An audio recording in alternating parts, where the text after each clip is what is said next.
Hey everyone, I sincerely appreciate your support. If you enjoy my audiobooks, I would be truly grateful if you could subscribe to the channel. And if you'd like to support even further, you're welcome to become a Patreon member, where you can access audiobooks of novels as long as they are freely available on the internet. Your kindness and support mean so much. Thank you. Initially, when Wang Qian utilized the pill purification method, everyone believed he would emerge as the final victor. However, as Mu Yi performed her peculiar techniques, the audience's opinions began to waver. Perhaps Mu Yi could create a miracle? If Yu Zhao could hear their thoughts, she would resolutely tell everyone that Mu Yi absolutely could. After several more hours, the spinning pill refining furnace before Mu Yi finally came to a halt. A thin layer of sweat adorned her face, her cheeks were flushed, and her eyes shone with an extraordinary brightness. Her appearance conveyed one clear message to her observers. She had achieved her goal.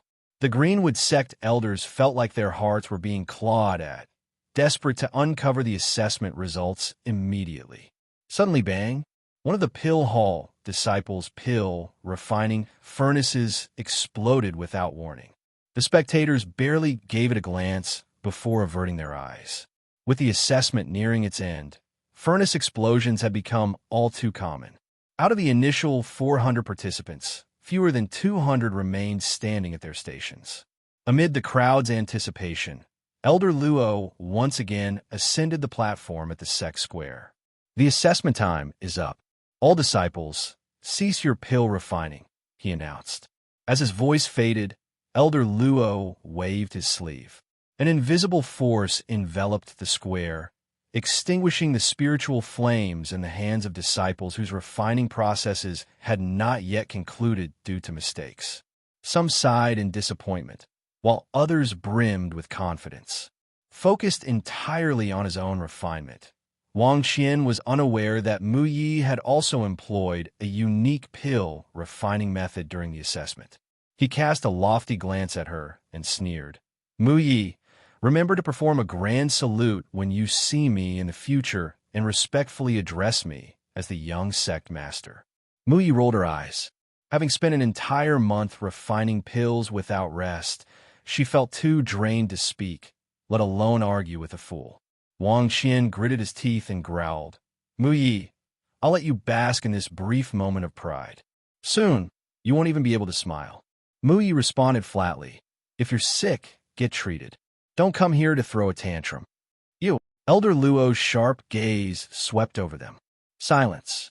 Wang Qian promptly shut his mouth, secretly cursing the elder's partiality. Once he became the sect leader, he vowed to assign this old man to gatekeeping duties for life. Sect Master, Elders, the Pill Hall disciples' assessment has concluded. We will now proceed to the second phase. Pill presentation and evaluation, Elder Luo declared. The creation of pills was only the first step.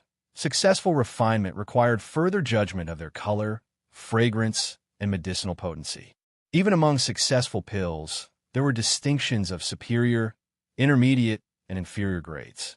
A skilled alchemist could discern a pill's quality from its appearance alone, without tasting it. Thus, this phase of evaluation was a critical part of the assessment.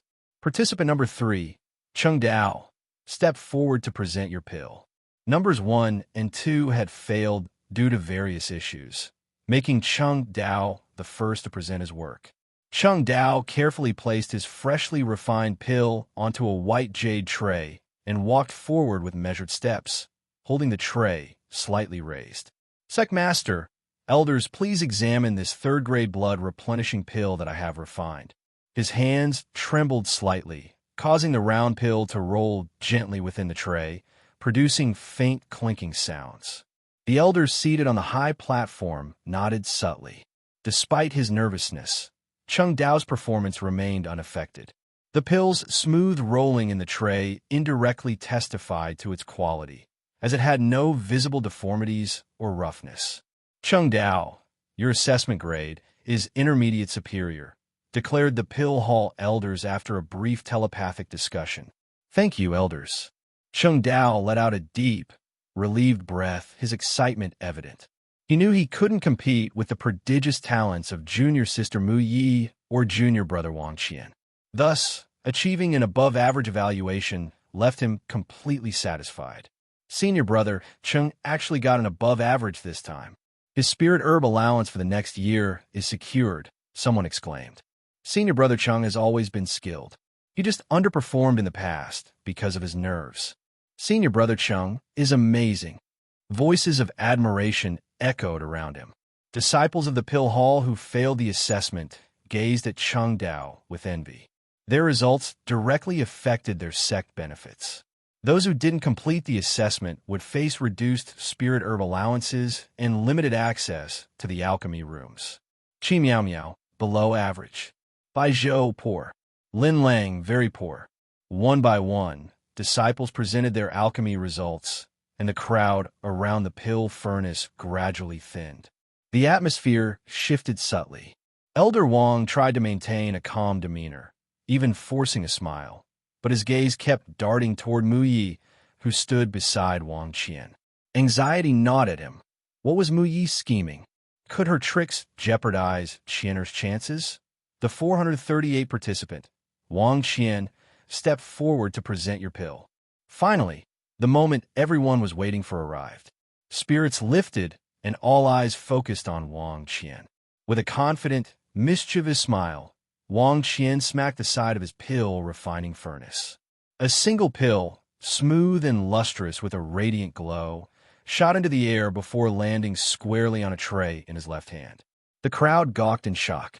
Most disciples produced 7 or 8 pills at least. Some even managed over 20 in a single batch.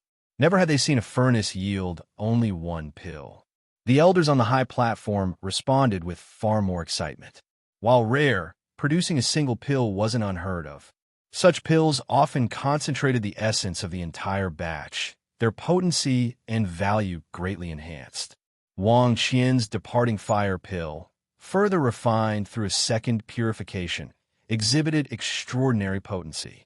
Before Wang Qian could explain, an impatient elder used spiritual energy to grab the pill and examine it closely. Others quickly gathered, their faces lighting up with amazement. The pill was undeniably top grade. Its rich fragrance, flawless form, and unique radiance proved its exceptional quality.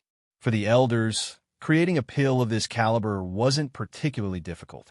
However, the fact that Wang Qian, a foundation establishment cultivator and one whose prior performance had been merely decent, achieved it, made this accomplishment truly remarkable.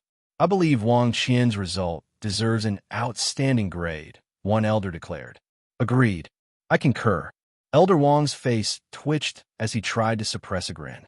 It had been 120 years since anyone earned an outstanding grade during the assessment. With this achievement, who could ever claim Qianer was inferior to Mu Yi? What do you think, Elder Lotus? I have no objections, Elder Lotus replied with a sigh. Wang Qian's skill was undeniable. Even if Mu Yi lost, it would be a loss she couldn't resent. What is the sect master's opinion? Someone asked. Considering the assessment's impact on the position of young sect master, none of the elders dared make a final decision. Sect master Wu Sang gave a faint smile and nodded. Yet, his expression carried a detached chill, his approval not reaching his eyes. Wang Qian's assessment grade is officially declared as outstanding. A wave of astonishment swept through the crowd. Tian Han and Guo Ming embraced each other in ecstatic celebration. By sheer coincidence, they had aligned themselves with the future sect master. Their fortunes were about to soar. Mu Yi was stunned. She had been rivals with Wang Qian for years, and no one knew his strength better than she did. It was evident that while she had been diligently cultivating, Wang Qian had not been idle either. The arrogance she had developed after her breakthrough dissipated instantly. Her fluttering emotions settled, and a serene determination returned to her expression. There was always someone stronger, always another challenge ahead. Her journey was still far from over. As the rankings were announced, Wang Qian felt a wave of relief, as if a weight had been lifted. He raised his head high, basking in the admiration radiating from all directions. In his mind, He had already begun envisioning himself as the young sect master. Contestant 439, Mu Yi, please present your pill. Elder Luo's words abruptly shattered Wang Qian's daydream. His gaze shifted to Mu Yi, brimming with provocation. Mu Yi, upon hearing the summons, did not immediately open her pill refining furnace. Instead, she turned to search the crowd. It didn't take her long to find who she was looking for, her gaze tinged with unease.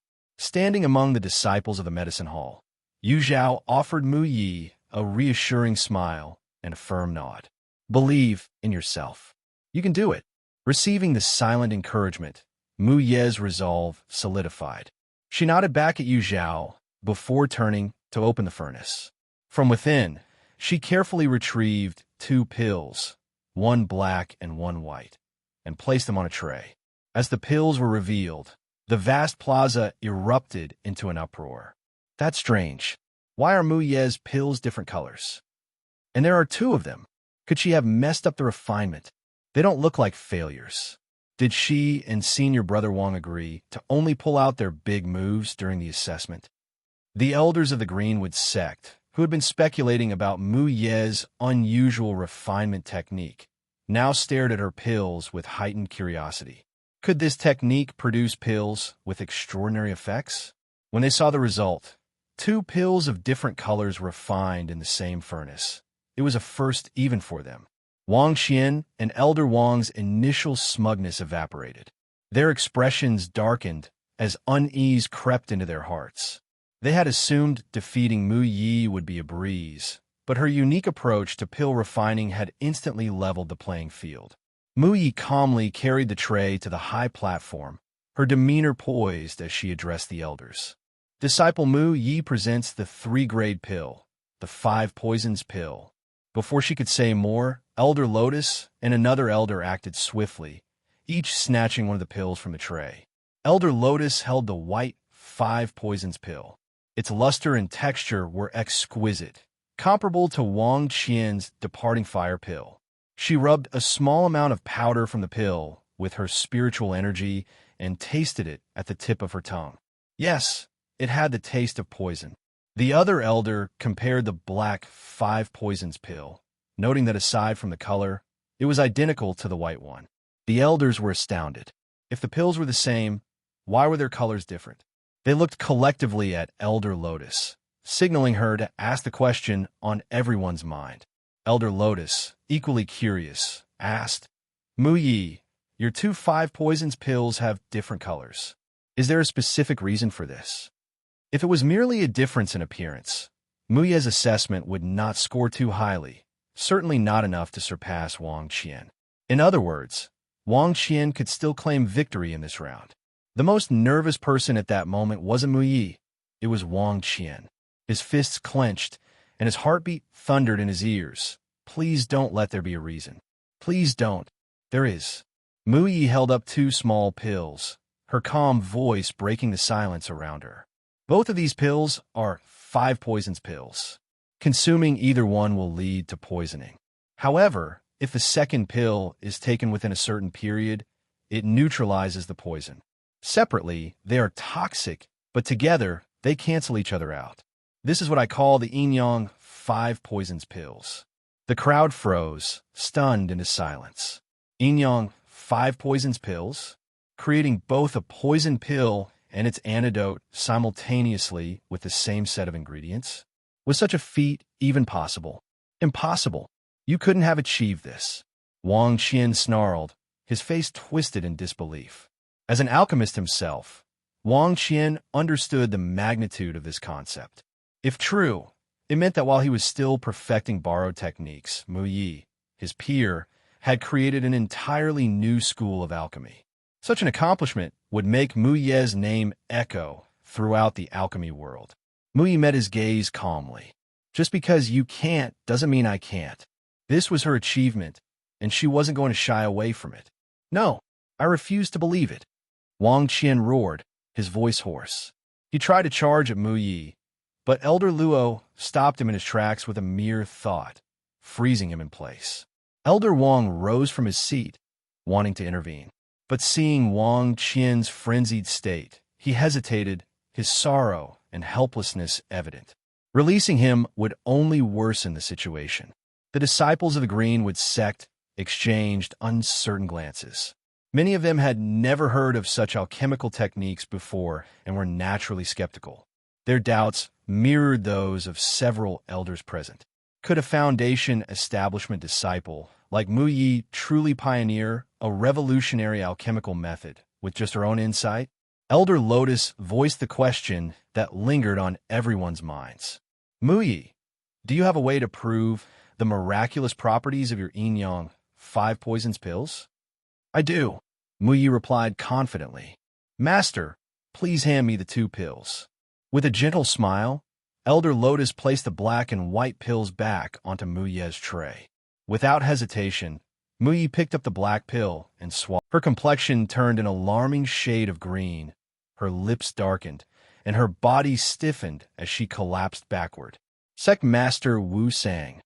Elder disciples, Elder Luo, the closest to her, rushed to catch her falling body. Without wasting a moment, he grabbed the white pill and placed it into her mouth. Moments passed, and the rigidity in Mu Ye's body faded. Her complexion returned to normal, and she regained her balance with Elder Luo's support. Sect Master, Master, Elders, she muttered, her words slightly slurred due to the lingering effects of the poison. Nonetheless, her actions had proven her claims beyond doubt. Elder Lotus looked at her with a mixture of pride and concern. Many believed that Elder Lotus valued Mu Yi for her innate talent, but few knew it was Mu Ye's unwavering dedication and passion for alchemy that truly set her apart. Outstanding, declared an elder from the Pill Hall after a long pause. I agree, another elder affirmed. Mu Yi is undoubtedly deserving of the highest grade, a third added. All eyes turned to Sect Master Wu Sang for the final verdict. He beamed, a well-earned honor. Elder Wang slumped back into his chair, defeated. The Sect Master's stance was clear. His favored candidate, Wang Qian, had no chance. Mu Yi, your evaluation is graded as the highest, superior. The crowd buzzed with excitement. 2 superior evaluations. Has this ever happened before? Senior brother Wang Qian earned his because he deserved it, but senior sister Mu Yi, she's beyond even the superior grade. Mu Yi is extraordinary. I thought senior brother Wang would win for sure, but she completely outclassed him. If she becomes our next young sect master, I'll fully support her. Silence. Elder Luo's face was stern, but the joy in his eyes betrayed him. The evaluations have concluded. Please welcome the sect master. Please welcome the sect master. The disciples of the Greenwood sect chorused, bowing in unison. Sect Master Wu Sang rose to address the audience. Yu Zhao arched her brow as she saw the sect master. In her previous life, she had met Sect Master Wu Sang during a major cultivation competition. At that time, he always appeared burdened, with a frown etched deeply on his forehead. Now, however, his demeanor was completely transformed, spirited and radiant, as if he had aged in reverse. Was this change brought about by Mu Ye's victory? Mu Yi, a disciple of the Pill Hall, has innate talent and extraordinary aptitude, carrying the spirit of our ancestors. Today, after deliberation with the elders, I declare Mu Yi the young sect master of the Greenwood sect. May she forge ahead with determination and bring glory to our sect. Forge ahead with determination and bring glory to the sect. Forge ahead with determination and bring glory to the sect. Forge ahead with determination and bring glory to the sect. The cheers of the disciples echoed like a tidal wave across the sect square, their fervor filling the air. Yu Zhao couldn't help but be moved by the infectious atmosphere, feeling a surge of excitement rise within her. Mu Yi, meanwhile, stood frozen, her eyes brimming with tears. Her mind was blank, overwhelmed by the moment. Nearby, Zhao Liang and Tian Han looked ashen, knowing they had offended the newly appointed young sect master. Their future seemed bleak. Wang Qian, unable to accept the reality, clenched his fists so tightly his nails dug into his palms before fainting outright from sheer frustration. "Young sect master, everyone's waiting for you," Elder Luo said gently, noticing Mu Yi standing in stunned silence. Snapping out of her daze, Mu Yi quickly bowed towards the sect master and the elders seated on the high platform, performing the formal disciple salute. Then, turning to her fellow disciples, she offered a respectful bow. Straightening her posture, she declared loudly, "Disciple Mu Yi will not fail to meet your expectations. Young sect master, young sect master, young sect master." The crowd roared again in unison. Sect Master Wu Sang exchanged a pleased glance with Elder Lotus, both smiling broadly. Elder Wang, on the other hand, forced a smile that looked painfully stiff. The outcome was settled, and there was nothing he could do. Mu Yi now represented the honor of the entire sect, no longer a mere junior disciple he could manipulate. Returning to the Pill Peak, he resolved to reassign Zhao Liang to the back mountain to cultivate medicinal fields. He would prepare a generous gift to ensure Mu Yi harbored no resentment toward him. With the young sect master officially appointed, the disciples' evaluations concluded. As sect master Wu Sang and Elder Lotus left the square, they summoned Mu Yi to join them. Yu Zhao, with nowhere specific to go, decided to stay in the square to wait for Mu Ye's return. Before long, she regretted her decision. She had forgotten that the Greenwood sect housed someone she would rather not see. "You, junior sister Yu," a raspy yet soft voice called out, trembling as though it carried the vibration of plucked strings. Yu Zhao turned, her expression calm, and met his gaze. Senior brother Fong. Fong Qinglang had tried to approach her several times before, only to be ignored. By now, he had little hope of a response. Yet when Yu Zhao finally acknowledged him, he found himself feeling no joy, only deeper sorrow. Her indifference stung more than anger or hatred. At least anger meant there were still lingering emotions. Now, there was only an unnerving calm. "Aju has been poisoned," Fong Qinglang blurted, fear coloring his voice. He instinctively mentioned Chui Ju's condition, hoping Yu Zhao would care. After all, Chui Ju and Little Six had once been close friends. Surely, she would be concerned for him, wouldn't she? Yu Zhao gazed at him calmly. And so, could he go see him? Even as he fainted, he kept murmuring your name. He brought this upon himself. What can I possibly do? Can't he stop being so dramatic? The familiar words slipped out of Yu Zhao's mouth, and Fong Qinglang's pupils shrank in disbelief as he stared at her. Little Six, why would she say such a thing? Could it be she had the same dream? Fong Qinglang's intense reaction put Yu Zhao on alert.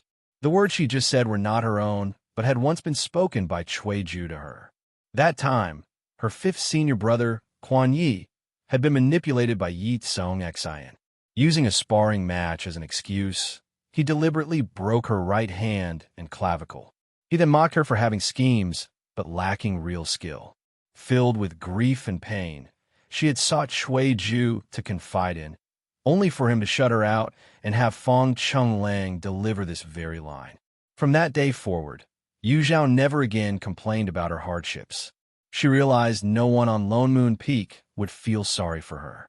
Now, she had merely repeated Chui Ju's words verbatim. So why was Fong Qinglang reacting so strongly?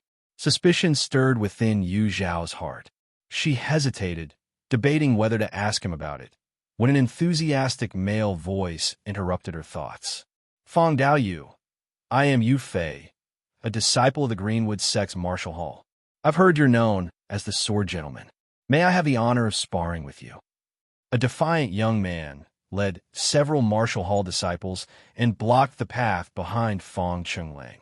Nearby disciples of the Greenwood Sect, who had not yet dispersed, paused to watch curiously. Fong Qinglang collected himself, masking his unease, and returned the greeting courteously. "It would be an honor to spar with Dao Yu, but I'm still recovering from my injuries and unable to use my spiritual energy. I hope Dao Yu understands. Being away from home and reliant on the elders of the Greenwood Sect to treat Chui Ju's injuries, Fong Qinglang adopted a humble demeanor. However, his humility was perceived by Yu Fei and his companions as arrogance. Yu Fei sneered. Your five elements Dao sect prides itself as the #1 in the cultivation world, yet you lack the courage to face a challenge? Could it be your reputation is just hot air? Yu Zhao, initially ready to remain a bystander, furrowed her brows.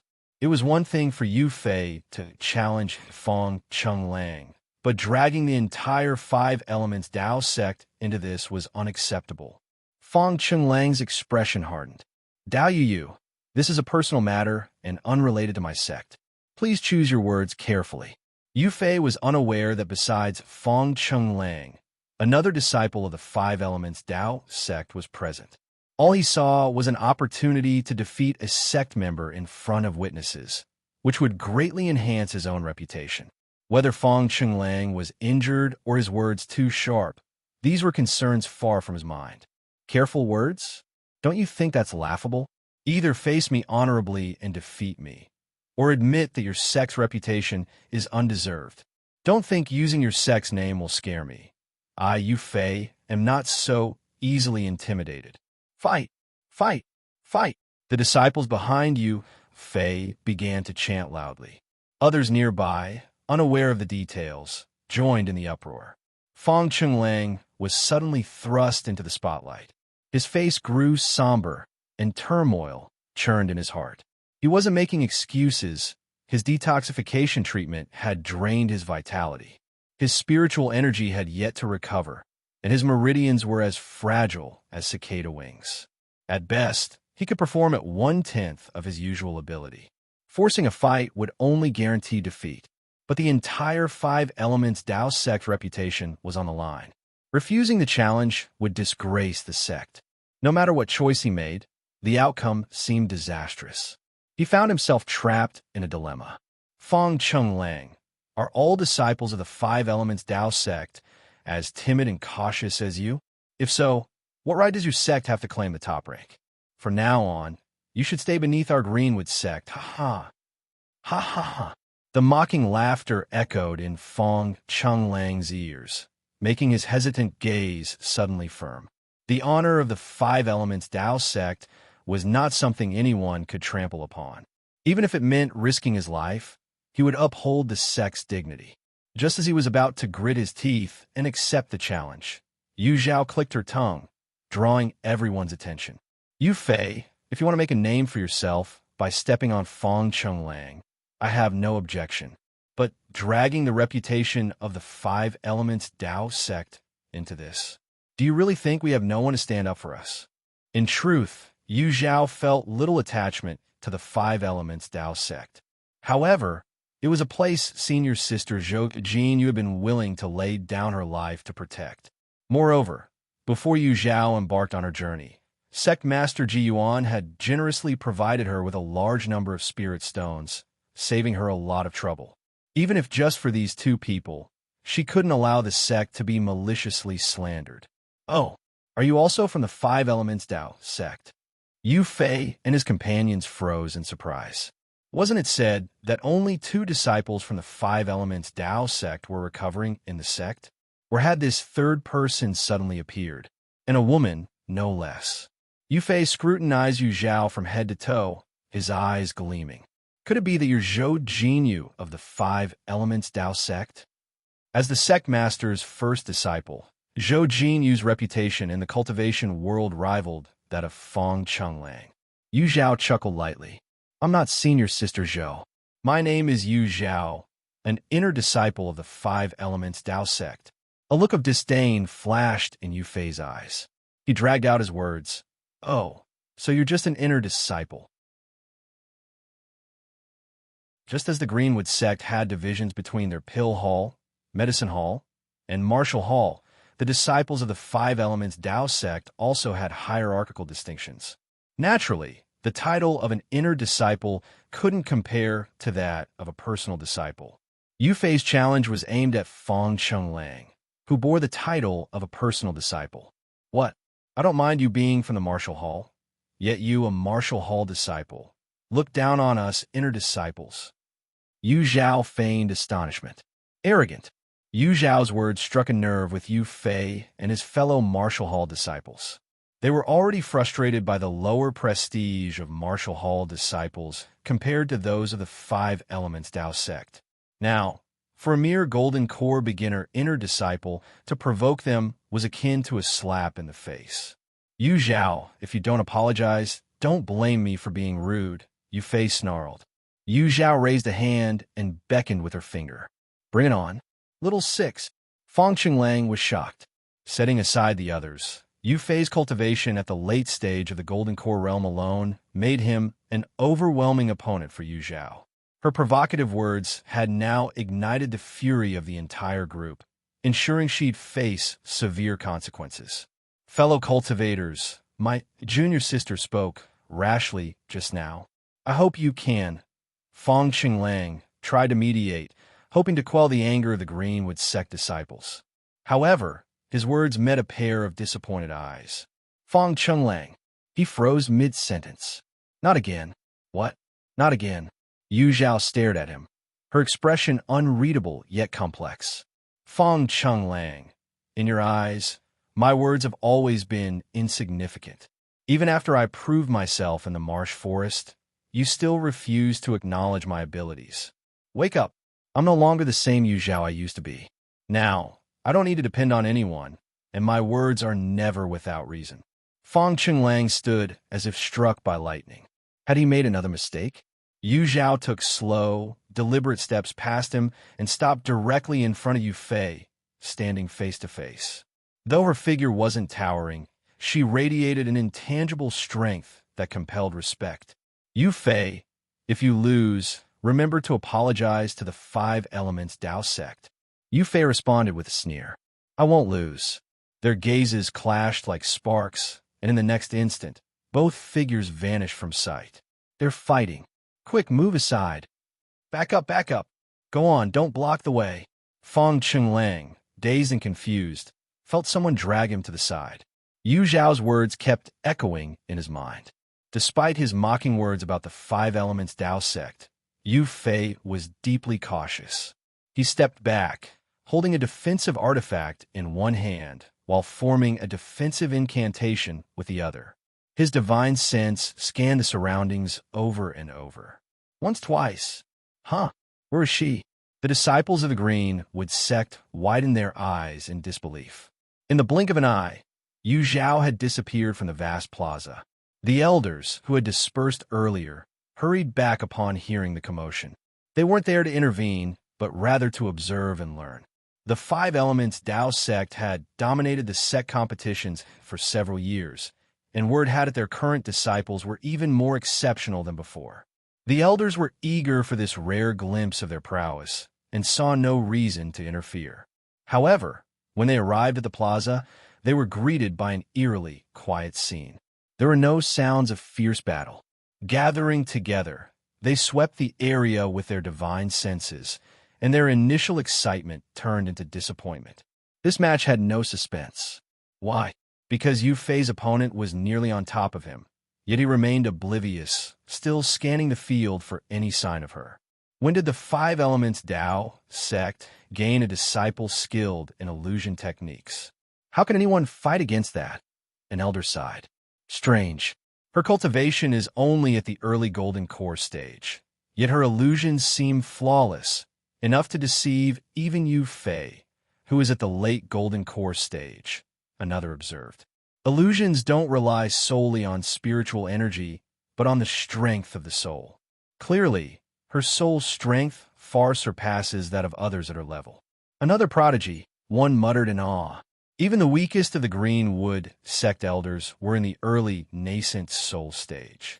What the Golden Core disciples failed to perceive was crystal clear to them. Still, this didn't dampen their amazement. What's her name? Elder Luo, the only one with prior contact with Yu Zhao, replied. Her name is Yu Zhao. She claims to be an inner disciple of the Five Elements Dao sect, without any master. What? The elders were stunned. An inner disciple without a master, yet capable of overwhelming the top disciple of the martial division? What kind of monstrous strength did the sect's core disciples possess? The elders exchanged bitter glances. It seemed the Greenwood sect could only aim for second place in the upcoming team competition, battling for it against the Heavenly Sword sect. While the elders had resigned themselves to this outcome, Yu Fei was still clueless about his dire situation. Frustration grew as his search yielded nothing. Yu Zhao, stop hiding. I see you. The response was silence. Yu Zhao, come out. What's the point of hiding? I'm just afraid you'll be scared. Her soft voice echoed, as if from all directions. Afraid? I've never said the word fear in my life. Hidden in the shadows, Yu Zhao smiled faintly. If that's true, she'd test his claim. Yu Fei's heart sank the moment he heard Yu Zhao's voice, feeling a strong sense of foreboding. He hastily prepared a defensive technique when suddenly a massive shadow enveloped him. Instinctively, he looked up and froze in place.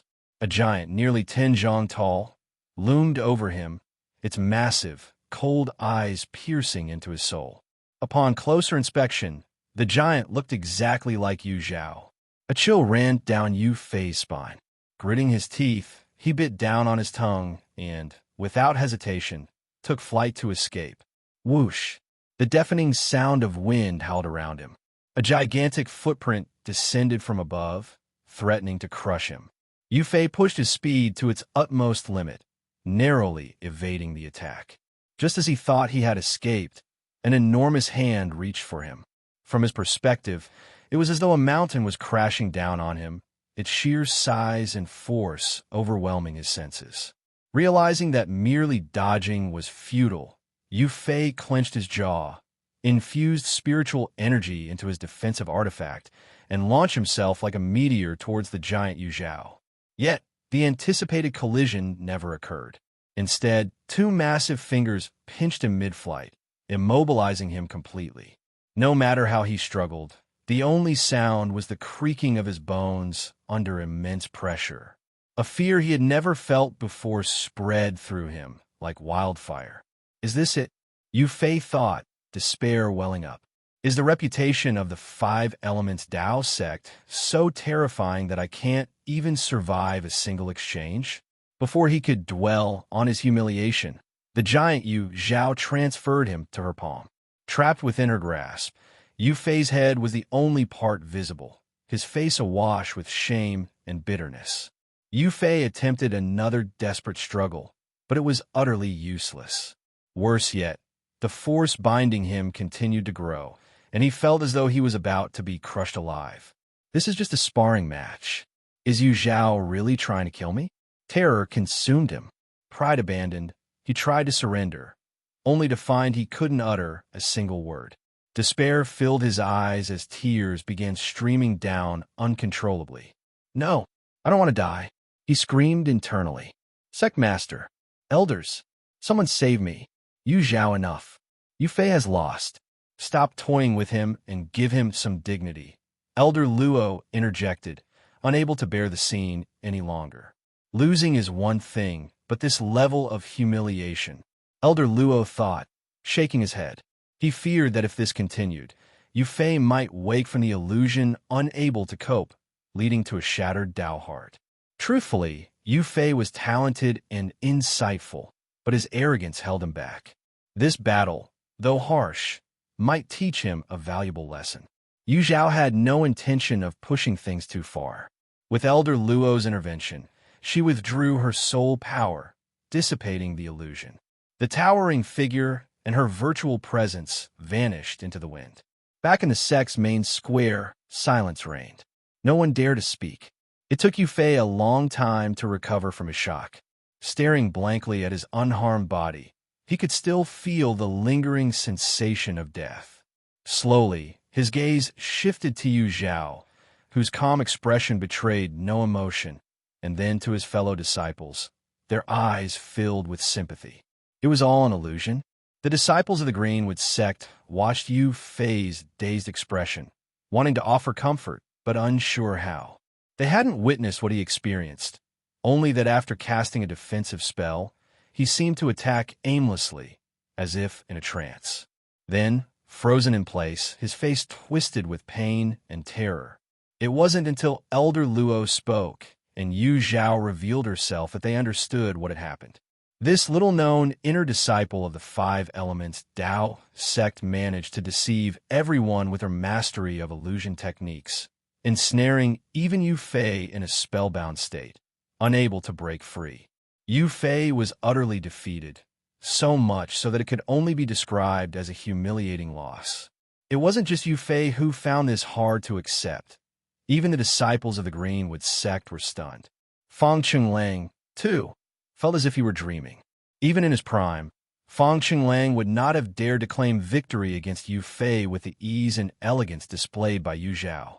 Yet, Yu Zhao had done precisely that. Her strength delivered a harsh slap to his face, shattering his hollow ideals and illusions. Regardless of whether Yu Zhao forgave him or not, their dynamic would never return to how it once was. Yu Zhao no longer needed to rely on anyone for validation. Her strength was her most reliable support. Fang Qinglang suddenly recalled how, when Yu Zhao first joined the sect master Ji Yuan had laughed and remarked that Master Qin Yin had finally accepted a disciple capable of carrying on his legacy. At the time, Fang Qinglang thought the sect master was joking. Now, he realized sect master Ji Yuan had been entirely serious. Yu Zhao. Yu Fei's hoarse voice broke the silence. Yu Zhao turned to him. With a face teetering between despair and composure, Yu Fei solemnly said, "I'm sorry. I shouldn't have belittled the five elements Dao sect earlier. I apologize to you, and I apologize to your sect." In a world of cultivation, the strong commanded respect. Yu Fei accepted his punishment willingly. Yu Zhao gave a slight nod, her calm demeanor signaling her acceptance of his apology. "Junior Yu Zhao, come here for a moment. The sect master wants to see you," Elder Luo called from afar, gesturing to her. A chill ran through Yu Zhao's heart. Why would the Greenwood sect's sect master summon her? Could it be that she had embarrassed the sect and was now to be held accountable? She quickly dismissed the thought. Surely a sect master wouldn't be petty enough to quibble with a mere disciple over such matters. "Understood," she replied, striding quickly toward Elder Luo. As soon as Yu Zhao left, a few disciples who had been standing behind Yu Fei hurried forward to support him, their faces filled with concern. "Senior brother Yu, are you all right?" they asked. Yu Fei managed a bitter smile. His physical condition was fine, but the shadow Yu Zhao had cast over his psyche would likely linger for years. Fang Qinglang instinctively wanted to follow Yu Zhao to ask about the situation, but as he stepped forward, the memory of her disappointed gaze froze him in place. He couldn't bring himself to take another step. It was clear, Little Six no longer wanted to see him. On the other side, Yu Zhao followed Elder Luo to the main hall of the Greenwood sect. Outside the hall stood Mu Yi, who seemed surprised to see them arriving together. "Yu Zhao? So the sect master was waiting for you," Mu Yi exclaimed in surprise. Yu Zhao shook her head lightly, indicating that she had no idea what was happening either. Sensing that now was not the time for further questions, Mu Yi simply said, "The sect master is waiting for you inside. You may go in." Yu Zhao bowed to Elder Luo before stepping into the main hall. The spacious and brightly lit hall held only one figure, Sect Master Wu Sang. Stopping a respectful distance away, Yu Zhao performed a disciple salute and introduced herself. "Junior Yu Zhao, inner disciple of the Five Elements Dao sect, greets Sect Master Wu Sang." Sect Master Wu Sang raised his hand and smiled faintly. "Yu Zhao, you are remarkable. In less than 10 years, Master Qin Yin will undoubtedly regret his decisions." Yu Zhao wasn't surprised that Sect Master Wu Sang knew about her estrangement from Master Qin Yin. The cultivation world was a place of fierce competition, with rivalries between sects always closely monitored. Moreover, her public request to leave her master had caused quite a stir. Anyone paying attention to the Five Elements Dao sect would have known about it. "You flatter me," Yu Zhao replied modestly. Yu Zhao had decisively severed ties with the people of Lone Moon Peak, determined never to be entangled with them again. Whether Master Qin Yin regretted it later was of no concern to her, nor did she care to delve into it. Actually, Master Qin Yin didn't mean for it to turn out this way. He just... Forget it. Sect Master Wu Sang seemed to want to explain further, but upon seeing Yu Zhao's indifferent expression, he decided to let it go. Mu Ye's breakthrough before the assessment owes much to your efforts. This is a token of thanks from the Greenwood sect. Please accept it. He retrieved a square box from his sleeve and sent it floating toward Yu Zhao using his spiritual energy. Yu Zhao was taken aback. Since leaving Lone Moon Peak, the number of gifts she received had only increased. Clearly, Lone Moon Peak had been her nemesis. Sect Master Wu Sang, Mu Yi, and I hit it off instantly. It was only right for me to help. I can't accept this gift. However, I do have a favor to ask, and hope Sect Master Wu Sang will grant it. Hearing her initial refusal, Wu Sang thought Yu Zhao was simply modest. But her next words revealed her intentions. He chuckled. You must be referring to your two senior brothers. Rest assured, even if only for Master Qing Yan's sake, the Greenwood sect would never abandon them. He assumed he'd guessed her thoughts correctly, only to see Yu Zhao staring at him in surprise. Sect Master Wu Sang, their situation has nothing to do with me. I have a different request. Wu Sang was momentarily embarrassed and cleared his throat. What is it?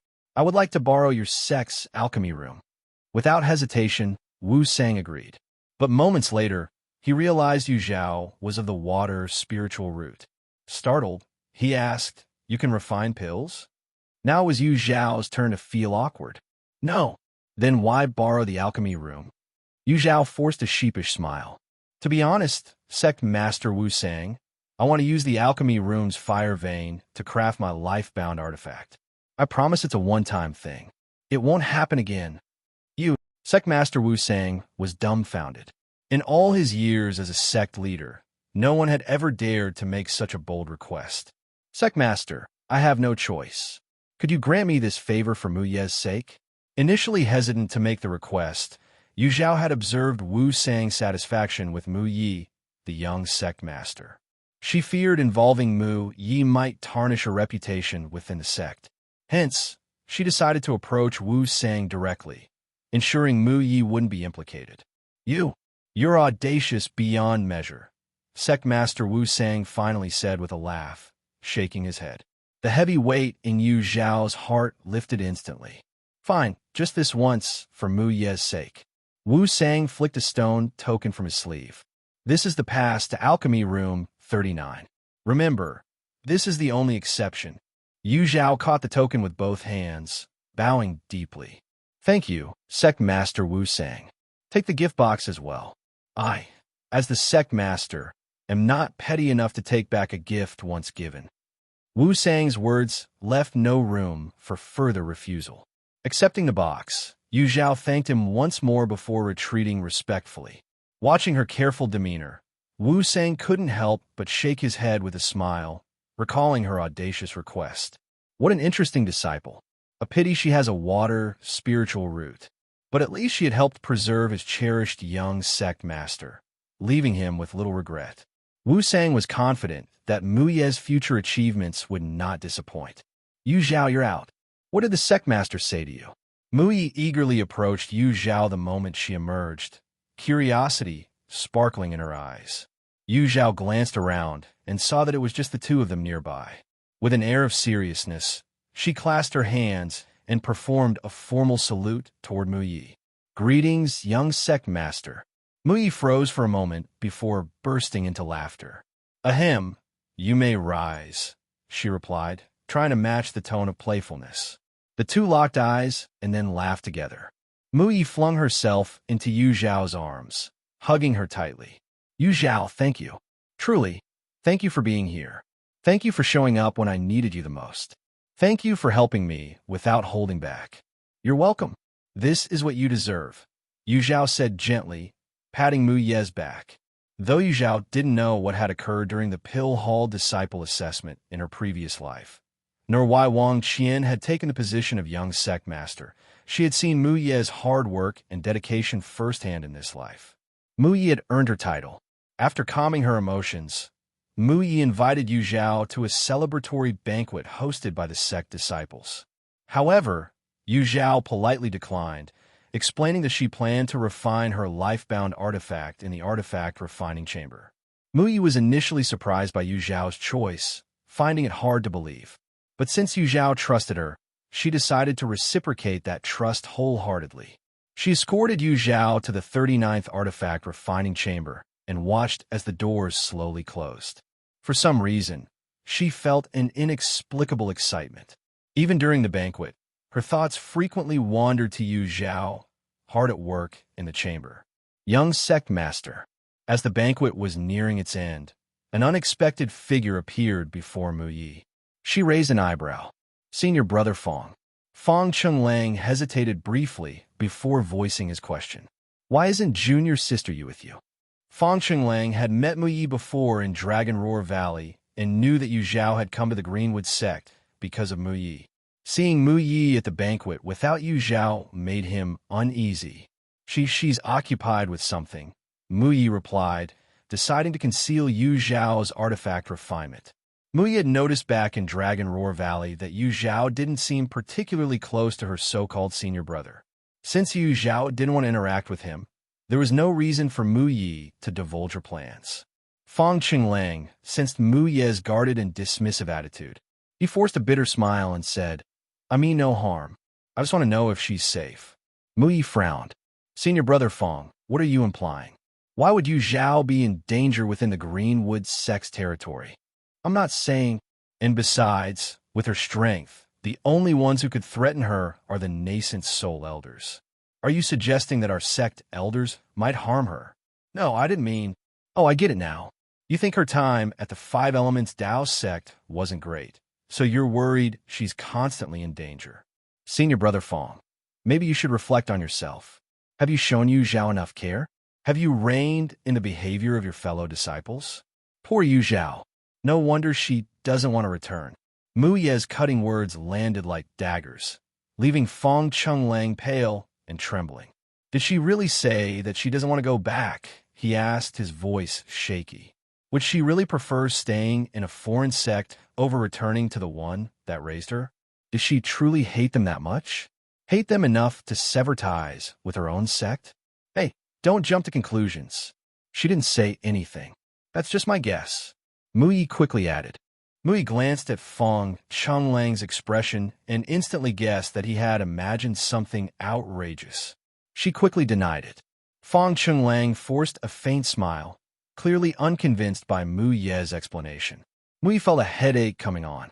Now she understood why Yu Zhao avoided interacting with Fong Chonglang. He was incredibly stubborn, always sticking to his own assumptions and ignoring others' words. Just then, someone approached Mu Yi. Shaking her head, she excused herself and left with her fellow sect member. Fong Chonglang, despondent, returned to his courtyard. His first stop was to check on Cui Ju, who was still unconscious. In this foreign place, Fong Chonglang had no one to share his troubles with, so he visited Cui Ju's room every day to talk to him. Ju, I didn't see little Six again today. She's still angry at me, he said, sitting by Cui Ju's bed with a bitter expression. I truly know I was wrong. It's fine if she doesn't forgive me. I just wish she'd let me see her once in a while. But it seems even that small wish is too much for her. Little Six is getting stronger day by day. Her friends are impressive too. She doesn't need my protection anymore. Ju, when will you wake up? Senior brother wants to go home. Senior brother. Fong Chonglang froze and looked down in shock. Cui Ju had woken up at some point and was smiling faintly at him. Ju, you're awake, Fong Chonglang exclaimed. Cui Ju nodded weakly. Yes. Good, this is great news. Wait here for a moment. Fong Chonglang said hurriedly. He dashed out of the room, shouting, Elder Lotus! Elder Lotus! My junior brother is awake. Elder Lotus, who lived next door, was overjoyed to hear this. She rushed over to perform a thorough examination of Cui Ju. Elder Lotus, how's my junior brother? Is he fully recovered? Fong Chonglang asked anxiously, his hands tightly clenched. Cui Ju had been poisoned and tortured by Yao Wuji in Fong Chonglang's stead, and Fong Chonglang owed him his life. Elder Lotus withdrew her hand and sighed. Fong Chonglang's heart sank. Cui Ju spoke up. Senior brother, I feel fine now. You don't have to worry about me. I know, Fong Chunlang replied, but his eyes remained fixed on Elder Lotus, filled with a desperate plea. Your junior brother's body has been cleansed of all toxins, Elder Lotus began, pausing briefly before continuing. But the toxins lingered too long, severely damaging his five senses. He has lost his sight, hearing, smell, and taste. The only consolation is that his dantian and meridians remain intact, so he can still cultivate and perceive the world through divine sense. Fong Chunlang stood stunned, his lips trembling. It was as if he had plunged into a bottomless abyss, unable to recover. Unlike him, Cui Ju was an alchemist. The five senses were vital to an alchemist. Without taste or smell, could Cui Ju continue refining pills? A shiver ran down Fong Chunlang's spine. He turned toward Cui Ju, only then realizing that although Cui Ju was smiling at him, his eyes were void of light, empty and lifeless. No, Elder Lotus, Ju is an alchemist like you. You understand better than anyone how crucial the five senses are to an alchemist. Please help him. He cannot lose them. I beg you. Fong Chunlang fell to his knees, his eyes red and his voice trembling with emotion. Senior brother, Cui Ju, though blind and deaf, still had his divine sense intact. He was aware of what Fong Chunlang was doing and tried to stop him, but his body was too weak to do more than utter faint, nearly inaudible cries. Elder Lotus also felt conflicted. She first helped Fong Chunlang to his feet. Stand up and answer me, she said. Grasping Elder Lotus's arm, a single, hot tear fell onto the back of her hand. Deeply moved, Elder Lotus softened her tone and said earnestly, given his condition after being poisoned, losing his five senses is already the least severe consequence. However, it's not impossible for his body to fully recover. Two methods come to mind. Please, Elder Lotus, tell me. Fong Qinglang's dim eyes lit up with a spark of hope. The first method is to cultivate to the nascent soul stage. At that level, his body would undergo a complete transformation, potentially curing the loss of his senses without the need for any external remedies. Hearing this, Fong Chunlang felt as though a bucket of cold water had been poured over him. Across the entire cultivation world, there were fewer than 100 nascent soul cultivators. For Cui Ju to reach that stage would require unparalleled talent, opportunity, and perseverance. Elder Lotus, what is the second method? Within the endless sea, there is a floating island. Legend has it that at its center grows a mystical tree. This tree takes 300 years to sprout leaves, another 300 to flower, and 300 more to bear fruit. The fruit takes a final 100 years to ripen, and after 1,000 years, it produces a single fruit. The longevity fruit. Fong Chunlang blurted out. Yes, the longevity fruit. It might be able to help your junior brother.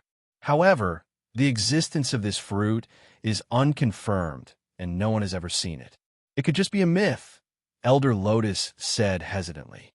Even if it's just a rumor, I must try, Fong Chunlang said resolutely. The floating island only opens once every century, and only the winners of the Cultivation World Grand Tournament can earn the right to enter. Before, Fong Chunlang had participated in the tournament to bring honor to his sect. Now, his purpose was singular, to find the longevity fruit for Cui Ju. He had no choice but to win. Elder Lotus left behind some alchemy pills and offered a few words of encouragement to Cui Ju before departing, leaving the two alone to finally speak. Senior brother, once I recover a bit, let's leave here. We shouldn't stay with the Greenwood sect any longer, Cui Ju said, leaning weakly against the bed, a persistent pallor on his face. But little Six is still here. You haven't seen her yet. There's no need. She wouldn't want to see me. It's better not to disturb her. Fong Chunlang was stunned. Before falling unconscious, Cui Ju had been muttering Yu Zhao's name constantly. Why had his attitude changed so drastically upon waking? Cui Ju gave a weak, bitter smile. Senior brother, I could hear everything while I was unconscious. All the things you said, I heard all. As long as Xiao Zhao is happy, That's enough for me. You shouldn't feel sad for me either. From the moment I fed Xiao Zhao the bone-eroding pill, I resolved never to refine pills again. Ending up like this, it's the punishment I deserve. I don't blame anyone. His words came haltingly, interrupted by his frailty. Fang Chenglang felt as if his heart was being shredded. Aju, that was just a nightmare I had. None of it was real. Senior brother, you always told me not to deceive myself. Why are you doing the same now? You and I both know it wasn't a dream. Chui Ju's unwavering belief stemmed from the overwhelming grief and remorse he felt deep inside when hearing his brother's account. The emotions were too intense, too raw, to be anything but real. He suspected that in another plane of existence, another version of himself had wronged Yu Zhao terribly. And now, he was determined to spend the rest of his life making amends for the sins of that other self. Aju, eldest senior brother, just wait for me a few more days. Once I recover, we can leave together, all right? All right. Fang Qinglang was finally convinced by Cui Ju. Closing the door, he stood outside Cui Ju's room, gazing at the empty courtyard. It felt as though he were standing at a crossroads, unable to find the right direction. Initially, his goal was to apologize to Yu Zhao and earn her forgiveness, then figure out a way to bring her back to Lone Moon Peak. But now, not only had he failed to mend their relationship, but he had also caused Cui Ju, a once brilliant alchemist, to lose his ability to refine pills. What was he even doing? Inside Alchemy Room 39, Yu Zhao opened her eyes, a sharp gleam flashing within. Stabilized. Time for the next step. Instead of retrieving the materials required for artifact crafting, she produced a transparent jade containing a single drop of milky white liquid. This was Millennium Jade Essence, a rare treasure gifted by an elder from the Merfolk tribe, known for its ability to enhance cultivation. To ensure absolute success in crafting, she decided to use it to raise her cultivation level first. Wrapping the jade essence with her spiritual energy, the transparent exterior melted like snow. An overwhelming surge of spiritual energy poured out, engulfing her. Carefully, Yu Zhao consumed the drop of jade essence. Boom! A torrent of dense spiritual energy surged into her body like a tidal wave. Her golden core within her dantian began spinning rapidly. Without needing to meditate or guide the energy, her cultivation level soared at an incredible pace. In no time, Yu Zhao advanced from the early golden core stage to the mid-stage. Yet the influx of spiritual energy showed no signs of slowing. Her meridians strained under the pressure, giving her the sensation of being on the brink of bursting apart. This isn't good, Yu Zhao realized. She hadn't anticipated the jade essence's effects to be so intense. If she didn't find a way to release some of this energy, her body might suffer severe damage for being overwhelmed. She had no choice but to take a gamble. Determination gleamed in her eyes as she arranged the prepared crafting materials in front of her. Placing her right hand on the array controlling the fire vein, she resolved to start crafting immediately. This was her first time crafting an artifact. Saying she wasn't nervous would be a lie. However, during her inheritance of Bright Moon Hermit's memories, she had witnessed her master crafting numerous times. Moreover, the life-bonded artifact she intended to forge wasn't overly complicated. She was confident of succeeding on her first attempt. A pale blue flame danced before her as she took a deep breath and threw the first material into the fire. Seconds later, the material turned to ash with a faint puff. SS, Yu Zhao hissed, drawing a sharp breath. Her first material had failed. Thankfully, the initial materials were common in the cultivation world, and she had dozens of backups. Still, the failure served as a wake-up call, making her realize crafting wasn't as straightforward as she had assumed, particularly in controlling the fire's intensity. Ignoring the rampaging energy within her, she focused deeply, her gaze thoughtful. How could she precisely control the fire? Using mere experience wouldn't suffice. What she tried using her divine sense. Her idea spurred her into action. She tentatively guided her divine sense toward the flame, and found no resistance. Encouraged, she merged her divine sense with the flame. Apart from an initial sensation of heat, she encountered no discomfort. It was feasible. Yu Zhao swiftly tossed the second batch of artifact crafting materials into the flames. Under the watchful gaze of her divine sense, she adjusted the temperature precisely as the material began to melt, ensuring stability. Before long, the material transformed into a small golden orb. "Success!" she exclaimed, her heart swelling with joy. Without hesitation, she pressed forward, adding the next set of materials to the flames. Then another and another. As time passed, more materials were consumed by the fire, fusing seamlessly. Eventually, a black golden liquid began to flow within the flames. By this point, only 3 materials remained in front of her: supreme essence water, heavenly fairy herb, and the mystic magnetite, a substance uniquely effective against metallic artifacts. Next comes the second step, shaping, Yu Zhao murmured. Her right hand maintained control over the fire vein array, while her left hand lifted, channeling her spiritual energy to mold the liquid within the fire. It was only during this intricate process that she discovered her innate desire for aesthetics. No matter how many times the liquid took shape, she found flaws, forcing herself to start over. She couldn't bear the thought of her life-bonded artifact being anything but beautiful. After countless attempts, she finally nodded in satisfaction. Suspended in the flames was a piece with 8 petal-shaped edges, its inner circle adorned with intricate phoenix and floral carvings. The center was hollow, and the artifact, with its black gold hue, appeared both peculiar and ancient. It was only a half-finished product, but it held promise. Glancing at the 3 remaining materials, Yu Zhao decisively cast them into the flames together. The heavenly fairy herb immediately dissolved into smoke, which the supreme essence water and mystic magnetite absorbed as if alive, merging seamlessly with the black golden artifact. Beads of sweat formed on Yu Zhao's forehead, trickling down as she stared unblinkingly at the flames. This was the most critical phase, finalizing the shape. The supreme essence water and mystic magnetite gradually melted under the fire's heat, bonding perfectly with the edges of the artifact's inner circle. Viewed from the front, the black mystic magnetite resembled a mirror, blending harmoniously with the artifact's black golden body. From the back, the supreme essence water formed a circular, liquid-like surface nestled at the center. From afar, it looked like a watery mirror framed in black gold. One side was dark, the other light, representing both malevolence and benevolence.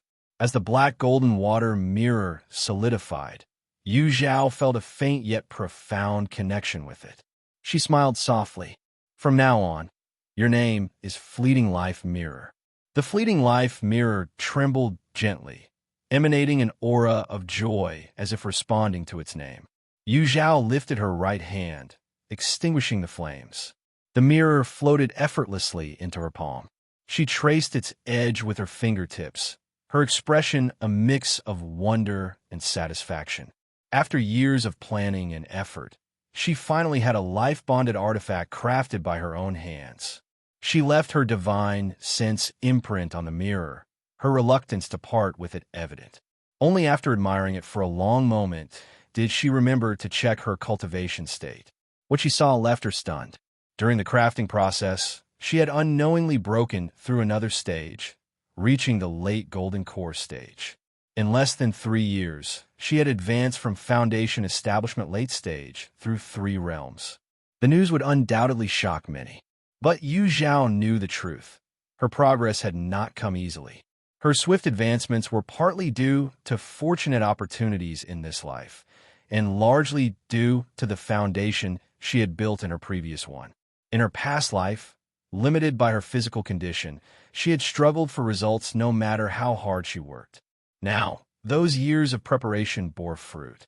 With her life-bonded artifact complete, it was time to return to the 5 Elements Dao sect and prepare for the grand cultivation competition of the cultivation world. "Sister Yu, are you really not staying for a few more days?" Mu Yi clung to Yu Zhao's sleeve outside the gates of the Greenwood sect, her large, watery eyes pleading. Yu Zhao laughed gently, shaking her head. I'd love to stay, but if I delay, I might miss the deadline to return to the Five Elements Dao sect in time for the Cultivation Realm tournament. But you could just travel with us later. Mu Yi's voice faltered, growing softer. The Cultivation Realm tournament was divided into sect and individual competitions. Most disciples chose to represent their sects, unless there were extraordinary circumstances. With Yu Zhao's remarkable abilities, she was unquestionably a key member of the Five Elements Dao Sect's team, poised for an impressive performance. Yet staying longer at the Greenwood sect would only hinder her preparations. Though Mu Yi understood this perfectly, she still couldn't bear to say goodbye. Her suggestion tumbled out on impulse, and she regretted it immediately. Sneaking a glance at Yu Zhao, she was relieved to find no trace of annoyance in her friend's eyes. Even so, her heart felt heavy as she reluctantly let go of Yu Zhao's sleeve. Yu Zhao tried to console her. You're heading to the tournament too. We'll see each other again soon. But I'll just be a spectator, not competing with you. Mu Yi's alchemy expertise was unmatched among her peers, but her combat skills were ordinary at best. The Greenwood sect traditionally selected its representatives for combat from the Martial Hall, overlooking the Pill Hall and Medicine Hall where Mu Yi excelled. That doesn't matter. Yu Zhao tousled Mu Yi's hair, her expression growing serious. Keep an eye on Wang Qian, Guoming Yin, and Tian Han. They're not as harmless as they appear. Guoming Yin and Tian Han aren't worth worrying about. As for Wang Qian, Mu Yi's gaze sharpened. Ever since he failed the selection, he's been in seclusion. I doubt he'll cause trouble. Better to be cautious than regretful. I'll remember. Though Mu Yi had initially dismissed these individuals as insignificant, Yu Zhao's repeated warnings left her more vigilant. After bidding a reluctant goodbye, Yu Zhao turned into a streak of light and soared into the sky. Mu Yi remained by the gates, staring after her friend's fading figure. At the Five Elements Dao sect, Lone Moon Peak. Eldest senior brother, did Master really say that? Lan Ziyu's voice was incredulous, his eyes wide with disbelief. Fang Chenglang nodded solemnly. This affects our fourth junior brother's future. Master might indulge little junior sister, but how could he make such a rash decision? Lan Ziyu's frustration grew palpable. He harbored a fondness for little junior sister, but recognized her frail constitution made her unsuited for the rigorous Cultivation Realm tournament. Her inclusion in the team would inevitably weaken their chances. Master said that since Ju is injured, the team requires a full roster. As a disciple of Lone Moon Peak, little junior sister can't be excluded, Fang Chenglang explained calmly, echoing Master Qin Yan's decree. We're not abandoning her, but she's clearly unsuited for this competition. Lan Ziyu blurted out. After a pause, he added in a hushed tone, if she's going, why not invite Yu Zhao instead? His own words startled him. Since when had he begun considering Yu Zhao as more capable than little junior sister? Hearing Yu Zhao's name, Fang Chunglang's expression flickered briefly. Yu Zhao won't join us. And why not? What makes her so special? Lan Ziyu's initial shock morphed into irritation, especially at Fang Chunglang's composure. Fang Chunglang sidestepped the question, redirecting the focus. Master's decision is final. During the tournament, ensure little junior sister's safety. Lan Ziyu begrudgingly agreed, though the thought of protecting her during such a critical event left him uneasy. Silence settled between the two senior brothers, each lost in their thoughts. At the main peak, eldest senior sister, why isn't Yu Zhao back yet? Did she forget the tournament dates? Zhang Jun paced nervously, his restlessness akin to a caged monkey. Zhou Jinyu sipped her tea, her demeanor calm and assured. Yu Zhao isn't careless. If she's delayed, it's because of something important. She'll be back soon. But what if she's late? The internal selection is almost here, and our team still lacks a member. Zhang Jun's anxiety only grew. She'll make it, though baffled by Zhou Jinyu's unwavering confidence. Zhang Jun couldn't suppress his unease. If only he had a way to see Yu Zhao's current whereabouts. Just then, a disciple rushed in, their voice brimming with excitement. Eldest senior sister, second senior brother, Yu Zhao is back. Really? Where is she? Zhang Jun exclaimed, his energy surging. She's been stopped on a main road by Quan Yi. A crowd has already gathered to watch. Quan Yi? Wasn't he confined to the cliff of reflection? When did he get out? Zhou Jinyu's composure finally cracked. Today, he just left the cliff and ran into Yu Zhao. It seems they're about to fight. Before the disciple could finish, Zhou Jinyu bolted like a flash of lightning. Wait for me, eldest senior sister. Zhang Jun yelled, dashing after her.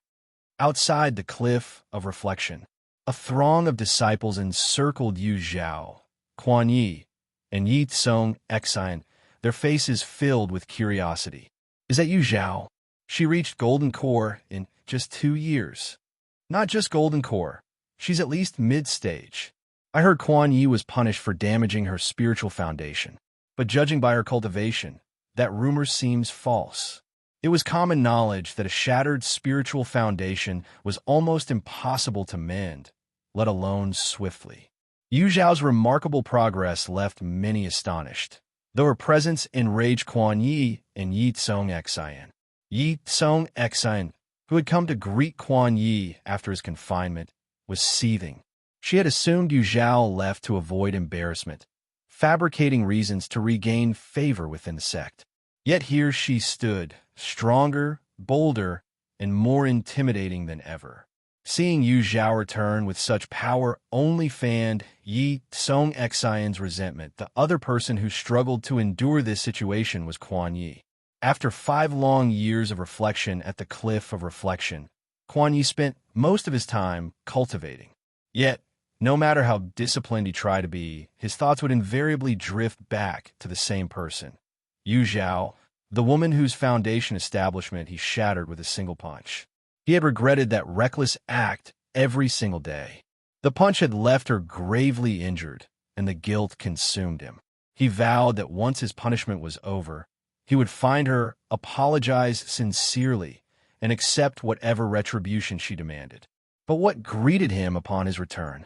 Yu Zhao stood there, radiating strength and brimming with spiritual energy. She didn't appear weak or broken like the image he had tortured himself with for 5 years. It felt like a cruel joke. Her supposedly shattered foundation establishment, all a lie in his eyes. He now saw himself as the true victim of her deceit. Yu Zhao, don't you have anything to say? Quan Yi demanded, his voice low but shaking with fury. His eyes, bloodshot, glared at her accusingly. Yu Zhao, baffled by his outburst, met his gaze without flinching. She had barely returned to the 5 Elements Dao sect when Quan Yi, accompanied by Ye Cong Xin, blocked her path. Both of them stared at her with a strange mix of anger and indignation, as though she had committed some heinous crime. The growing crowd of disciples nearby whispered among themselves, their murmurs rising like an incoming tide. Yu Zhao quickly realized that leaving quietly was no longer an option. In the past, staying silent had only earned her more baseless accusations. She was done tolerating lies and manipulations. If someone tried to smear her name, she would ensure they paid the price.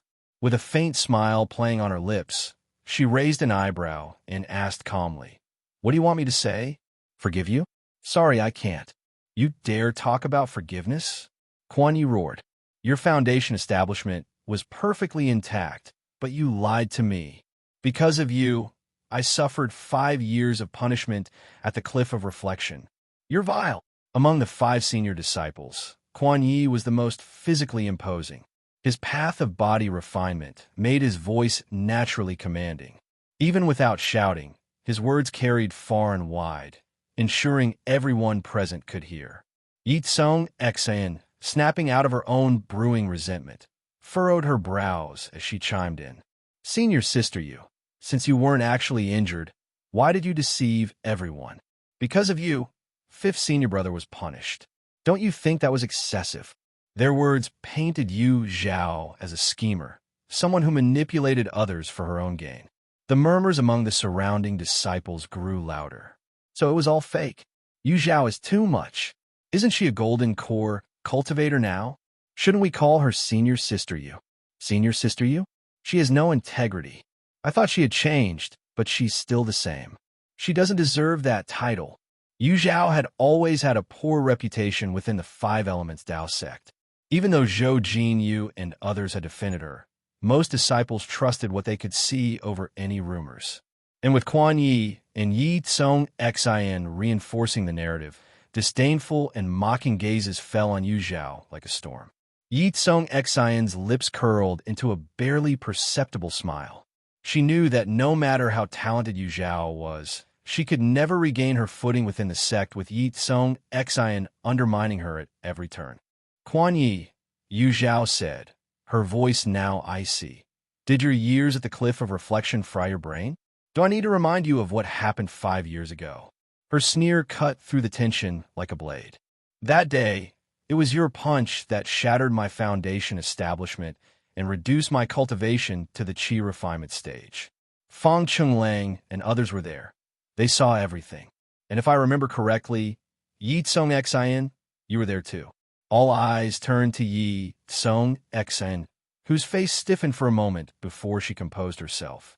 Yes, I was present, she admitted, but I was too far away to see clearly.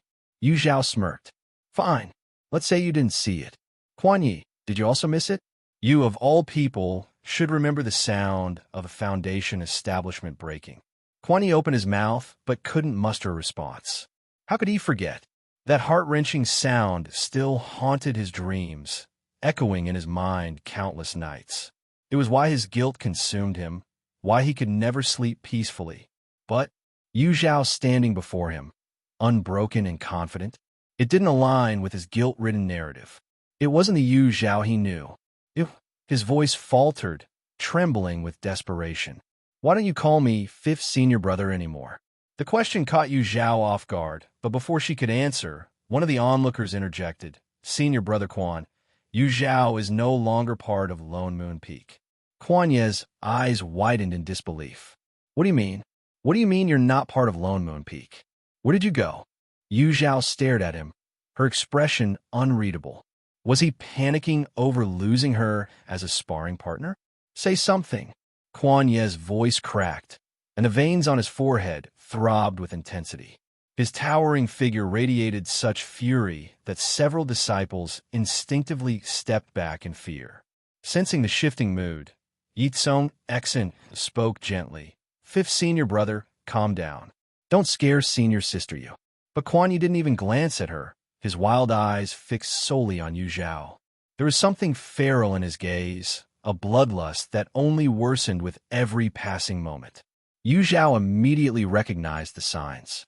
Quan Ye's temper was boiling over, and when that happened, there was only one way to calm him down: physical release. In her past life, she had been his outlet. Whether she consented or not, she was forced to endure his aggression under the guise of sparring. Her protests were ignored, and the cycle continued until she began to believe the lie, that he tormented her because he cared. She shook her head, clearing away the painful memories. She was no longer that weak and self-deluded girl. Raising her chin, Yu Zhao met Quan Ye's gaze without fear. Her piercing stare carried a cold detachment, as if she were studying a beast in a cage. Quan Ye's chest tightened under her scrutiny. No, this wasn't Yu Zhao. This couldn't be her. Though, he whispered hoarsely. Who can bring her back to me? You're not Yu Zhao. Who are you? Get out of her body this instant. Quan Yi gritted his teeth, his face dark and stormy. A faint purple current swirled around him, crackling like distant thunder. Standing beside him, Ye Cong Xin felt the oppressive force radiating from him. Her face turned pale, and her breath quickened involuntarily. Senior brother 5, she muttered weakly. Shut up. Unlike Fang Chenglang and the others, Quan Yi had no patience for subtleties and didn't notice Ye Cong Xin's discomfort. He simply found her annoying. Ye Cong Xin pressed her lips together in frustration, feeling miserable. Lone Moon Peak. None of them are normal. A bunch of idiots. Useless. How can someone as brainless as Quan Ye still be favored by the heavens. What a cruel joke. You think staying silent will save you? I'll personally force you out of Yu Zhao's body to see what kind of creature you really are. Yu Zhao's indifferent demeanor only fueled Kuan Ye's rage. With a savage grin, he clenched his fists and lunged at her. His movements were accompanied by a deafening roar of thunder, powerful enough to shake the surroundings. Yu Zhao stood her ground, unfazed. Her right hand formed a seal, and with a single thought, layers of illusions expanded outward from her position. Stop! Just as Kuan Yi was about to step into the illusion, two angry shouts rang out simultaneously. Before he could react, two forces abruptly pinned him to the ground midair. Boom! The heavy impact silenced the entire crowd. From two different directions, groups of people pushed their way through the onlookers. When Yu Zhao caught sight of the woman on her right, her icy expression softened, and she smiled. Senior Sister Zhao. Zhou Jinyu quickly approached, her gaze scanning Yu Zhao anxiously. Are you all right? Did Kuan Yi hurt you? Don't worry, I'm fine. Yu Zhao smiled faintly, though a tinge of regret lingered in her heart. If Senior Sister Zhou had arrived just a moment later, she could have seen how Kuan Yi was ground into the dirt by her own hands. Relieved to see Yu Zhao unharmed, Zhou Jinyu finally noticed something else. Yu Zhao's cultivation level. It was now the same as hers, late Golden Core stage. She was astonished and delighted. Junior Sister Yu, you've broken through. Arriving slightly later, Zhang Jun's eyes nearly popped out of his head. Which powerful hidden realm did Yu Zhao stumble into? How had her cultivation surpassed his so quickly? Just a stroke of luck, Yu Zhao replied calmly. Meanwhile, Fong Chenglang, Lan Ziyu, and Su Ming arrived hurriedly, their expressions complicated as they observed Yu Zhao chatting with Zhou Jinyu. A swirl of emotions churned within them. Yu Zhao's transformation was astonishing. They could hardly recognize her anymore. Senior Brother 5 is still on the ground. Ye Cong Xin interjected, unable to bear all the attention being on Yu Zhao. He looks like he's in pain. Shouldn't we help him up? Fong Chenglang cast a glance at the fallen Kuan Yi and said coldly, Kuan Yi just finished his punishment and is already causing trouble again. He deserved. Senior Brother 5 didn't mean to. He was just worried about Senior Sister Yu. Ye Cong Xin argued, trying to defend him. Junior Sister, excessive leniency will only harm Kuan Yi. Fong Chenglang said meaningfully, silencing her. Zhou Jinyu, having finished her conversation with Yu Zhao, turned to Fong Chenglang with a stern expression. Junior Brother Fong, keep your Lone Moon Peak disciples in line. Yu Zhao is now an inner sect disciple. If they continue to bother her, I will handle it according to sect rules. Lan Ziyu and Su Ming bristled at her words, their eyes filled with defiance and resentment. Even if Yu Zhao had left Lone Moon Peak, she was still intricately connected to them. Why shouldn't they seek her out? Rest assured, Senior Sister Zhou, I will ensure they behave. Fong Chenglang replied with a solemn nod. Unexpectedly, Fong Chenglang calmly agreed without questioning or bargaining.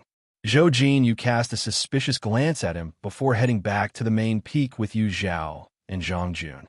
With the main players gone, the remaining disciples, losing interest in the spectacle, dispersed quickly. Only the disciples of Lone Moon Peak were left on the scene. Senior Brother, why did you agree to Senior Sister Zhou just now? Among the hundreds of rules in the Five Elements Tao sect, is there any that forbids us from speaking to Yu Zhao? Does being the Grand Senior Sister give her the right to suppress us with sect regulations? Su Ming immediately protested as soon as the others left. This was an internal matter of Lone Moon Peak, and even the sect master had no authority to interfere. Lan Ziyu remained silent, but his expression clearly showed he agreed with Su Ming's sentiments. Fong Chenglang didn't respond directly to them. Instead, he turned to ask Ye Cong Xin, Junior Sister, do you feel the same? Su Ming and Lan Ziyu immediately looked at Ye Cong Xin expectantly. Ye Cong Xin hesitated for a moment before deciding to give the safest response. I will follow Senior Brother's lead. Su Ming and Lan Ziyu thought Ye Cong Xin was siding with them and were overjoyed. However, Fong Chenglang discerned the underlying meaning in her words. He chuckled lightly, though the sound carried a deeper implication. Very well, since you'll follow me, then from now on, none of you are to approach Yu Zhao or acknowledge her. Senior brother, Lan Ziyu, Su Ming, and Ye Cong Xin stared at him in shock. Fong Chenglang had been the one most eager to bring Yu Zhao back to Lone Moon Peak. He had even stubbornly remained in the marsh forest, refusing to return until he saw her. Yet, ever since he returned to the Five Elements Dao sect with the injured Cui Ju, it was as if he had become a completely different person. He no longer mentioned Yu Zhao or allowed anyone else to bring her up. Now, he was even forbidding them from interacting with her altogether. Senior brother, did Yu Zhao say or do something to upset you? Su Ming asked cautiously. He remembered how furious he had been when Yu Zhao had once used illusion techniques to toy with him. Back then, he'd wanted nothing more than to string her up and give her a good beating.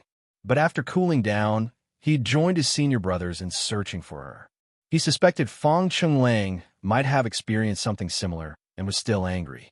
If you still consider me your senior brother, then do not disturb her anymore, Fong Chenglang said firmly, avoiding Su Ming's question. Though Lan Ziyu and Su Ming were reluctant, they reluctantly agreed, constrained by Fong Chenglang's usual authority and respect. Ye Cong Xin, meanwhile, maintained a composed expression but was laughing inwardly. Yu Zhao's attempt to withdraw and feign disinterest had backfired spectacularly. Fong Chenglang seemed utterly disillusioned and ready to give up on her entirely. Having angered Lan Ziyu and Su Ming before, and now alienating Quan Yi, the only one who still felt guilty toward her, Yu Zhao had sealed her fate. She would never set foot on Lone Moon Peak again in this lifetime. Second brother, third brother, I'll leave Quan Yi in your care. Make sure he learns the importance of speaking and acting with caution, Fong Chenglang instructed before leaving abruptly, his decisiveness leaving no room for further discussion. Lan Ziyu and Su Ming exchanged uneasy glances. Fong Chenglang had never delegated the task of disciplining junior disciples to them before. He had always taken charge personally. Now, their senior brother had changed, so much that he felt unfamiliar and unsettling. Would Lone Moon Peak ever return to how it once was? The main peak. Yu Zhao firmly said, I agree.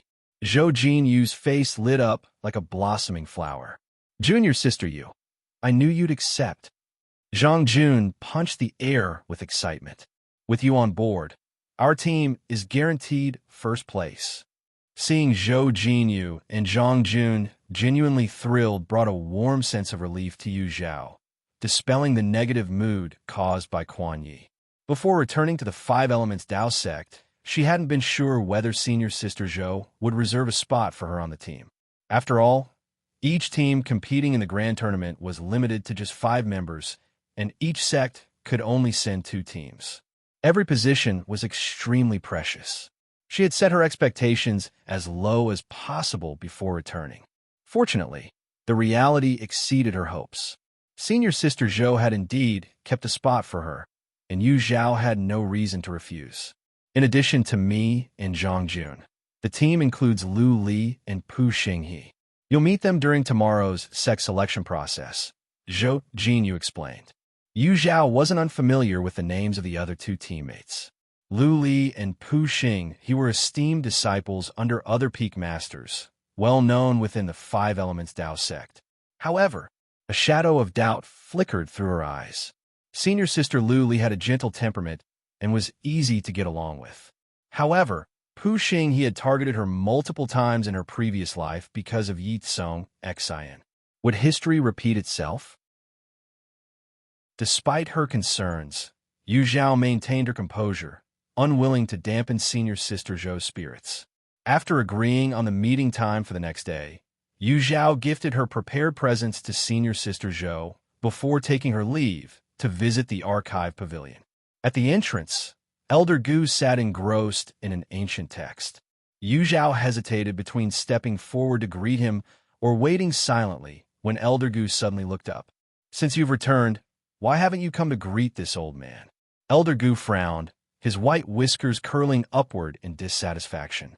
Hurriedly, Yu Zhao stepped forward to apologize. "Senior, I saw you were absorbed in reading and didn't wish to disturb you. Please forgive me." Elder Gu huffed. "At least you're polite.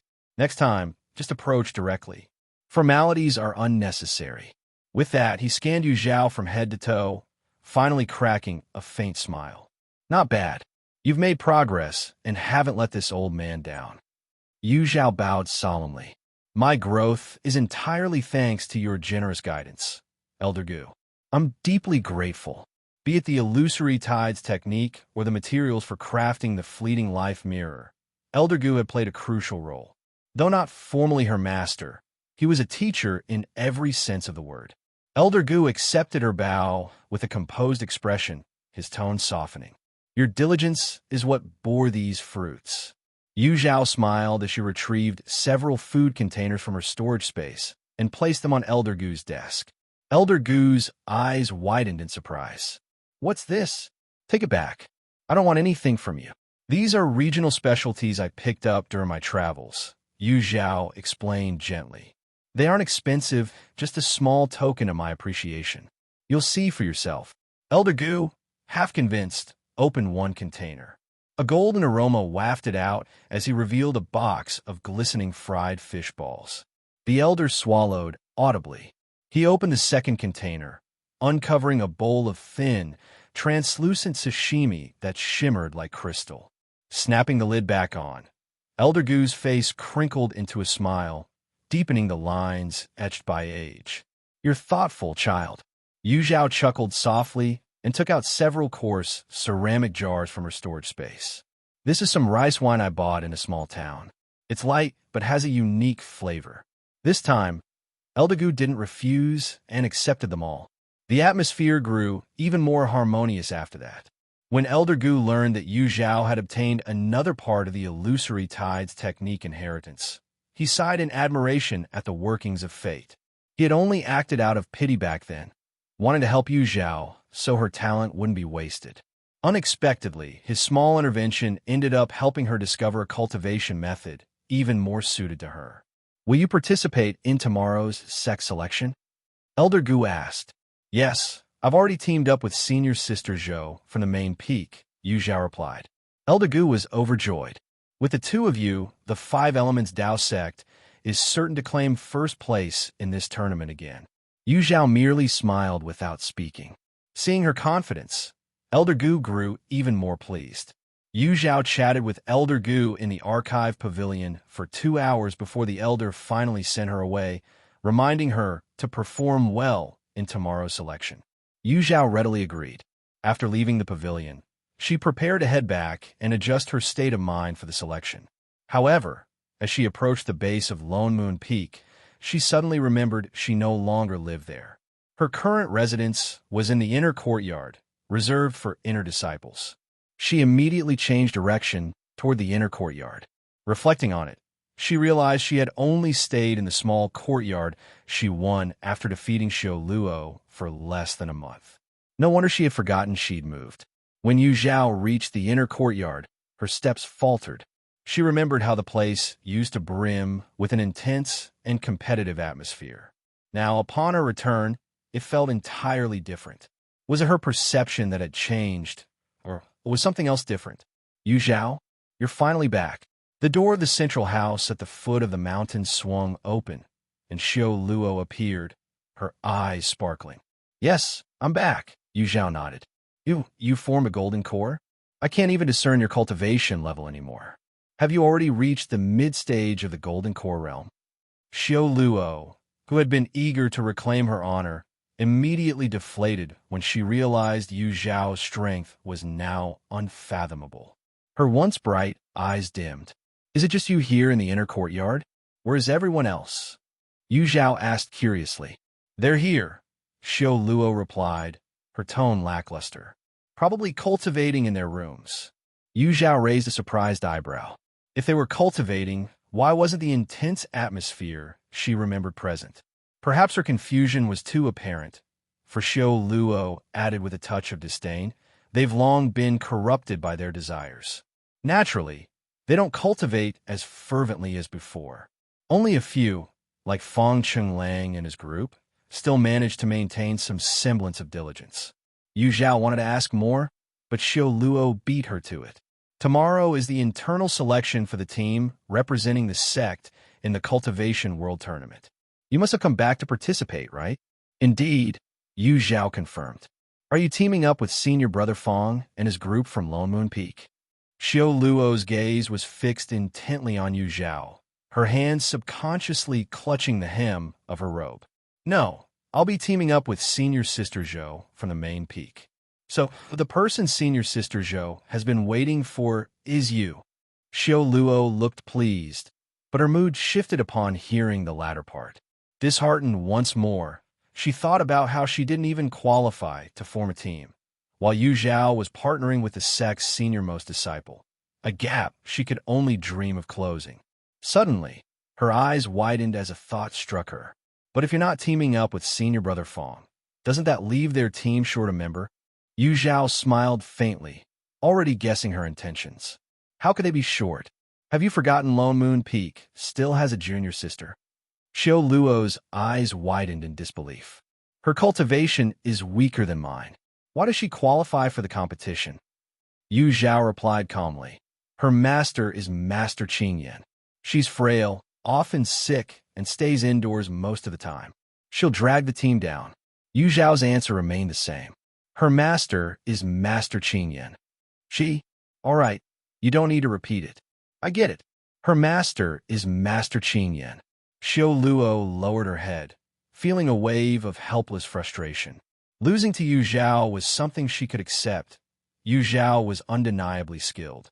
But losing to Ye Cong Xin, that was something she couldn't reconcile.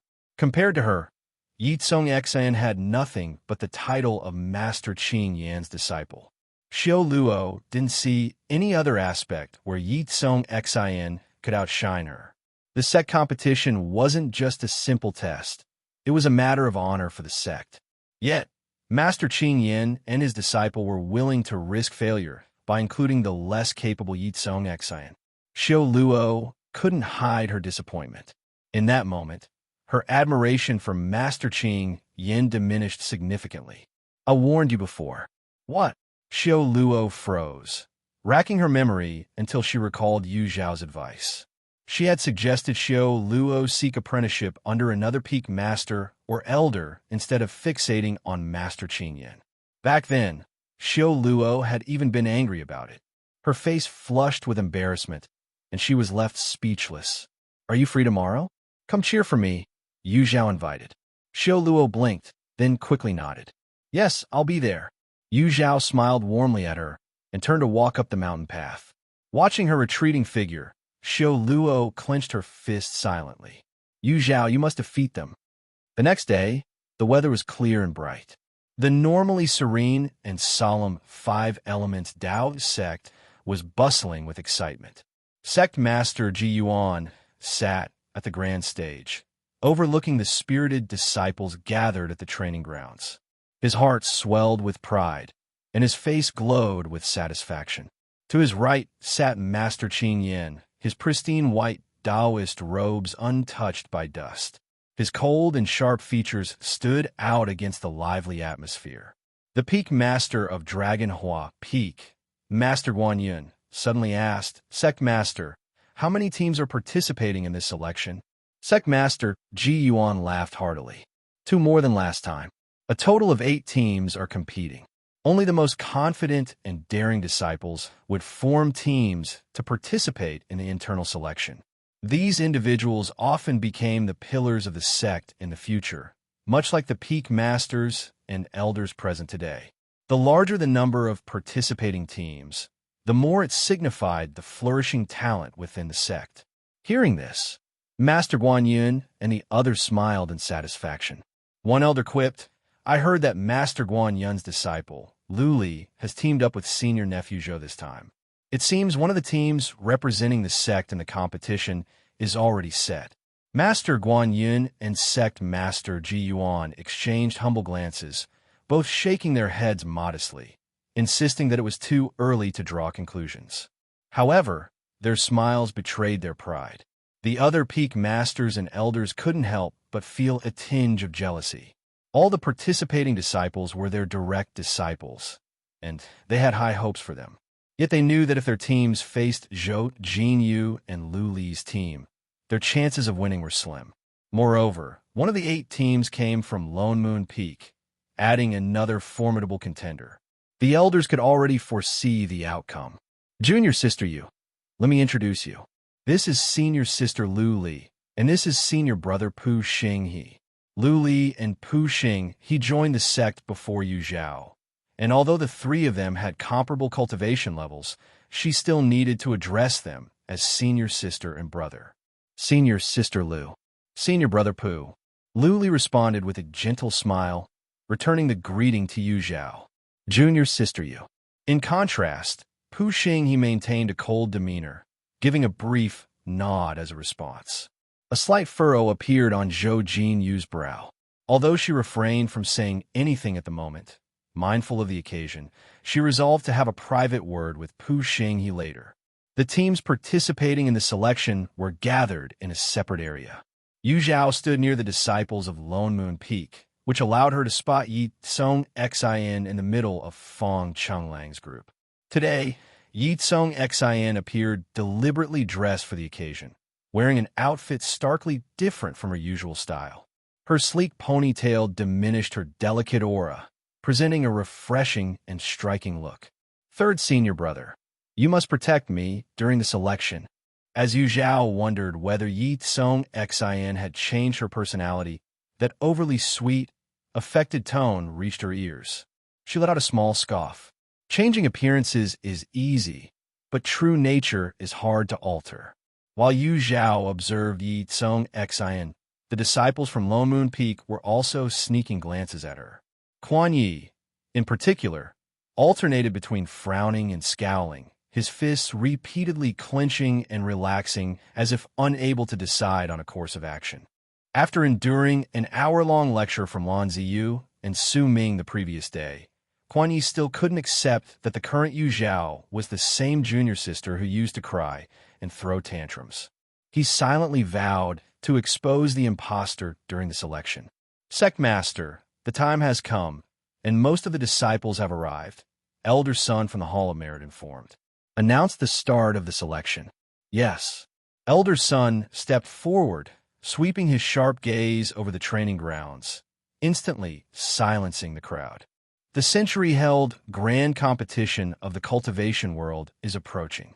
This selection will determine 2 teams to represent the 5 elements Dao sect. 8 teams are participating in the selection, each assigned a number from 1 to 8.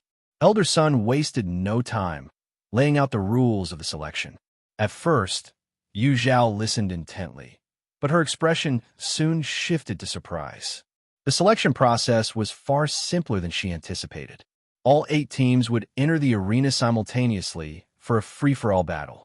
The order in which teams were eliminated would decide the winners. This meant she could target Lone Moon Peak early, ensuring their defeat.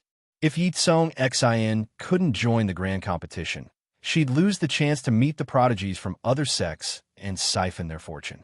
Realizing this possibility, Yu Zhao felt her heart race as her fighting spirit surged. Senior sister Zhao, she whispered through a spiritual transmission. Zhao Jinyu turned to her, eyes gleaming with a shared sense of eagerness. Both of them glanced toward the neighboring team, their smiles filled with mischief. The rule announcement weighed heavily on Fong Chunlang and Lan Ziyu. The selection process put them at a significant disadvantage. Among the competing disciples, all at the Golden Core stage, Ye Cong Xin was the most vulnerable. Having previously experienced Yu Zhao's illusion techniques, they knew if she teamed up with Zhao Jinyu, their chances of being the first team eliminated were high. Others shared Fong Chunlang's concern. In a free-for-all, wouldn't junior sister Yi be in danger? That's unlikely. Surely no one would stoop to bullying the weak. Seriously? This is a selection, not a sparring session. If you're afraid of losing, don't bother showing up. The last speaker's tone was filled with disdain and scorn, immediately drawing the attention of nearby disciples. Xiao Luo remained composed, unbothered by the gazes upon her. After all, she hadn't said anything incorrect, so there was no reason for her to feel guilty. The disciples of Lone Moon Peak should never have let Ye Cong Xin participate in the competition. If they lost, it was their own fault. Xiao Luo's reputation as the violent Rakshasa was well known within the Five Elements Tao sect, and those who initially wanted to argue against her swallowed their words. Elder Sun commanded. The 8 selected teams stepped forward. A total of 40 disciples, including Yu Zhao, marched uniformly to the center of the martial arena. Master Guan Yun hummed thoughtfully. The female disciple beside Zhao, Jean Yu, looks unfamiliar. When did the sect gain a new golden core late-stage disciple? Wait, isn't it Yu Zhao, the one Master Qing Yin expelled from her tutelage? Has she reached the golden core stage? The peak masters and elders turned their surprised gazes to Master Qing Yin. They had all heard various rumors about Yu Zhao, most notably that she had been expelled from Master Qing Yin's mentorship and reduced to an intersect disciple without a master. Everyone had assumed that Yu Zhao, having offended Master Qing Yin, must have been of poor character and unfit for cultivation. Seeing her now, they realized the rumors were misleading. Her calm demeanor and refined aura surpassed most of the direct disciples present, and her water element spiritual root was excellent. That Master Qing Yin would cast her out, raise questions about what had truly transpired. Elder Sun and Sect Master Ji Yuan were equally astonished. Among all the elders, they had interacted with Yu Zhao the most. The last they remembered, Yu Zhao had been at the Foundation establishment late stage when she left Lone Moon Peak. To see her now, with such advanced cultivation in just 2 years, was shocking. Sect Master Ji Yuan couldn't help but lament inwardly. If he had known this would happen, he would have accepted Yu Zhao into the main peak when she was expelled. He had missed a golden opportunity to recruit a rare talent. From her seat high above, Master Qing Yin looked down at Yu Zhao. Though her face remained as calm as a still lake, subtle ripples of emotion emerged in her eyes. So, relying on a rebuilt Tao foundation and strengthened soul, she believes herself invincible. How bold to rebel openly against her master. Such a heartless, ungrateful person. How fitting for the techniques she cultivates. Master Qing Yin thought coldly. Sect Master Ji Yuan, feeling a chill in the air, glanced oddly at Master Qing Yin. Why is she angry again? Does she want to freeze the rest of us along with herself? Elder Sun turned his gaze back to the disciples in the arena and sternly announced the rules. When the formation activates, the selection begins. Anyone whose body touches outside the formation's boundary will be eliminated. The last one standing will secure victory for their team. Do you all understand? Yes, the 40 disciples replied in unison. Good. The selection commences in... Stop! A voice, cold as snow, interrupted Elder Sunday. Everyone turned in confusion toward Master Qing Yin, who had abruptly spoken up. Yu Zhao felt a chill grip her heart, a sense of foreboding settling over her. In the next moment, she could feel the piercing sharpness of Master Qing Yin's gaze upon her. Yu Zhao is ungrateful, self-serving, and unworthy of representing the Five Elements Tao sect in the competition, Master Qing Yin declared. As the peak master, I hereby strip her of her qualification to participate. For a moment, all sounds seemed to vanish for Yu Zhao. She raised her head and looked at Master Qing Yin, whose lofty presence seemed as pure and distant as a pine tree beneath the moon. The scene brought forth memories of her past life when she had died by this woman's sword. At that time, even as Master Qing Yin's sword pierced her heart, Yu Zhao stubbornly refused to believe her master had truly intended to kill her. She was Master Qing Yin's personally chosen last disciple, brought from the mortal world with promises of unparalleled care. Engraving respect for her master into her very bones, she remained loyal despite Master Qing Yin's indifference. Even as he ignored her, she never entertained a single rebellious thought. But when she exposed Ye Cong Xin's true nature, the master she revered decided she deserved death. She hadn't fallen to the hands of her enemies, but to the one who had once saved her from despair. How absurd. How tragic. Master Qing Yin, mind your words.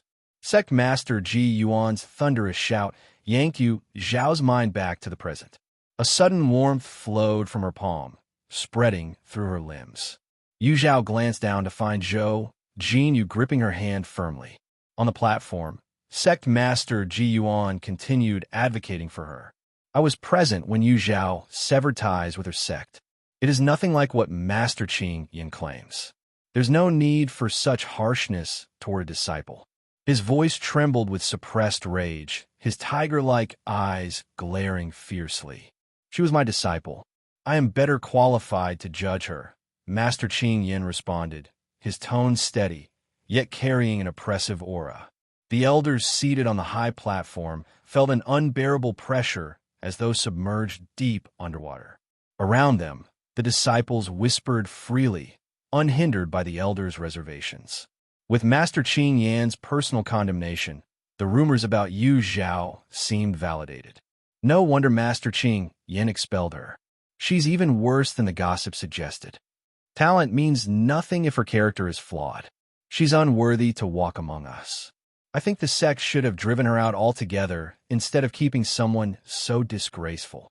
Poor junior sister Yi, bedridden for so long. She must have suffered terribly under Yu Zhao. The overwhelming criticism drowned out any attempt to defend her. Standing protectively around Yu Zhao, Zhou Jinyu, Zhang Jun, and Lu Li blocked the hateful stares aimed at her. Meanwhile, Pu Xing he quickly distanced himself, fearing any association with her would harm his reputation. Fang Chenglang, Lan Ziyu, and Su Ming turned pale, terror gnawing at them. While they knew Yu Zhao wasn't as vile as described, Master Qing Yan's influence in the cultivation world was undeniable. His judgment was akin to a death sentence for her, and no one would risk associating with someone he despised. Yet, the three also knew Yu Zhao's faults were minor, a stubborn personality and occasional disputes with her juniors. Those alone didn't merit such cruel punishment. Mas, Su Ming began to plead, but was stopped by Ye Cong Xin tugging his sleeve. Third senior brother, Master is angry. Speaking up now will only make it worse for her. Then what should we do? Su Ming asked, his voice frantic, sweat gathering on his brow. Lan Ziyu's expression mirrored his unease as he glanced nervously toward Yu Zhao. Why panic? That Yu Zhao is an imposter. Master must have seen through her disguise, sneered Quan Yi, his face smug with satisfaction. I told you before she wasn't the real Yu Zhao, but you wouldn't believe me. Now do you see? The real Yu Zhao would never dare defy her master, abandon the sect, or oppose them. This woman was nothing but a fake, and the true Yu Zhao had likely been hidden away by her. Master, Yu Zhao's heart is sincere and untainted. There must be a misunderstanding. I beg you to reconsider your words. Fang Chenglang stepped forward from the crowd and knelt heavily on the ground, his face filled with desperation. Seeing their eldest senior brother kneel, Su Ming quickly followed suit without a second thought. Lan Ziyu hesitated, glanced in Yu Zhao's direction, then lifted his robe and knelt as well. Ye Cong Xin felt the mounting pressure from the scene. Gritting her teeth, she was about to join in the plea when Quan Yi grabbed her arm. Junior sister, they've been fooled by that fake. Don't let yourself be deceived. But eldest senior brother and the others. Ye Cong Xin was secretly delighted but forced a worried expression on her face. Forget about them. If they want to kneel, let them. Master will punish them anyway, Quan Yi said with glee. Cheng Lang, are you defying me as your master? Master Qing Yan's calm voice carried a subtle edge of anger. Fang Chenglang bowed deeply. Disciple would never dare. However, I cannot agree with your evaluation of Yu Zhao. I beg you to spare her. Please, Master, spare her. Lan Ziyu and Su Ming echoed in unison. Their collective plea left many bystanders puzzled. Fang Chenglang was known for his integrity and uprightness. If he was speaking on Yu Zhao's behalf, could it mean that she wasn't as Master Qing Yan had described? Moreover, Lan Ziyu and Su Ming, who were usually at odds with Yu Zhao, were now standing up for her. Even Zhou Jinyu and Zhang Jun had shown their support for Yu Zhao earlier. Perhaps her reputation wasn't as terrible as imagined. Sect Master Ji Yuan seized the moment to intervene. Master Qing Yin, even your disciples suggest this is a misunderstanding. Let's end this matter here, huh? His laughter was dry and forced, hoping to lighten the atmosphere. Unfortunately, Master Qing Yin remained unmoved. This election is for personal disciples only. Yu Zhao does not qualify, Master Qing Yin stated firmly. Sect Master Ji Yuan's face darkened. It was clear Master Qing Yin was intent on excluding Yu Zhao from representing the five elements. The reason was simple. If Yu Zhao's team achieved a resounding victory, her background would inevitably become a topic of gossip, and Master Qing Yin would be drawn into the conversation. To avoid becoming a subject of idle chatter, Master Qing Yin sought to nip this possibility in the bud. Sect Master Ji Yuan was deeply displeased. To him, the sect's honor outweighed everything else. A few rumors wouldn't harm Master Qing Yin, so why was he so sensitive about it? Yet, Master Qing Yan's status within the five elements Dao sect rivaled his own as sect master. Anything Master Qing Yin said carried significant weight, forcing sect master Ji Yuan to reconsider. What do the other peak masters and elders think? Sect master Ji Yuan turned to the audience. Elder Gu had been holding back a flood of words, desperate for a chance to speak. The question prompted him to respond loudly. The sect selection should be based on ability, not status. Yu Zhao has already reached the late stage of the Golden Core. How is she unqualified to compete? Sect Master Ji Yuan immediately shot Elder Gu an appreciative glance. Elder Gu, I always thought of you as a bookworm, but it seems your insight surpasses others. You're truly remarkable. His happiness was short-lived. Few peak masters or elders were willing to risk offending Master Qing Yin. Most chose silence, while others subtly expressed agreement with Master Qing Yin's stance. Master Qing Yin sat quietly, exuding an ethereal air like an immortal descending from the heavens, untouchable and serene. A bitter smile played on Sect Master Ji Yuan's lips. From a moment Master Qing Yin voiced his disapproval, it was clear that no one would dare oppose his will. Looking down at Yu Zhao, Sect Master Ji Yuan's gaze was filled with guilt and helplessness. As Sect Master, I've failed you. I can't protect you. Junior sister Yu. Zhou Jin Yu gripped Yu Zhao's hand tightly, her frustration evident. Though she couldn't hear the conversation on the high platform, she could clearly see the changes in their master's expression, resignation, and compromise. It was a bitter pill to swallow.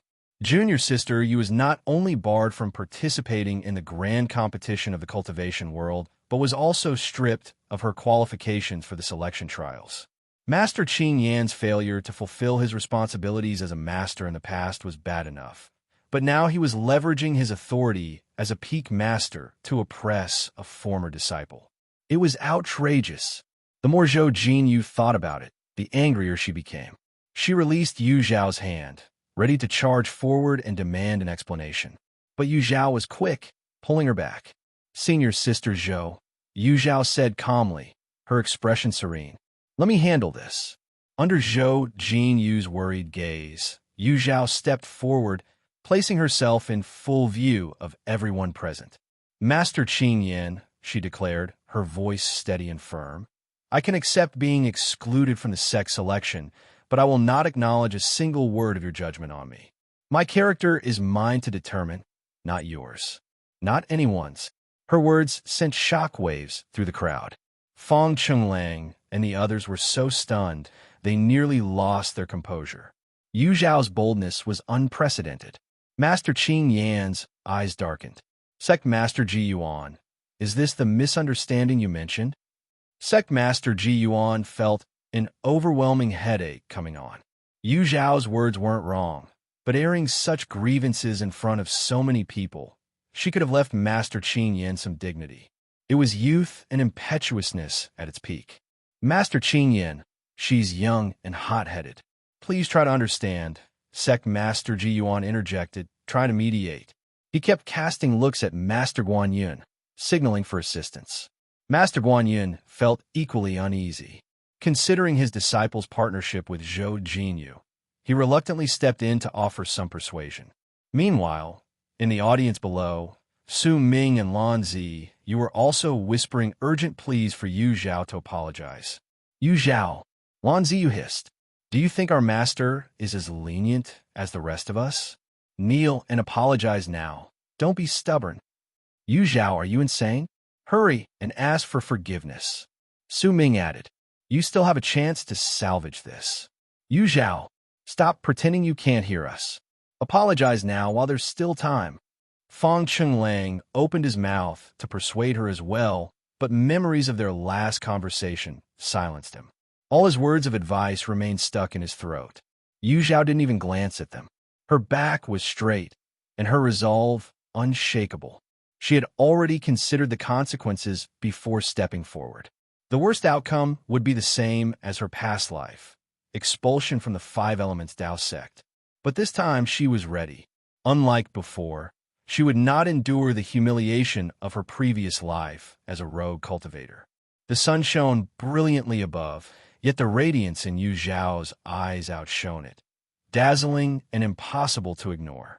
Master Qing Yan's gaze faltered, and a searing pain suddenly erupted in his sea of consciousness. He clenched the armrest of his chair, his knuckles whitening, his expression flickering with turmoil. Why? He had controlled this affliction well over the years. Why was it resurfacing now? Was it because of Yu Zhao? No, impossible. Yu Zhao was nothing but a discarded disciple. How could she possibly affect him? It had to be something else. Master Qing Yan? Though he tried to conceal his discomfort, the sharp eyes of those present quickly noticed. Sect Master Ji Yuan, despite his frustrations with Master Qing Yan's domineering ways, couldn't help but show concern. He knew how crucial Master Qing Yan was to the sect. Any incident involving him could compromise the Five Elements Tao sect's standing. I'm fine, Master Qing Yan replied curtly. Master Qing Yan suppressed his pain, restoring his usual aloof demeanor. Sect Master Ji Yuan, one of the few who knew of Master Qing Yan's old ailment, couldn't hide the concern on his face. The sight made Master Qing Yan inwardly annoyed. He shifted his gaze back to Yu Zhao, and for some inexplicable reason, his perspective of her had changed. She now seemed less objectionable to him. However, his expression soon hardened. Yu Zhao, he declared coldly, your disrespect towards your elders and your reckless words make it impossible for you to achieve the Tao in this lifetime. Yu Zhao thought she might feel angry at his statement, but instead, she felt a deep calm, as though listening to a stranger's baseless rant. She replied indifferently, a mere opinion. These 4 simple words were far more impactful than any elaborate retort. Master Qing Yan's face darkened further, and he let out a cold laugh. Very well. I'll see just how far someone as defiant as you can go. Yu Zhao lifted her head, meeting his gaze. Each word she spoke carried weight. Then, Master Qing Yan, watch closely how I step by step achieve the Tao. Arrogance. The thought flashed through everyone's minds simultaneously. To utter such words of resolve before the number 1 in cultivation. Was it confidence or sheer hubris? Most believed it was the latter. Yet, a small minority held faith that Yu Zhao would follow through on her bold declaration. Ye Cong Xin stared at Yu Zhao's back, her heart churning with jealousy mingled with an unexplainable admiration. She, too, wished to live as fearlessly and freely as Yu Zhao, unrestrained and unyielding. But instead, she was bound to the system, tirelessly currying favor with so-called great luck bearers, reduced to a docile yes-woman. Yu Zhao possessed everything she desired, yet took it for granted.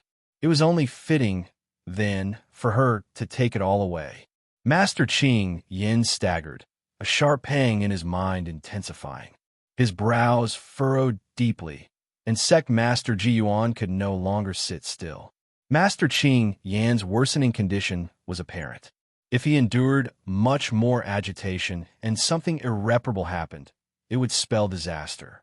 Hastily, Sect Master Ji Yuan transmitted instructions to Elder Sun to resume hosting the qualification trials. Elder Sun hesitated, glancing at Yu Zhao.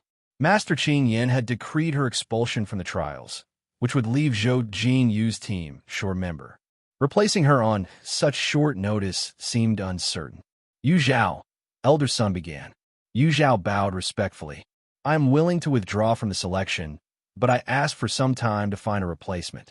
Granted, elder son agreed. Yu Zhao walked over to Zhou Jinyu, guilt written across her face. Senior sister Zhou, I'm sorry for failing to live up to your kindness. Zhou Jinyu's eyes reddened. No apologies. This isn't your fault.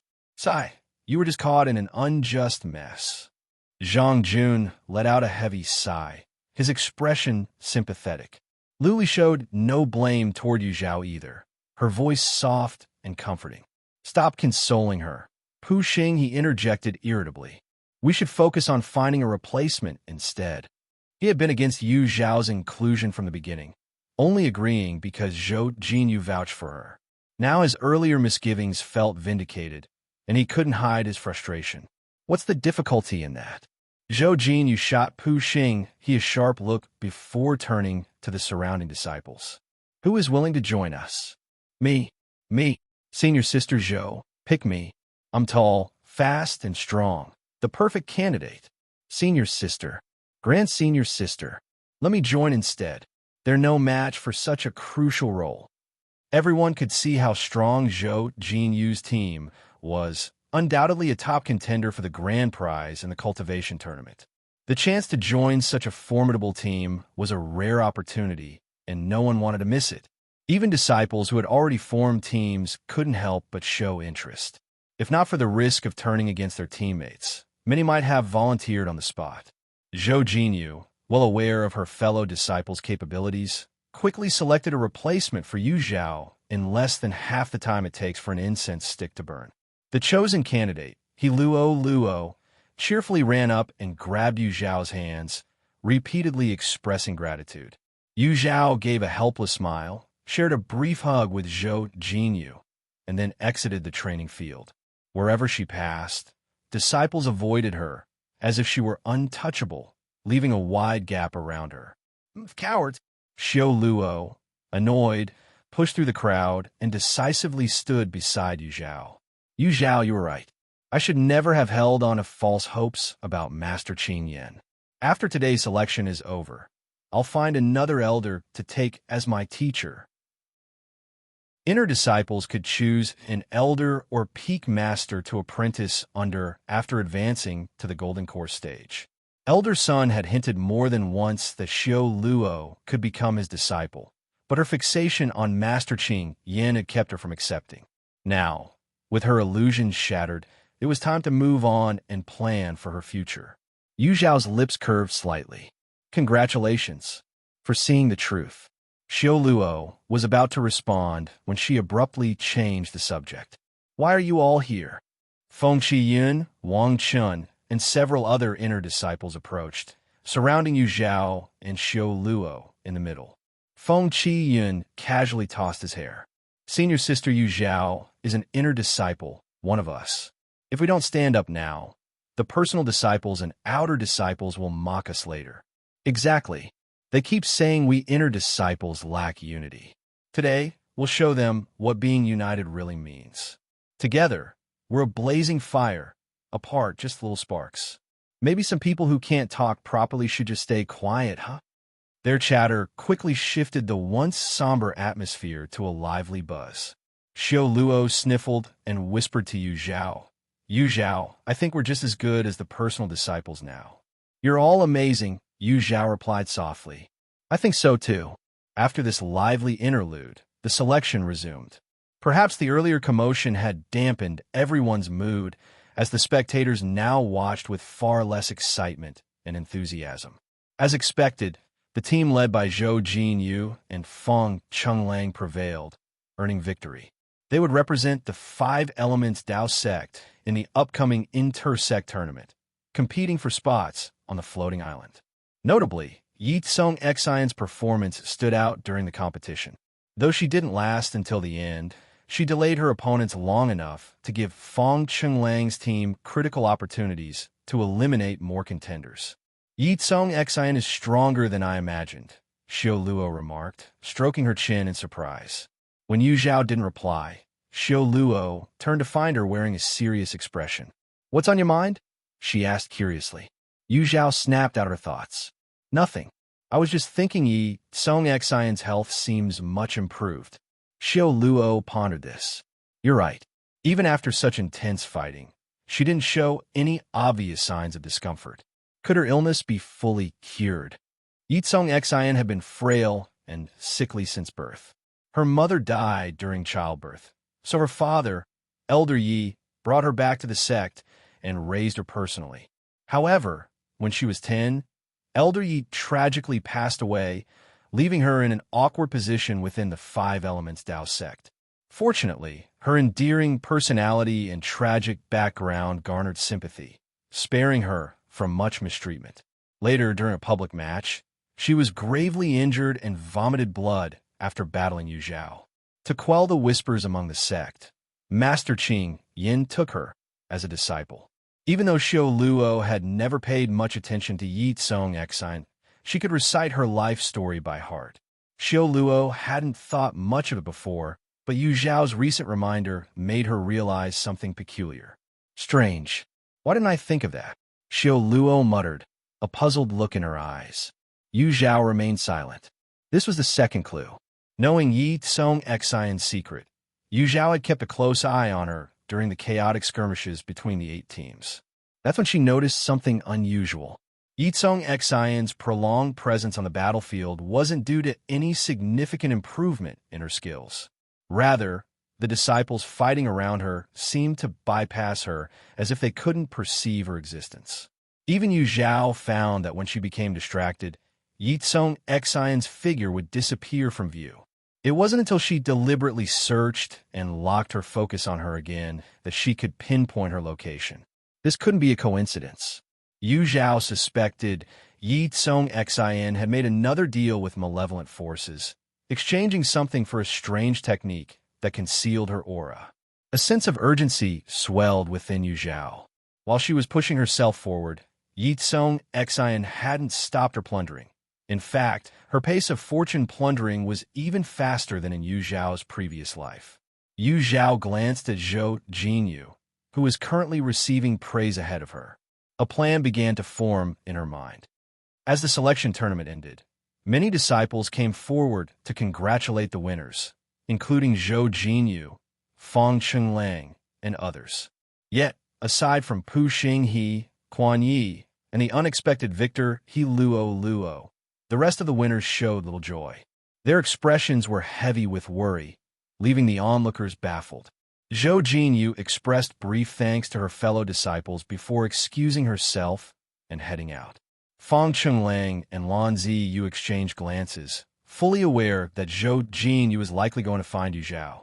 They watched her leave with complicated emotions, feeling a whirlwind of mixed thoughts. When Yu Zhao and Zhao Jinyu finally met, neither spoke immediately. Instead, they moved to a quiet, secluded area. Senior Sister Zhao, Yu Zhao began. Yu Zhao, let me speak first. Zhao Jinyu interrupted, looking at her earnestly. Even though you can't represent the Five Elements Dao sect in the sect competition, you can still participate in the individual trials as an independent contender. As long as you place in the top 20, you'll still earn a spot on the floating island. With your strength, I'm confident you can achieve this. The Cultivation World's grand competitions were split into sect matches and individual trials. Both competitions granted the top 20 contestants access to the floating island. However, unlike the sect matches, the individual trials brought together elites from all corners and were exponentially more challenging, requiring greater time, effort, and risk. Moreover, the individual trials had fewer rules, meaning any conceivable danger could arise during the battles. Death was a common occurrence. The top 20 in the individual trials were hailed as the fiercest warriors, forged through blood and chaos.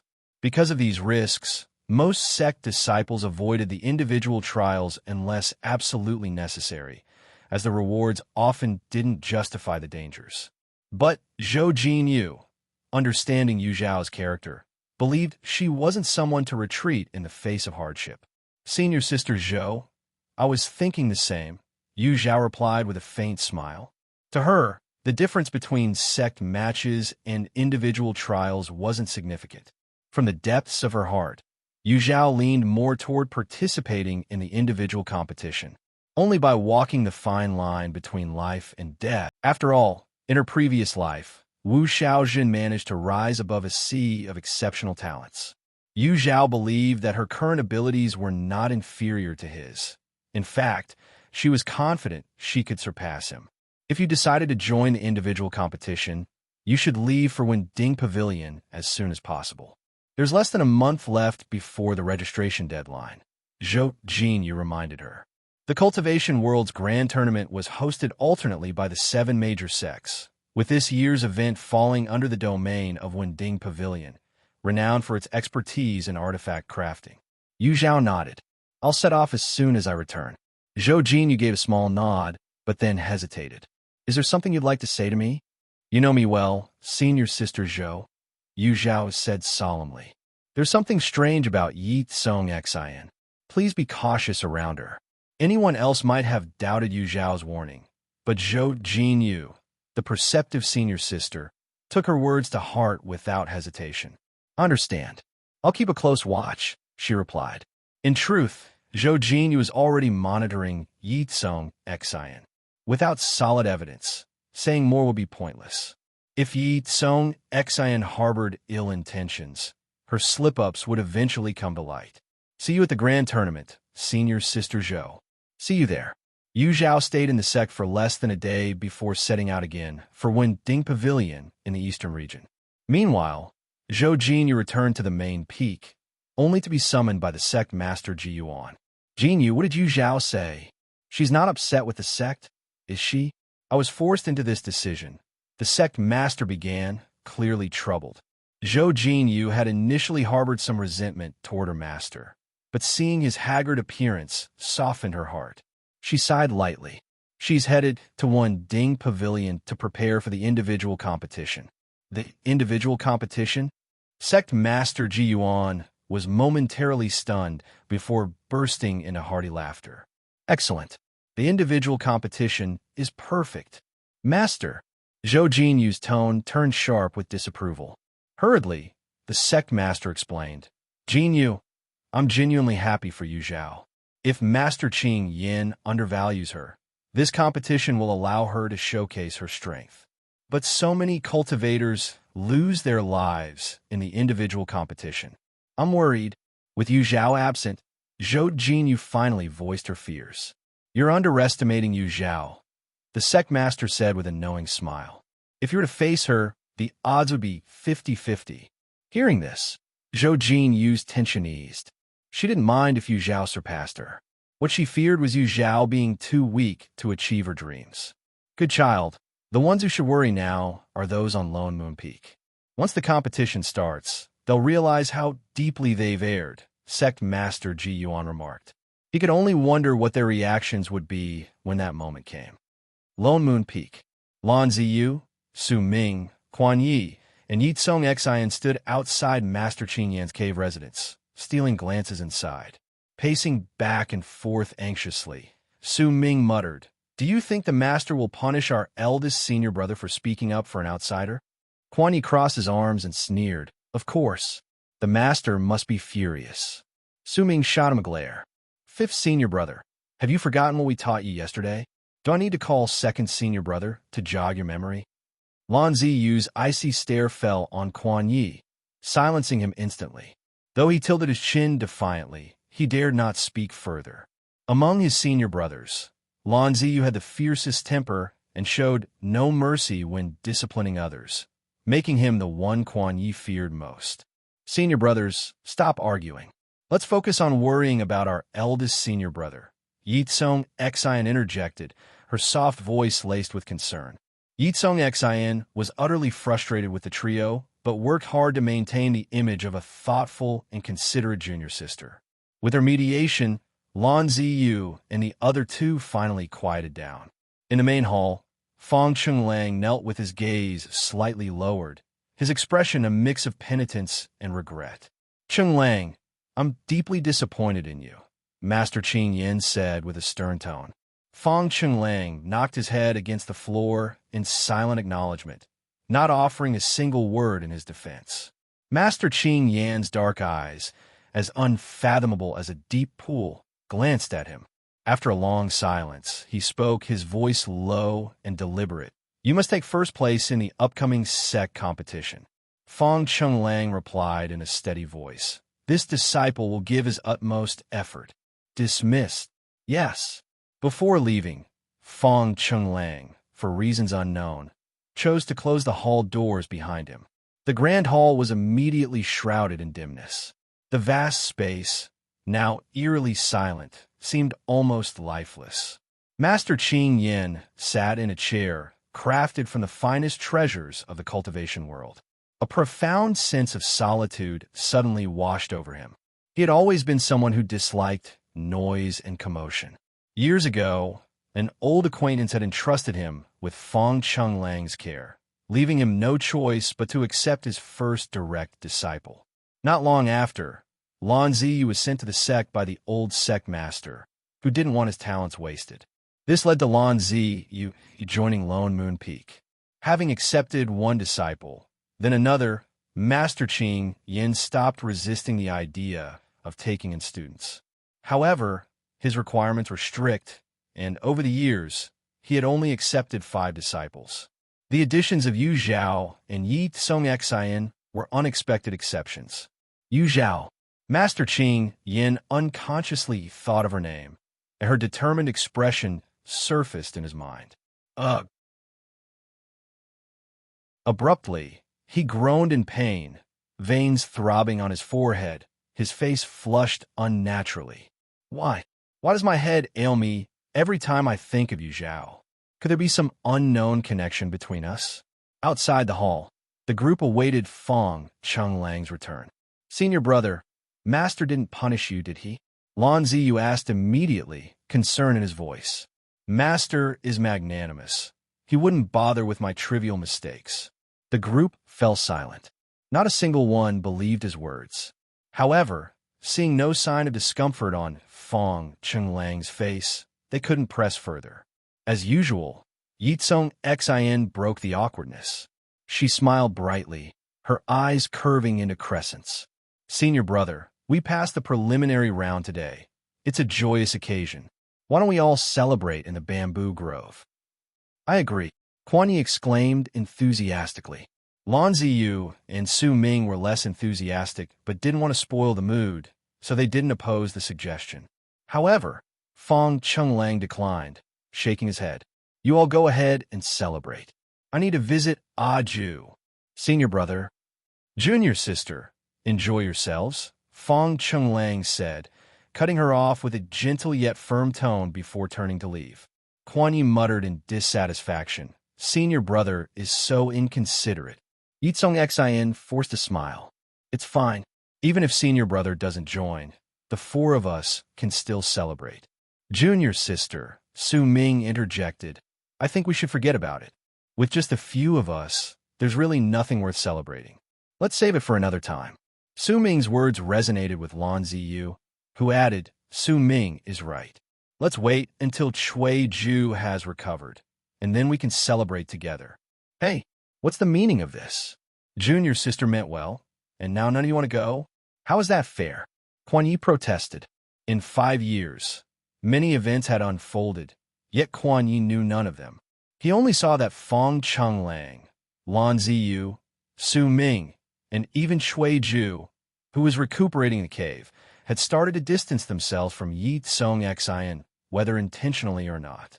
This left him thoroughly irritated. Su Ming rolled his eyes. "I'll go if I feel like it. If I don't, I won't." Lan Ziyu was even more curt, throwing his sleeves back as he walked away. Su Ming snorted, dragging his steps and swaying with every move before leaving as well. Quan Ye's face darkened. His second senior brother and third senior brother had never taken him seriously. One day, he would make them regret bullying him. Just then, soft sobbing suddenly came from nearby. Startled, Quan Yi turned to see Cong Xin crying like a pear blossom drenched in rain. He was at a loss, clumsily trying to comfort her. "Little junior sister, don't cry. You look terrible when you cry. Ye Cong Xin almost choked on her tears from sheer indignation. Fifth senior brother, I must not be doing well enough. That's why eldest senior brother and the others don't like me anymore, she said, suppressing her anger as she sobbed. If they don't like you, then you can just not like them back. Ye Cong Xin was momentarily stunned. Her eyes darted before she continued her lament. I know I'm not as smart or capable as senior sister you. That's why they all like senior sister you and not me. But I feel so sad. You Zhao? She's stirring up trouble again, isn't she? Kuan Ye's eyes turned fierce. I knew that imposter wasn't up to any good. Wait here. I'll go get justice for you. Before Ye Cong Xin could stop him, he stomped off toward the mountain, ignoring her attempts to call him back. Ye Cong Xin was dumbfounded. She only wanted Kuan Yi to comfort and sympathize with her, not to confront Yu Zhao. Frustrated, she stomped her foot in annoyance. This time, she learned her lesson. Kuan Yi was utterly brainless. She couldn't afford to be too indirect with him, or it would backfire. Meanwhile, Kuan Yi stormed into the inner courtyard like a whirlwind. Xiao Luo and the others had just returned from the training grounds and weren't cultivating yet. Instead, they were chatting in small groups about the day's qualification trials. Kuan Ye's sudden arrival immediately put them on alert. Where's Yu Zhao? Tell her to get out here now. Standing at the base of the mountain, Kuan Yi roared, his anger palpable. His robes stretched taut over his muscular frame, emphasizing his solid build. The inner disciples turned to look at Xiao Luo and Feng Qiyun, who were known to be close to Yu Zhao. You Xiao Luo, right? Tell me where Yu Zhao is. Recognizing Xiao Luo from her earlier presence near Yu Zhao, Kuan Yi demanded in a gruff tone. Xiao Luo, Feng Qiyun, and the others, who had planned to coldly deal with Kuan Ye's provocation, almost broke their composure upon hearing that nickname. What kind of ridiculous name was Xiao Luo? To come up with such a nickname for Xiao Luo, absolute genius. Your father's the little radish. Your whole family are little radishes. Xiao Luo's face turned red with fury. Her petite figure was a sore spot for her, and she despised being called small. Now, not only had Kuan Yi insulted her size, but he'd also given her such a terrible nickname. Clearly, he was mocking her.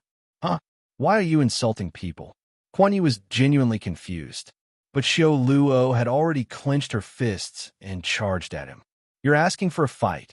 Kuan Ye's eyes lit up with excitement. He immediately forgot about Yu Zhao and swung back with his fists, ready for a brawl. Bang! Nearby, Lan Ziyu and Su Ming, who had split ways earlier, met again and were now awkwardly staring at each other. Hearing the commotion, their expressions shifted dramatically. Not good. That's Kuan Yi. He's after Yu Zhao too. Could they already be fighting? Bang! Bang! Bang! Bang! The terrifying collision sounds echoed like rhythmic drumbeats. Two figures were locked in a fierce battle, their movements causing surging waves of energy that swept outwards, making their robes flap wildly. When Lan Ziyu and Su Ming arrived, they saw Xiao Luo delivering a powerful kick to Kuan Ye's abdomen, producing a dull thud. The two drew sharp breaths.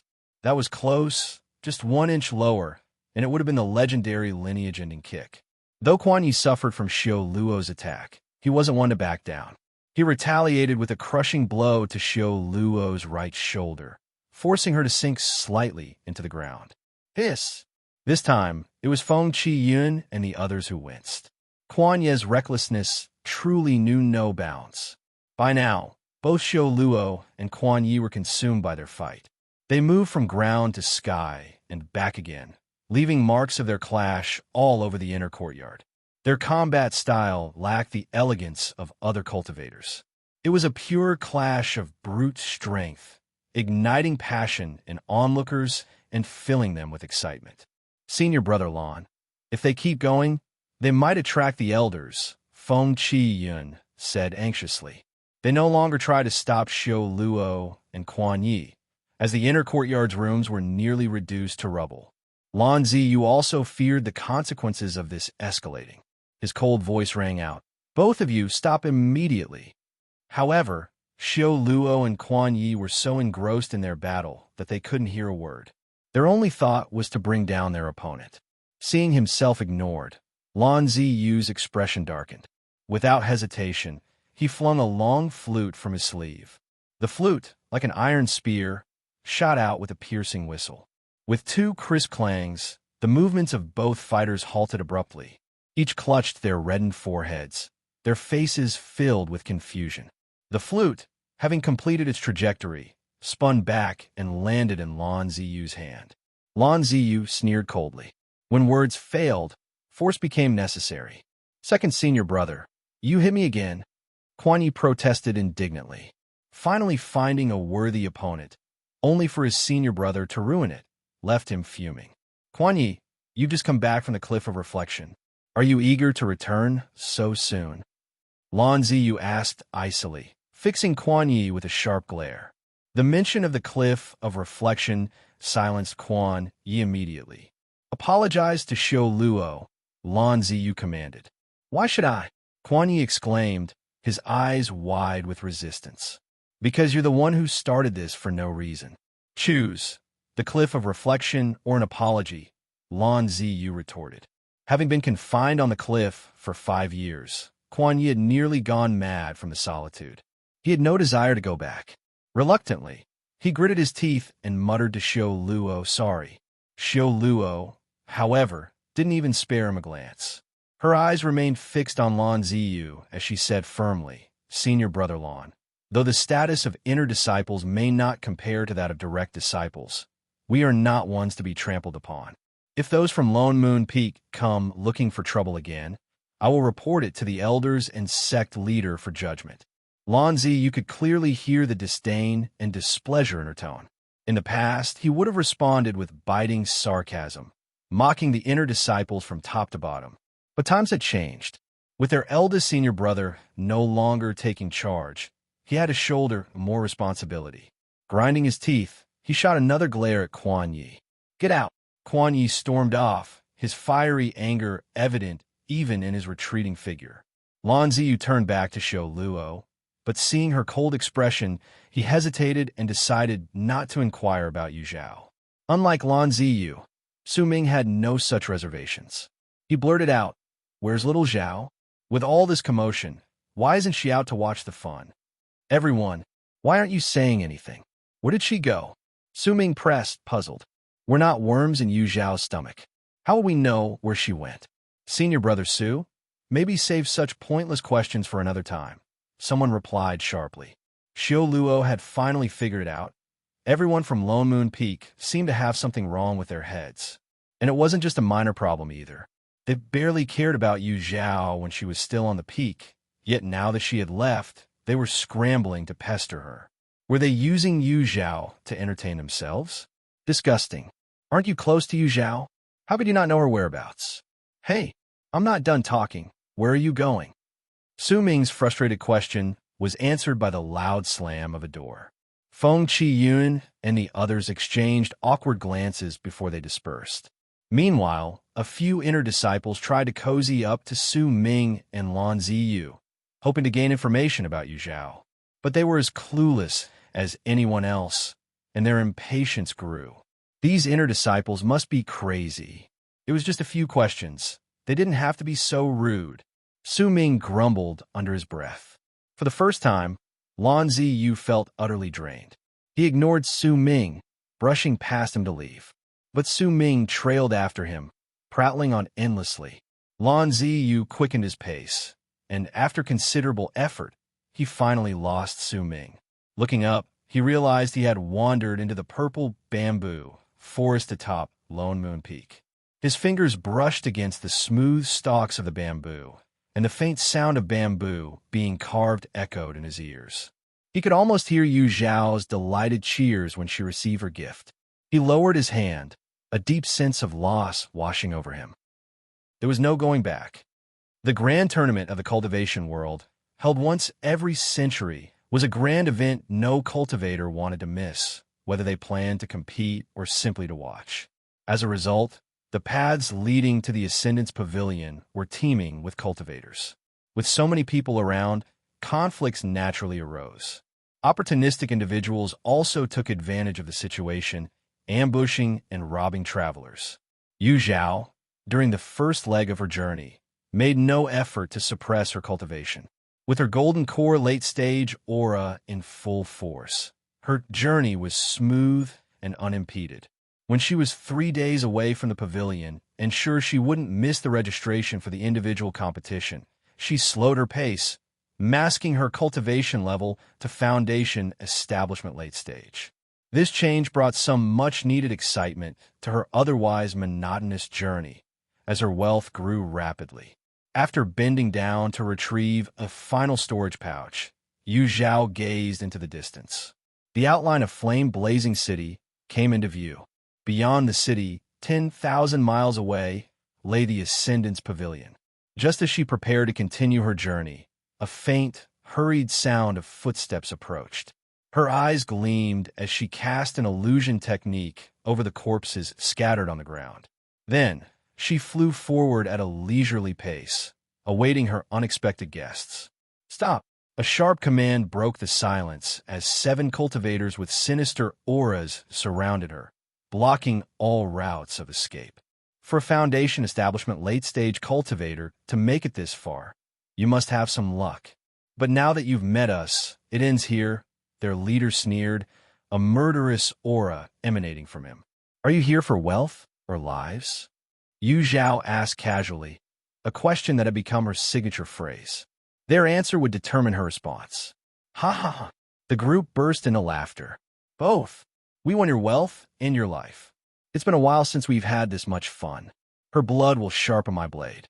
The last few weren't even worth the effort. This time, let me do it." A hulking man, as massive as a small mountain, pushed past his comrades, grinning wickedly as he advanced toward Yu Zhao. Each step he took sent tremors through the ground, his layers of fat rippling like waves.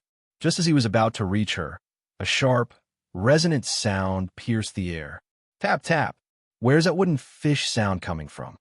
Everyone looked around, searching for the source, when a young monk dressed in a white cassock appeared, walking with the wind. Around his neck hung a white jade prayer bead necklace, and in his hand he held a wooden fish. Yu Zhao raised an eyebrow when she saw him, her eyes flickering with an amused smile. "Stupid monk, this has nothing to do with you. Get lost and mind your own business." The sinister-looking man glared at him fiercely, though his heart was filled with unease. In the cultivation world, the identities of cultivators from the Harmony Sound Temple were easy to recognize among the 1 sect, 2 schools, and 4 factions. The monk before them appeared young, yet his cultivation was undetectable, highly likely a member of the Harmony Sound Temple. And those monks were not to be trifled with. The young monk paid no attention to the man's hostile tone. He maintained a benevolent and compassionate smile as he struck the wooden fish in his hand. "Dong! Bald donkey! Didn't you hear what our boss said? Get lost! Can't you speak? What are you mute? Ha ha ha!" Laughter erupted around them. The young monk's smile deepened, and he struck the wooden fish again. "Dong!" Yu Zhao silently counted in her mind. Only 1 more strike to go. The sinister man also sensed that something was off. He hesitated, considering whether to retreat, but the burly cultivator beside him had grown impatient. "If you won't leave, then stay here forever." Before the words had even faded, the burly cultivator swung his fan-sized hand toward the young monk with a roar of wind. The young monk calmly raised his hand and struck the wooden fish a 3rd time before everyone's eyes. "Dong! Enough! You rotten lot! This monk has had enough of you. Watch as I deliver your salvation." The delicate features of the young monk twisted in irritation as he shoved the wooden fish into his sleeve. Gripping the wooden fish mallet, he charged forward, hurling curses.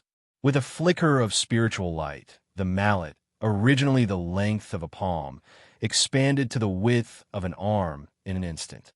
In the blink of an eye, it smashed down on the burly cultivator's head. Bang! A sonorous chant of Buddhist scripture echoed in the burly cultivator's ears. His vision turned black, and he fell backward, sleeping soundly, a serene smile on his face.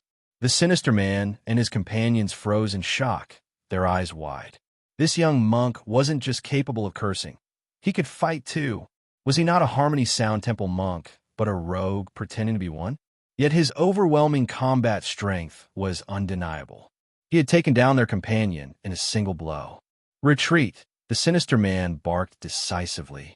The rest of the group scattered like frightened birds, abandoning their fallen companion without hesitation. Yu Zhao stomped her foot heavily. A wave of invisible soul energy surged out from her, centered on her position. The fleeing six tripped over themselves, sprawling on the ground like tumbling gourds. The young monk glanced at Yu Zhao in surprise, then raised the mallet and systematically tapped each person on the forehead.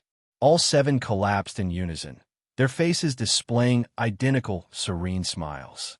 The scene was eerily unsettling. The young monk straightened up and recited, Amit Ba. The wooden fish mallet shrank back to its original size as he clasped his hands together in prayer. This monk has slipped into idle speech again, embarrassing myself before the lady donor. His cheeks flushed with embarrassment as he bowed slightly to Yu Zhao, smiling shyly. No need to be so polite, Master Monk. Yu Zhao smiled faintly. Does the lady donor know this monk? The young monk suddenly asked. The silent monk of the Harmony Sound Temple. Your reputation precedes you. Yu Zhao didn't pretend to be ignorant and immediately identified the young monk's name. Silence rubbed his smooth, bald head and chuckled. So, it seems my reputation precedes me already. Yu Zhao responded with a faint smile. In her previous life, Silence's Dharma name was indeed infamous throughout the cultivation world, but for all the wrong reasons. He was commonly known as the foul-mouthed bald donkey, renowned for his vicious tongue and unorthodox ways of saving souls. Silence was a name that struck fear into many. Cultivators unfortunate enough to be struck by his wooden fish mallet often saw their cultivation regress significantly. In the worst cases, their spiritual energy was completely wiped out. His deeds left countless evil cultivators trembling at the mere mention of his name. However, his rough and abrasive methods also attracted criticism. Many argued that he was unworthy of being a Buddhist cultivator, let alone one from the prestigious Harmony Sound Temple. Silence, for his part, was troubled by this reputation. Abandoned at birth and raised in a brothel by a courtesan, he had grown up in the streets and picked up the coarse language of his environment. Even after becoming a monk at Harmony Sound Temple, his sharp tongue remained a constant struggle. Eventually, the temple's master Ye Cong Xin devised a solution. Silence would practice silent meditation to reduce his verbal offenses. Every time he felt compelled to curse, he was required to strike the wooden fish 3 times. Only if his anger persisted after the 3rd strike was he permitted to speak. Through this discipline, Silence eventually rose to prominence as a revered monk. Judging by the timeline, however, he had just begun practicing silent meditation. His mind was still unsteady, and he often broke his vows. Lady Benefactor, these men reek of bloodshed. I have successfully saved them. Keeping their possessions will only bring further calamity to their souls. As I see it, we should confiscate their belongings. It would be a meritorious act, Silence proposed with a serious expression. Yu Zhao blinked, momentarily stunned, before her lips curved upward. This monk was truly an amusing character. Master, your reasoning is impeccable. Yu Zhao humbly learns from your wisdom, she replied. With mutual understanding, the two divided the spoils from the 7 men's storage pouches under the guise of fairness and compassion. Lady Yu, Silence began. Master Silence, please call me by my name, she interrupted. Yu Zhao, he readily obliged. I assume you're heading to the flame-blazing city for the Cultivation World Tournament. It's just up ahead. Shall we travel together? I was about to suggest the same. With their destination so close, Yu Zhao abandoned her plans for further ambushes and prepared to journey to flame-blazing city alongside Silence. Unexpectedly, the monk paused, closed his eyes, and began chanting under his breath.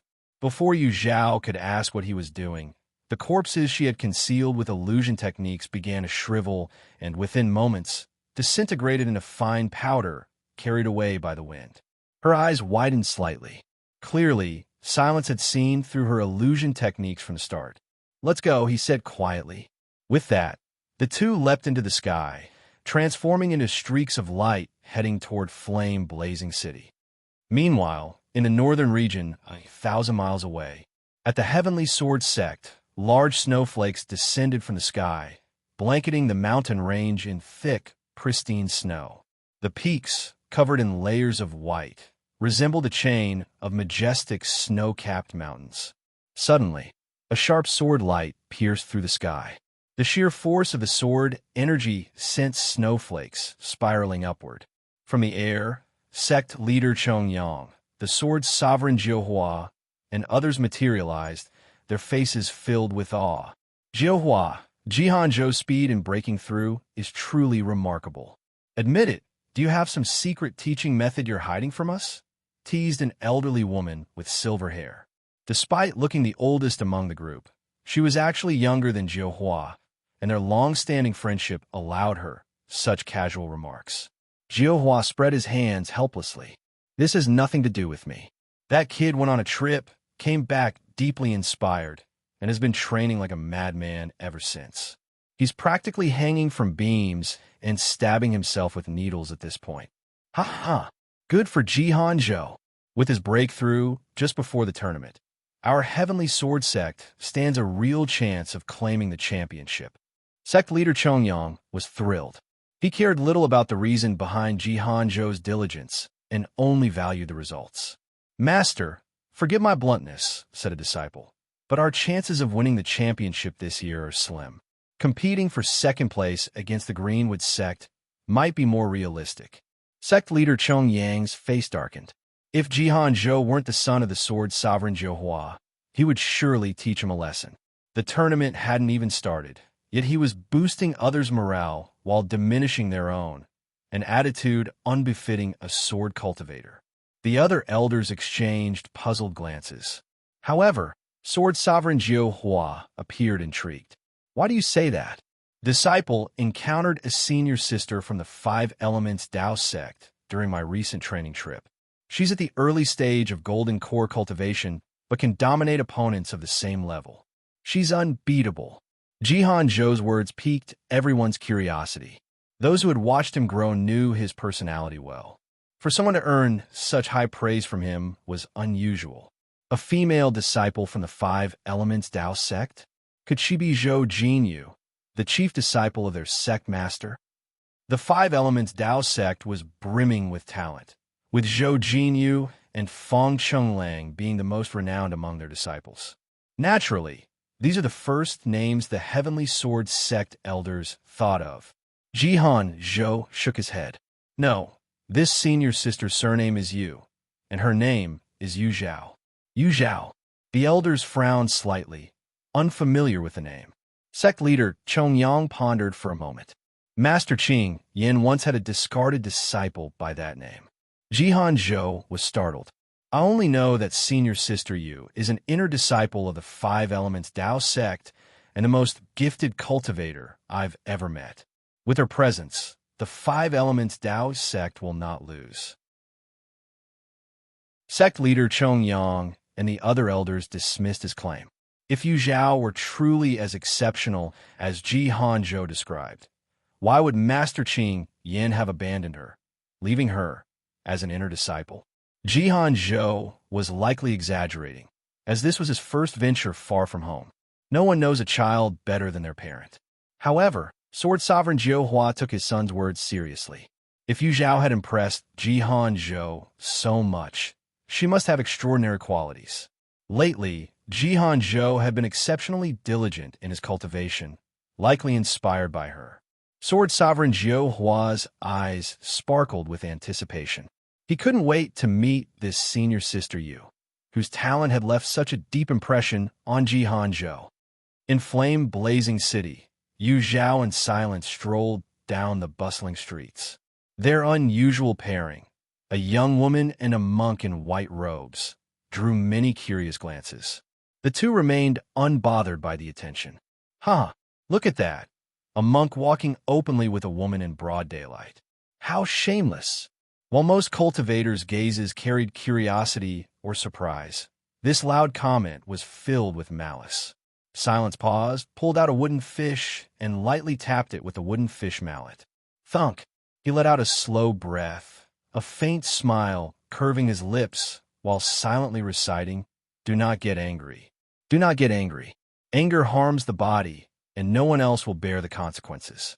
Zhao followed the sound of the voice and spotted 3 cultivators on the second floor of a tea house. They were leering at her in silence with ill intent. Coincidentally, Zhao recognized them. The only woman among the 3, self-proclaimed Yao Ji, was renowned for her beauty and arrogance. She was at the late Golden Core stage and had placed second in the individual competition during the last grand tournament. The round-faced man seated to her right was Tang Rue, a cultivator of similar strength. Despite his youthful appearance, he was ruthless and responsible for the deaths of half the competitors in the last tournament. The final figure, 10,000 Slayer, was a thin middle-aged man. Though he hadn't ranked in the top 10 of the individual competition, his enigmatic curses had earned him widespread notoriety. Zhao had expected to see these 3 during the tournament, not to run into them so soon. The same mocking voice continued. "Little monk, why aren't you chanting scriptures in a temple? What are you doing out here with a woman? Aren't you breaking your vow of celibacy? Buddha will be displeased." Tang Rue's teasing did not provoke a response, so he joked again. Hearing this, the people around couldn't help but chuckle, and some even burst out laughing. "You don't get it. Monks are people too, and people have needs." "Little monk, you're pretty lucky," said 10,000 Slayer, winking lewdly, which caused another round of laughter. The veins on Silence's smooth, shiny forehead twitched furiously. Thump! The crisp sound of a wooden fish striking silenced the laughter in the room. Silence closed his eyes. Restraint. He had to exercise restraint. He had already committed 1 verbal offense today. He was a man of the monastic path and would not lower himself to argue with fools. "Little monk, you're a man of the cloth. Monks shouldn't speak recklessly. I'll ask you a question. If you answer it, I'll let you all go," said Yao Ji, gently waving her feather fan. Her voice was as sweet and alluring as honey. Many cultivators blushed, their faces enraptured by her charm. Silence opened his clear, desireless eyes and looked at Yao Ji. She smiled faintly. "My question is," Zhao sighed inwardly. "The monk's nickname would soon be impossible to hide. Do you think I'm beautiful?" Yao Ji asked. As soon as her words fell, many people shouted eagerly. "Beautiful! The beauty of Yao Ji is unparalleled. Yao Ji, you're peerless." Amid the cacophony of praises, the sound of the wooden fish rang out once again, stark and jarring. 3 beats of the wooden fish announced the return of the foul-mouthed monk. "Beautiful, beautiful, beautiful!" Always swinging that silly feather fan to show off. Shake it enough to straighten your brain before you talk to this poor monk. Instead of flaunting, why not read more books and work on your inner beauty? And you, sharp-nosed mantis, don't think I won't scold you just because you're ugly. Those frog-green eyes of yours make you think everyone's as filthy as you are. And you little fatty, stop looking around. I'm talking about you. You look human, but you can't even talk like one. Forgot to rinse your mouth after eating garbage yesterday, huh? Your breath stinks. Come here and let this monk exorcise you. Silence's verbal barrage was relentless, his fighting prowess unmatched in the art of scolding. The crowd was left speechless. This was a monk? No. Clearly, he was a vulgar ruffian. "You bald donkey! How dare you insult me? You must be tired of living." Tang Rue slammed the table and stood up, his plump, round face filled with rage. Although Yao Ji and 10,000 Slayer did not rise, their expressions darkened as they glared at Silence, as though wishing to flay him alive with their stares. Having vented his anger, Silence felt completely at ease. Remembering his identity, he sighed, clasped his hands together, and bowed to everyone. "This poor monk has sinned again with words. I feel remorse. My apologies, my apologies." Everyone's eyelids twitched wildly. If only he could put down the wooden fish mallet, as thick as an arm, in his hands, those words might sound marginally more believable. Zhao, having only heard tales of Silence's legendary exploits, was now witnessing his verbal sparring for the first time. She was in awe. No wonder Silence's nickname was so widely known in the cultivation world. The contrast was truly astounding. She wondered how the masters at Harmony's Sound Temple, who had allowed Silence to act independently, would feel when they received word of his antics. Meanwhile, far away at Harmony's Sound Temple, the kind-faced master Ye Cong felt his left eyelid twitch heavily. His hand, which had been turning a string of prayer beads, froze mid-motion. Junior brother? Ye Chen's senior brother, Master Jie Tan, looked at him with puzzlement. Hesitating, Ye Chun said, "Senior brother, I just had an ominous feeling." The prayer beads in Jie Tan's hand came to a halt. "Does it concern the Cultivation World Grand Competition?" Master Jie Tan asked. Master Jie Chun shook his head. Master Jie Tan smiled faintly. "Everything is predestined. Let unfold naturally." Jie Chun nodded and continued turning the Buddha beads in his hands. After a long pause, he couldn't help but speak again. "Senior brother, I suspected Silence causing trouble outside. A month ago, Silence had requested to go ahead alone to the Aspiration Pavilion. Jie Chun disapproved, but Silence's incessant nagging eventually wore him down, and he reluctantly agreed. The moment Silence left, Jie Chun regretted his decision. Silence hadn't practiced silent meditation long enough. His temperament was unstable and prone to losing control. If he got into an argument with someone, the thought alone was too disturbing for Jie Chun to entertain further. Jie Tan's expression remained serene. "Junior brother, you're overthinking. Silence is imbued with Buddhist virtue. He can surely control his emotions with ease." Jie Chun hesitated, his lips twitching as though he wanted to say more. He felt his senior brother didn't truly understand Silence. When Silence got angry, his mouth reacted faster than his mind. If Silence could exercise restraint, he wouldn't have been made to practice silent meditation in the first place. But seeing Jie Tan already closing his eyes to chant scriptures, Jie Chun decided not to disturb him further. He could only bottle up his concerns. Meanwhile, Tang Rui jumped down from the second floor, landing directly in front of Silence. The two faced off. "You bald donkey, say that again. I'll skin you alive and use your hide for lamp oil," Tang Rui bellowed. "Round-faced fool, dumb and pale, better bow and quickly bail." Silence immediately crafted another rhyming insult.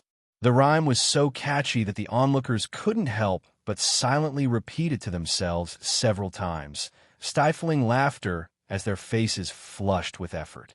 Tang Rui's pale face turned an alarming shade of green. Infuriated, he drew 3 flying needles from his belt, his eyes glinting with murderous intent. "You bald donkey, I'll kill you. Stop." Just as Tang Rui was about to release the needles, a cultivator clad in the robes of the Aspiration Pavilion appeared swiftly on the scene. He scanned the crowd, his mere presence exuding authority without a trace of spiritual energy. Yet, there was a palpable sense of danger about him. The crowd quickly understood. This man must be a nascent soul elder of the Aspiration Pavilion. Tang Rui realized the man's identity too and dared not act recklessly, though his frustration was palpable. "Senior, I didn't start this. It was that bald monk who insulted me first," Tang Rui protested. The nascent soul elder turned to Silence. Clad in white robes and wearing a look of compassionate sorrow, Silence truly resembled an enlightened monk when silent. Under the elder's sharp gaze, Silence offered no explanation. Instead, he calmly performed a Buddhist gesture. "Amitabha." This humble monk's silence greets the senior. The elder's expression softened immediately. But when he turned back to Tang Rui, his gaze grew sharp and menacing. "Slandering others adds to your offense. If you cause trouble again, you'll be expelled from flame-blazing city and barred from the competition." Tang Rui wanted to cry but couldn't. He dared not argue with a nascent soul elder. So he had no choice but to accept the scolding, though he silently cursed Silence and used Zhao in his heart. Silence deserved to die, and the woman accompanying him deserved the same fate. Tang Rue swore that if he encountered them in the individual matches, he would make them understand the meaning of living hell. Above in the tea house, Yao Ji and 10,000 Slayer were equally infuriated with Silence. He had insulted them so brazenly in front of so many people. If they let this slide, their reputations would be trampled into the ground, leaving them to be devoured by others without a shred of dignity remaining. Naturally, Yu Zhao was also added to their growing list of targets. Since she was clearly allied with Silence, eliminating her along with him was the only way to root out the problem entirely. Unaware that she had gained 3 more mortal enemies, Yu Zhao left the chaotic scene with Silence after the Aspiration Pavilion elder departed. With previous events as a lesson, the crowd dared not tease or block the pair. They could only watch with complicated expressions as the two walked away, their gaze lingering on Silence's imposing figure, which left an indelible mark in their minds. Once they had left the city, Silence suddenly stopped and looked apologetic. The 3 I confronted earlier are not virtuous people. I fear they may also resent you because of my actions. That is my fault. His earlier outburst had been satisfying, but as he calmed down, he began to regret it. If he were alone, it would have been no issue. However, Yu Zhao had been by his side, and with the temperament of those 3, she had likely become their enemy as well, dragged into trouble she hadn't caused. Yu Zhao responded calmly, "Master Silence, you need not worry. I would have clashed with them sooner or later. This only changes the timing, not the outcome." Silence was taken aback. "You're not here for the sect competition, but the individual competition?" "Yes, but..." He wanted to question why she, clearly a disciple of a sect, was not competing on behalf of her sect. However, recalling their brief acquaintance, he swallowed his words. Yu Zhao had no intention of explaining. "Let's continue. I need to reach Aspiration Pavilion before the individual competition registration closes." "All right." Although Yu Zhao seemed unbothered, Silence still felt guilty for the potential trouble he might have brought upon her. As a result, he became noticeably quieter during their journey, complying with her lead without much conversation. After 2 days of continuous travel, they finally arrived at Aspiration Pavilion just before sunset. Outside the pavilion's mountain gate, a long queue stretched in orderly lines. Shouts, exclamations, and muffled thuds blended into a cacophony of noise. "May I ask, are you here for the individual competition or the sect competition?" The unusual pairing of Yu Zhao and Silence naturally drew attention wherever they went. A disciple from Aspiration Pavilion approached them soon after they stopped. "Individual competition," replied Yu Zhao. "Sect competition," answered Silence simultaneously. Their contrasting answers stunned the disciple momentarily. So, they weren't together after all. "Senior brother, please wait a moment." The disciple called another to assist. "Take this senior brother to your sect's resting area." "Yes, this way, senior brother," the newly arrived disciple said, gesturing for Silence to follow. Silence glanced at Yu Zhao, who gave him a reassuring nod. Bowing deeply, he clasped his hands together in farewell before following the disciple. Yu Zhao, on the other hand, was directed to join the line for individual competitors. The registration process involved an initial screening, determined by the hosting sect. For this year's competition, Aspiration Pavilion required participants to strike a copper bell and undergo a bone age test. Only those who succeeded in ringing the bell could proceed with their registration. Renowned for their expertise in artifact crafting, Aspiration Pavilion's bells were not ordinary. Even the weakest bell required foundation establishment, late stage, to ring. Furthermore, the clarity and resonance of the bell's sound served as a measure of the competitor's strength.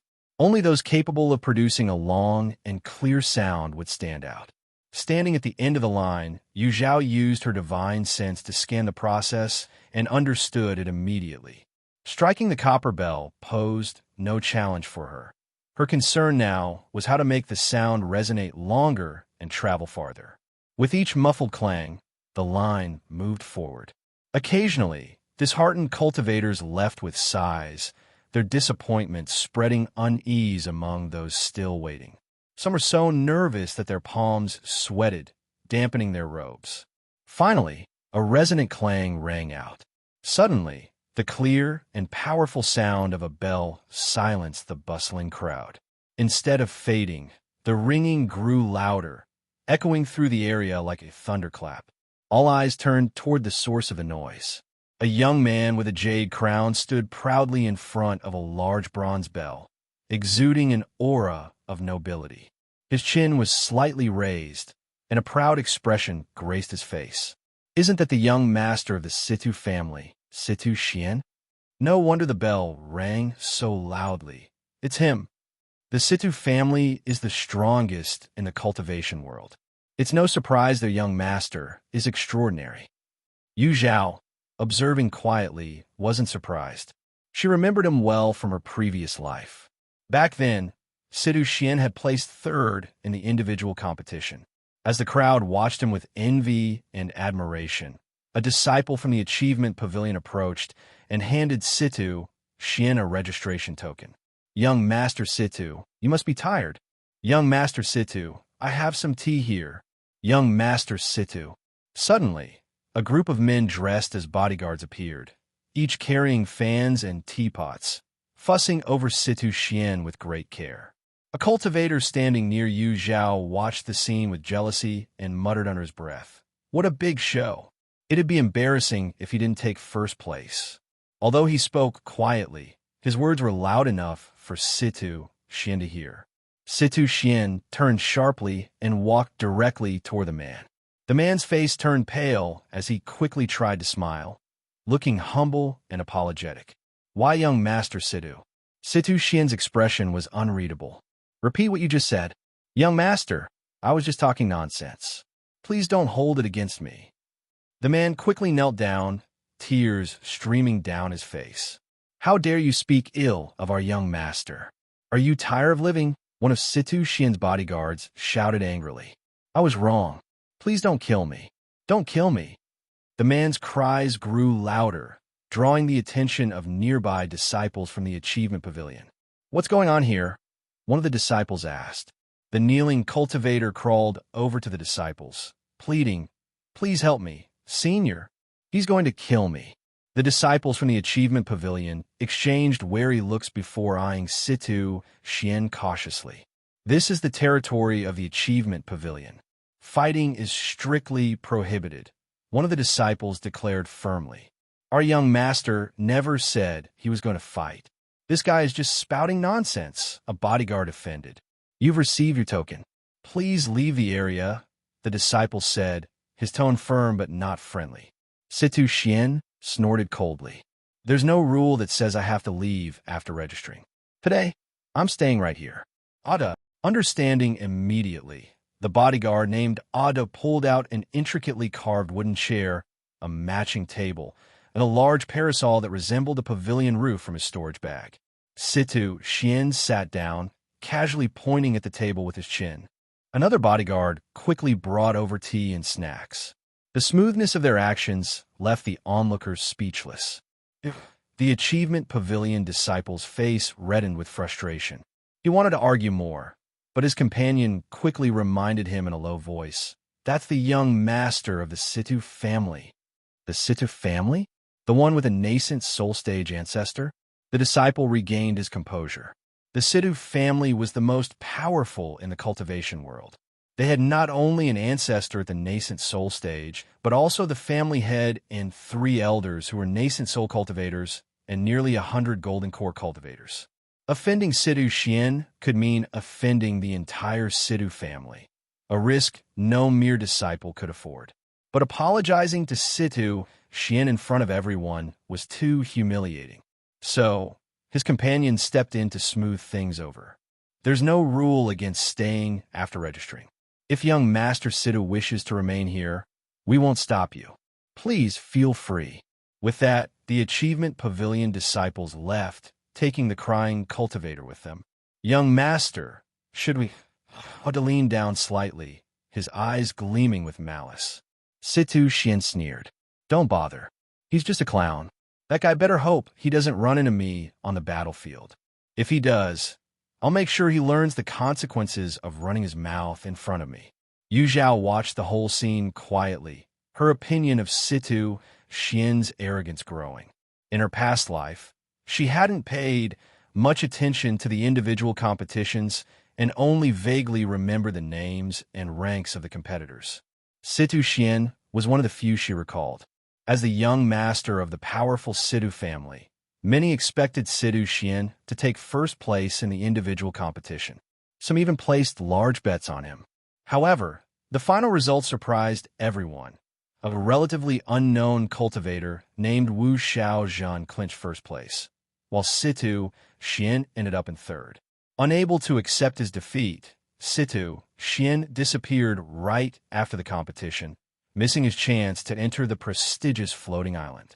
Some called him arrogant, others thought him foolish, but most felt he had wasted a great opportunity. Yu Zhao's thoughts drifted back to these events, her gaze lingering on Situ Xian. Noticing her stare, Situ Xian frowned and returned a cold look. He saw a female golden core cultivator watching him intensely without blinking. Annoyed yet flattered, he knew it was common for women to admire him. However, this woman's gaze was too direct. She lacked subtlety. Just as he was about to ask Ada to intervene and address the woman's apparent infatuation, she flashed him a bright, shy smile before looking away. Situ Xian reconsidered. Never mind. Being admired by female cultivators seemed to be his fate. Yu Zhao, realizing she had stared too long, quickly shook off her daydream and smiled apologetically. She remembered how Situ Xian couldn't handle being third in his previous life and wondered how he would cope this time. Nonetheless, her determination to take first place remained firm. After Situ Xian's registration, no other bell rang as loudly. The crowd began to recognize that his reputation as the young master of the strongest family in the cultivation world was indeed justified.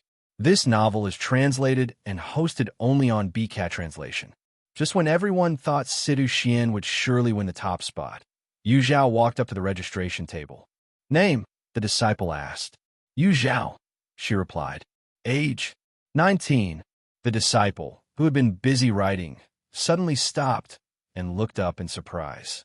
The other cultivators around also turned to stare at her, puzzled. Did she say it wrong, or did I hear wrong? How can she be only 19? A golden core cultivator under 20? Who would believe that? She's lying. Doesn't she know they check bone age during registration? She's going to embarrass herself. Despite the skepticism, Yu Zhao remained calm, her confidence intact, ready to showcase her skills in the upcoming competition. The Aspiration Pavilion's grand competition was a prestigious event held every 100 years, requiring participants to have a bone age under 150 and allowing each individual only one lifetime entry. To prevent fraud, all participants underwent bone age testing prior to registration. Many assumed that Yu Zhao was ignorant of these rules and had deliberately lied. Their scornful gazes were evident.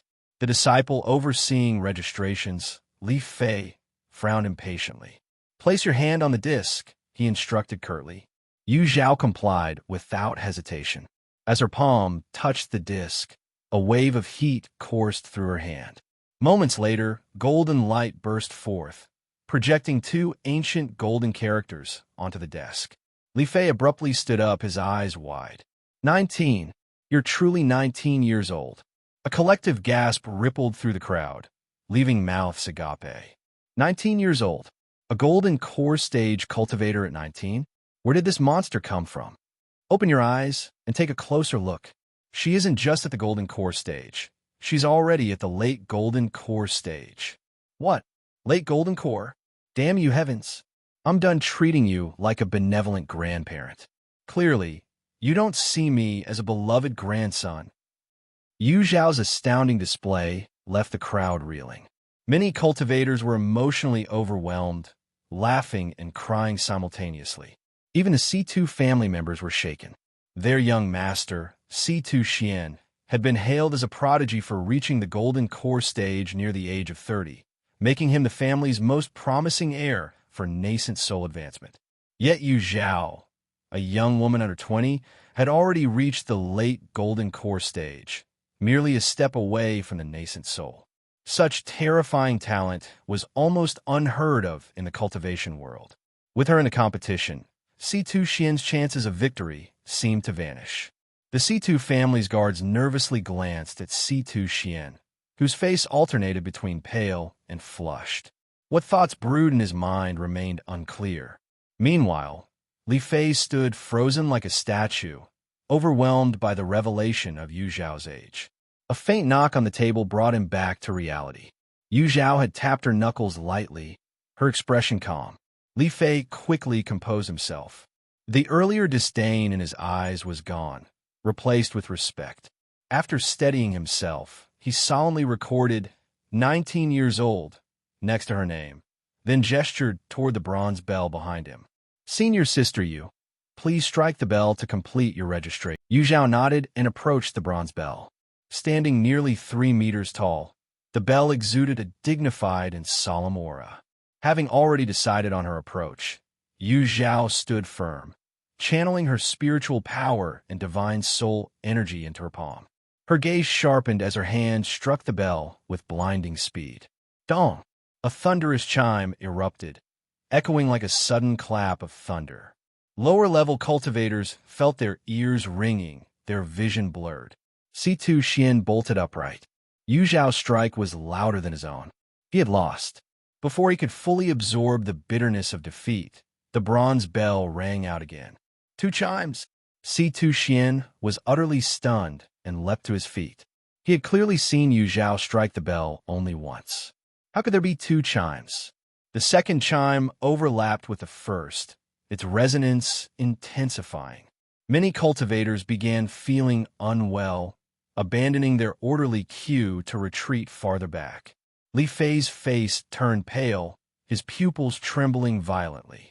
As a disciple of the Aspiration Pavilion, he knew the secrets of the bronze bell. The elders had explicitly stated that only nascent soul cultivators could achieve multiple chimes with a single strike. How had Yu Zhao, merely at the late golden core stage, accomplished this? Dong! As the crowd struggled to recover from the shock of 2 chimes, a third chime resounded. Expressions froze in place as the cultivators descended into stunned silence, their minds unable to process the event. Their disbelief transformed into resignation as the third chime enveloped them. Yu Zhao's abilities clearly transcended their understanding. Their emotions of envy or jealousy failed to arise, perhaps because the gap between them was simply too vast. Whoosh, whoosh, whoosh. Suddenly, streaks of radiant light darted across the sky. Several imposing figures, emanating profound auras, appeared around Yu Zhao, their eyes glowing with anticipation. A 19-year-old at the late golden core stage. Not bad, not bad. Would you consider becoming my disciple? I am Elder Sacrificial Blade from the Aspiration Pavilion. Isn't this my long-lost obedient disciple? Finally, I've found you. Come with me, and I promise your master will make up for the hardship you've endured all these years. Bah, shameless old fogies. This little girl has extraordinary talent and is obviously destined to be with me. Anyone who dares to snatch her away, I'll tear down their cave dwelling. Li Fei watched in disbelief as these usually dignified elders bickered like children, uttering absurd statements. His embarrassment reached the point where he curled his toes tightly inside his shoes. Yu Zhao was equally torn between laughter and helplessness. Esteemed elders, I already have a master. I must respectfully decline your kind offers. Elder Sacrificial Blade frowned. Your small, insignificant sect can't possibly compare to our Aspiration Pavilion. You'd be wasting your talent if you stayed there. Indeed, indeed. You need only nod in agreement, and we'll compensate your original sect generously. If you truly can't part with them, why not have your entire sect relocate to the Aspiration Pavilion? That way, you can focus on your cultivation without worry. The offers from the elders of the Aspiration Pavilion grew increasingly extravagant. The onlookers weren't sure how Yu Zhao felt about the proposals, but their hearts were bursting with excitement. What was this? When one person ascends, everyone benefits. Not only could Yu Zhao receive superior resources, but even her original sect could reap endless benefits. How they wished such an opportunity had fallen into their laps instead. Watching Yu Zhao remain unresponsive, they wanted to agree on her behalf. Ye Cong Xin clenched his teeth. His innate sense of superiority was utterly crushed. He had always seen himself as an unparalleled cultivation genius, superior even to disciples of top-tier sections. Full of confidence, he had come to participate in the cultivation world's grand competition, boasting to his clan that he would seize the top prize. Yet, before the competition even began, he was utterly defeated. There's always someone stronger and a sky beyond the sky. Today, he finally understood the meaning of those words. Yu Zhao remained polite, unwilling to embarrass the overly enthusiastic elders. I truly appreciate your kindness, esteemed elders, but my sect cannot join the Aspiration Pavilion. I hope you can understand. Her tactful rejection was meant to provide them an exit, but the elders seemed to think Yu Zhao was simply being stubborn. If Yu Zhao's sect had any standing in the cultivation world, she wouldn't have needed to compete in the individual trials. It was undoubtedly an insignificant and obscure sect. Such a sect, instead of helping Yu Zhao, would only hinder her progress. The elders couldn't bear to see her waste her talent and persisted in persuading her. Even the crowd began to think Yu Zhao was being unreasonably obstinate. Left with no choice, Yu Zhao revealed the truth. I am a disciple of the Five Elements Dao sect. The entire crowd fell silent. For a long moment, no one spoke. Finally, Elder Sacrificial Blade forced out a few awkward laughs. Ha ha ha! Ha ha! A disciple of the Five Elements Dao sect. No wonder you're so talented. How presumptuous of us. Now, it wasn't just the disciples like Li Fei feeling awkward. Even the elders of the Aspiration Pavilion turned crimson with embarrassment. What had they just said? To suggest merging the Five Elements Dao sect into the Aspiration Pavilion? What a disgrace. Ahem, it's a fine day today. Everyone can disperse now, said one elder. Oh no, the fire in my artifact refining furnace isn't out yet. I must get back to my refining, said another. If you're all leaving, then I'll leave too. In the blink of an eye, the elders all vanished as if their feet had been greased. Yu Zhao turned her gaze to Li Fei. This time, Li Fei was quick to react. Holding the identity token with both hands, he respectfully handed it to her. Senior Sister Yu, the first round of the personal competition will take place in 10 days at the Martial Arena, located 100 miles from the Aspiration Pavilion. Yu Zhao nodded and accepted the token. Li Fei continued. There's a resting area for the disciples of the Five Elements Dao sect inside the Aspiration Pavilion. Would Senior Sister Yu like to rest there for a while? Much appreciated. You're too kind, Senior Sister Yu. Li Fei called over a fellow disciple to take over his registration duties and personally led Yu Zhao into the Aspiration Pavilion. As Yu Zhao left, the base of the mountain erupted into a cacophony of chatter. Everyone was talking about Yu Zhao, who had risen to prominence out of nowhere.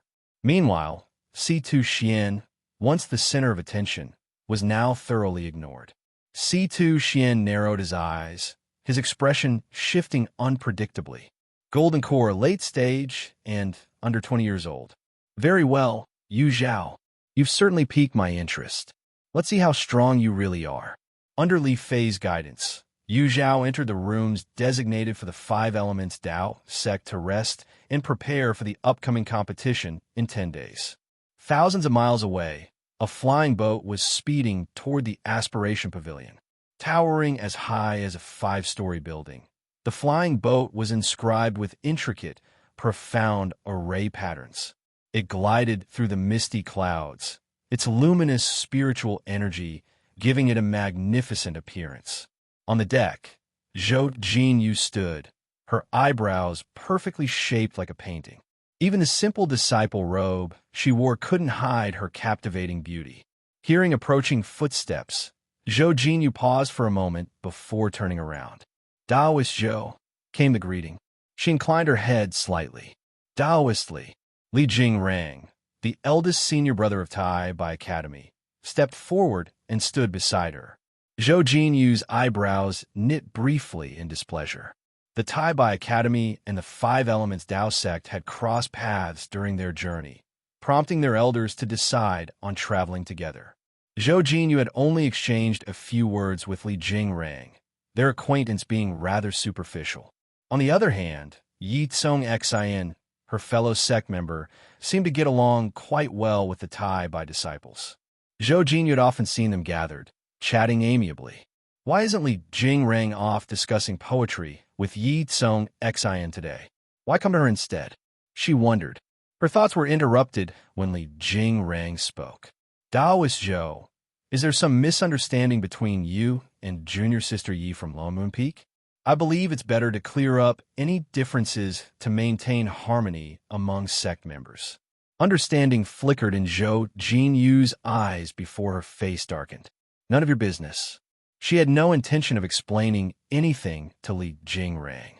Matters between her and Ye Cong Xin were not something an outsider from Tai Bai Academy had any right to meddle in. Li Jingrang blinked in surprise, clearly not expecting her curt response. I meant no harm, Zhou Jinyu cut him off impatiently. Taoistly, whether your intentions are good or bad, this has nothing to do with you. Please refrain from sowing discord between me and your junior sister. Annoyed, she inwardly cursed her bad luck and turned to leave. However, Li Jingrang persisted. Taoist Zhou, are you avoiding the topic because you're guilty of something? As the grand senior sister of your sect, you should be impartial. Anything less is a dereliction of duty. Zhou Jinyu stopped abruptly and turned around. Li Jingrang's refined features and upright posture exuded an air of elegance and scholarly grace. Even just standing there, he seemed warm as jade, cultured, and dashing. At this moment, his face was solemn, his eyes filled with doubt and disapproval toward Zhou Jinyu. Zhou Jinyu felt as if she had stepped on something filthy, utterly revolted. When she first met Li Jingrang, she thought he was someone with great depth.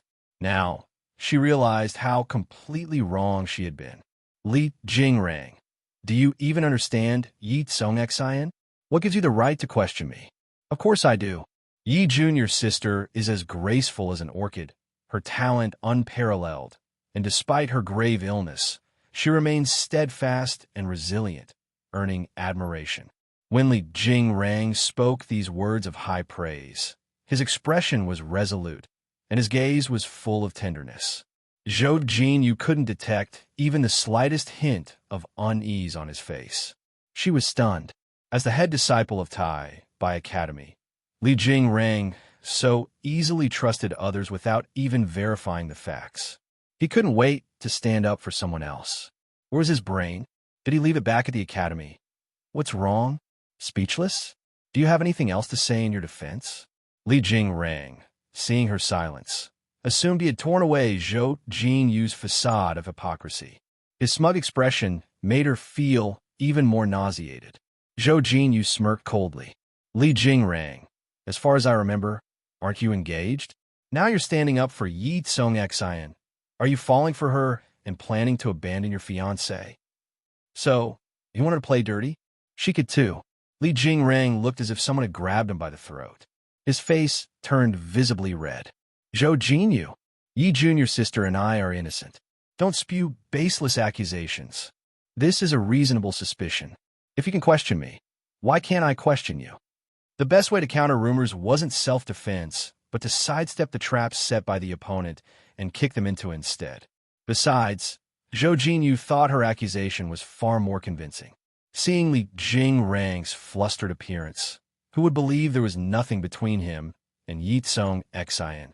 She couldn't speak for Ye Cong Xin, but it was clear that Li Jingrang's intentions weren't pure. Yi Junior's sister and I share a profound connection like mountains and streams. We discuss poetry and art, not things vulgar people like you could comprehend. Their heated exchange finally drew the attention of the other disciples on the ship. Zhang Jun was the first to rush over. Senior Sister Zhou, what's going on?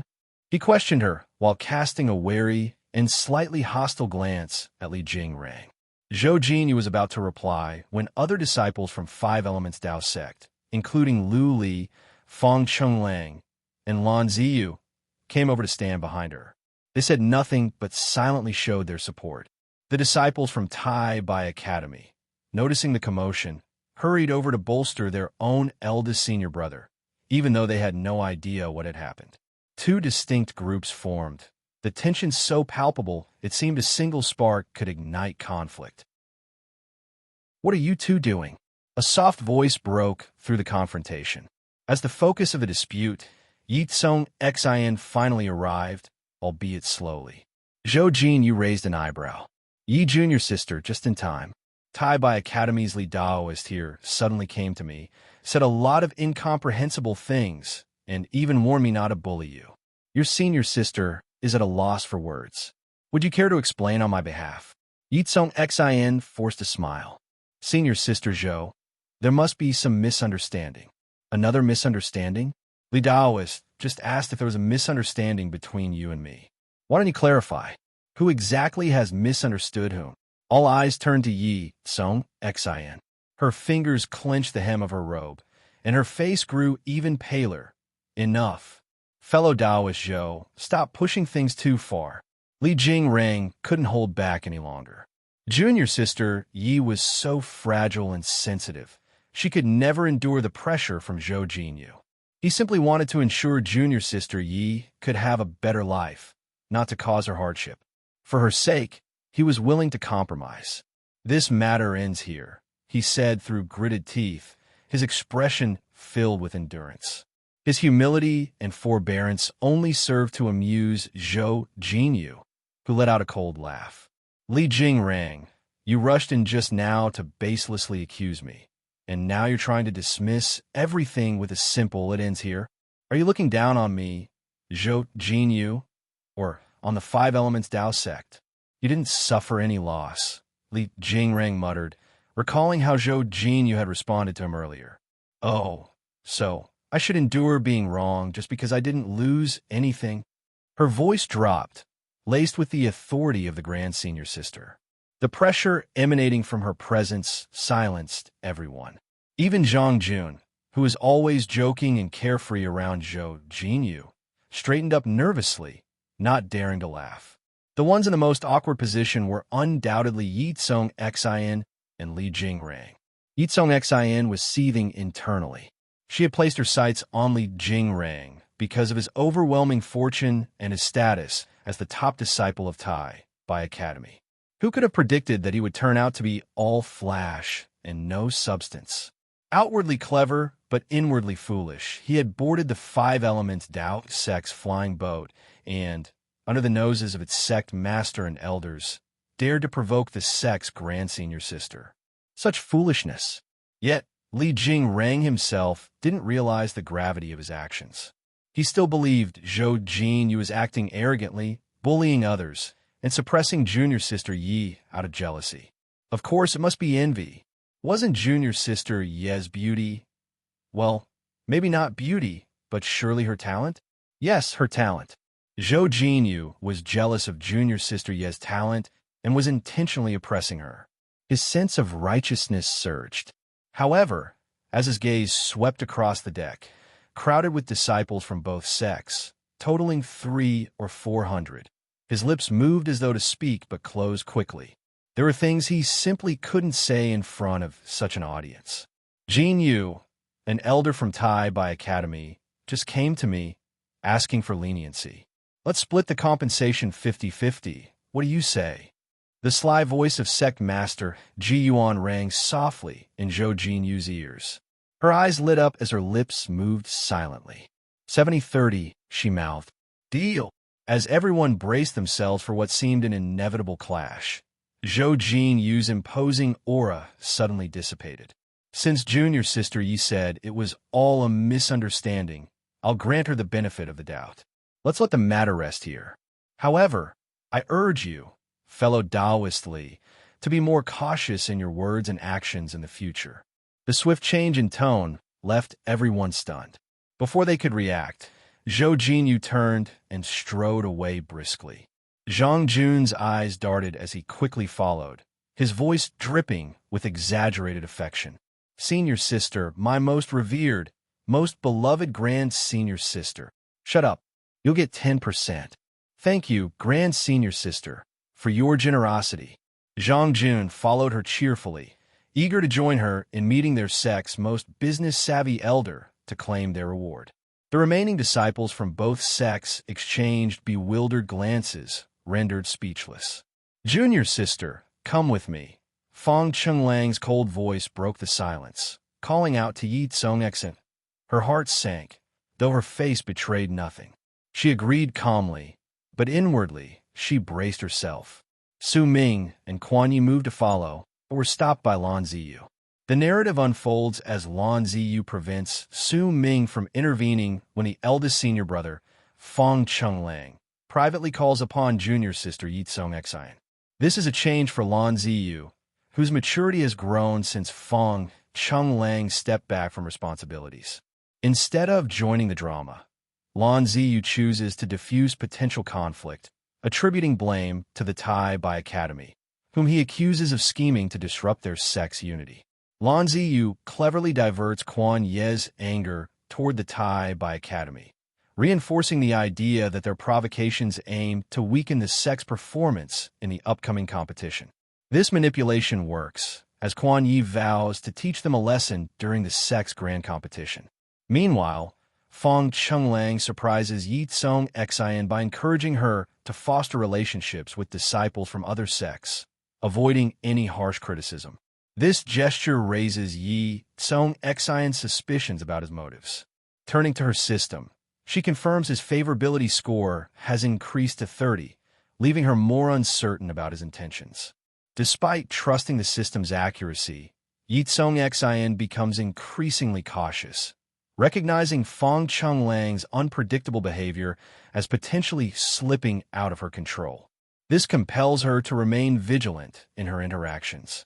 10 days later, Yu Zhao prepares for the individual competition, awakening early and stepping outside into a quiet courtyard.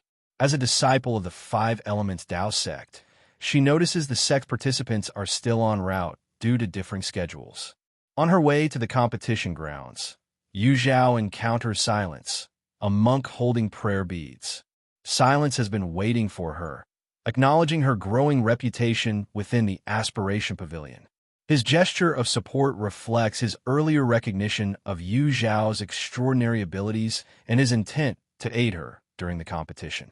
After expressing her gratitude, Yu Zhao and Silence head together toward the martial grounds, ready to face the challenges ahead. The martial practice field buzzed with excitement. From a distance, the sight of densely packed heads created an overwhelming scene. Silence, holding a wooden fish, moved his lips briefly as if to speak, but swallowed the words just in time. Instead, he quickly pulled out his wooden fish mallet and struck the fish twice. Yu Zhao stood, awestruck, gazing at the spectacle before her. In her previous life, when she arrived on the Five Elements Dao sect's flying ship, the Aspiration Pavilion competition had already reached its third round. Although the audience was sizable, the participating cultivators numbered no more than 1,000. But now, at least 100,000 cultivators had gathered, with more streaming in from all directions. A grand event like this, happening only once every century in the cultivation world, truly lived up to its reputation. Yu Zhao, a cheerful, bright female voice came from behind her. Yu Zhao turned to see Yao Wuji in her vivid red attire, seated atop a red spider, flying toward her. A hint of surprise flickered across Yu Zhao's face. Yao Wuji hadn't missed the competition this time around in this life. Since when did you have a monk for a friend? Yao Wuji leapt off her red spider, storing it in her spirit pet pouch, and curiously sized up Silence. Silence remained calm under her scrutiny. This humble monk is called Silence, he said plainly. Silence. Yao Wuji raised an eyebrow mischievously. Did your master name you that because you talk too much? You jest, benefactor, Silence replied serenely, though his hand seemed tempted to strike the wooden fish again. Fortunately, Yao Wuji didn't linger on Silence for long. After introducing herself, she shifted her attention back to Zhao. Huh, no wonder I lost you last time. You're clearly at the late golden core stage, but concealed your cultivation. So sneaky, she exclaimed, recalling their encounter in the marsh forest. Being bested by a peer had left a lasting impression on her. Zhao responded with a faint, knowing smile. While they chatted, the elders and disciples of Aspiration Pavilion arrived and summoned all participants to the martial practice field. Zhao bid farewell to Silence and joined Yao Wuji, holding their identification tokens as they entered the arena. The moment Zhao took her place, countless gazes converged on her, some notably intense. She scanned the crowd and recognized them immediately. Yao Ji, Tang Rui, and 10,000 Slayer, all of whom had clashed with Silence. Unexpectedly, there was also C2 Xian. Caught off guard, C2 Xian quickly averted his eyes, clenching his fists in frustration. He had only wanted to glance at the woman standing beside Zhao. How had she caught him so easily? Would Zhao misunderstand and think he harbored impure thoughts about her? Heavens above, he had no such intentions. While C2 Xian was lost in his turmoil, the elders of Aspiration Pavilion ascended the central platform. The cacophony of voices hushed instantly, and the steady, authoritative voice of Elder Sacrificial Blade echoed across the expansive field. Due to the large number of participants in the individual competition, the elders had devised a grueling first round to filter out those lacking sufficient strength. When the first round begins, the formation array within the martial practice field will activate. The 5,000 contestants who withstand its attacks until the end will advance to the second round. Crushing your identification token will signify surrender. After delivering these concise rules, Elder Sacrificial Blade wasted no time. Together with the other elders, he activated the formation array. Golden light spread out from beneath everyone's feet, quickly crisscrossing and extending to the field's perimeter. The light surged skyward, forming a shimmering dome that enveloped the entire arena. A massive wave of pressure descended, instantly shattering the protective spiritual energy shields of many cultivators. Some couldn't even last a breath before being pinned to the ground, their faces scraping harshly against the rough stone surface. Somebody let out a startled gasp. In the next moment, his body was transported outside the training arena. He raised his head with a blank expression. Why was he out here? Oh, I almost forgot to mention earlier. Anyone who makes a sound will also be considered eliminated. Elder Sacrificial Blade calmly added, his tone unhurried. The cultivators, who had been planning to vent their frustration through sound, immediately shut their mouths, fully focused on withstanding the ever-increasing pressure around them.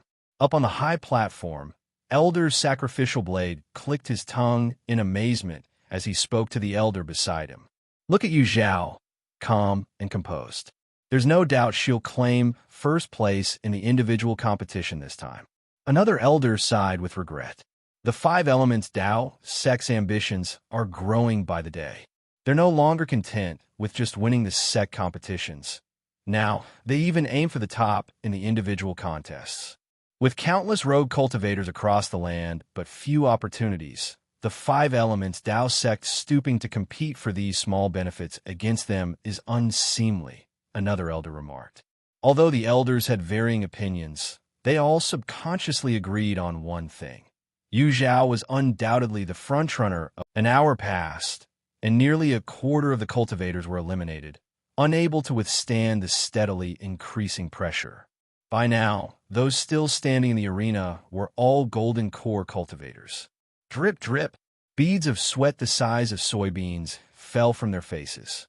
Some turned red-faced, others had veins bulging, and some, unable to bear the overwhelming force, dropped to one knee, struggling to endure. As the trial progressed, it became clear that it was testing more than just cultivation and defense. It also measured willpower and patience. And fortunately, Zhao had an abundance of both. She stood calmly in her spot, even finding the leisure to observe those around her. Beside her, apart from Yao Wuji, were 2 young cultivators. The two stood quite close together, seemingly companions. One of them was in bad shape, his face pale, his body swaying as if he might collapse at any moment. Then Yu Zhao noticed him trembling as he raised his arm. Just as she thought he would crush the identity token in his hand, signaling his withdrawal, he unexpectedly snatched the token from his unsuspecting companion and crushed it instead. No! His companion's face twisted with despair and unwillingness as he appeared outside the arena. Ha ha ha! If I can't pass, neither will you. The man laughed maniacally before being eliminated a moment later. Yu Zhao stood silently, witnessing the malice of human nature during what was merely a preliminary trial. She couldn't help but glance at Yao Wuji beside her. At that moment, Yao Wuji was also looking at Yu Zhao. Their eyes met. Yao Wuji's eyes widened, and she stepped back a few paces, adopting a defensive posture. Yu Zhao chuckled, a mix of amusement and exasperation, before turning her gaze away. As her peripheral vision caught sight of Tang Rui diagonally ahead, an excellent idea sparked in her mind. Since the first trial didn't prohibit attacks between participants, couldn't she eliminate Tang Rui and his group ahead of time? After all, they would eventually clash in the competition, whether sooner or later. Eliminating them now would save countless lives in the future. Why not? Having made up her mind, Yu Zhao braced against the pressure and began walking toward Tang Rui. Tang Rui had already become wary when the treacherous cultivator laughed crazily after betraying his companion. Noticing Yu Zhao approaching, his first reaction wasn't surprise, it was fear. If it weren't for the rule forbidding any sound, he would have shouted at her. Don't come any closer. Yu Zhao made a move. What does she intend to do? Could it be that she plans to target the other cultivators? On the high platform, the Elders of Aspiration Pavilion exchanged glances. In their opinion, Yu Zhao securing first place was already a foregone conclusion. Why waste energy and potentially make herself a public enemy among the rogue cultivators? Talented, yet lacking maturity, one elder commented with a sigh. Elder's sacrificial blade, however, felt inexplicably displeased. I see Yu Zhao as clever. There must be a reason behind her actions. You're just bewitched by her talent. So what if I am? She looks like she belongs to our Aspiration Pavilion. It's such a pity that the Five Elements Tao sect snatched her away. Otherwise, I'd fight tooth and nail for the honor of becoming her master. As the two elders debated, the distance between Yu Zhao and Tang Rui shrank to less than a meter. Tang Rui gripped 3 silver needles, hiding them in his palm. Sweat dripped into his eyes, stinging painfully, yet he didn't dare wipe it away. Yu Zhao's lips curved into a cold smirk. Then, she unleashed her soul force. An invisible surge of power swept toward Tang Rui.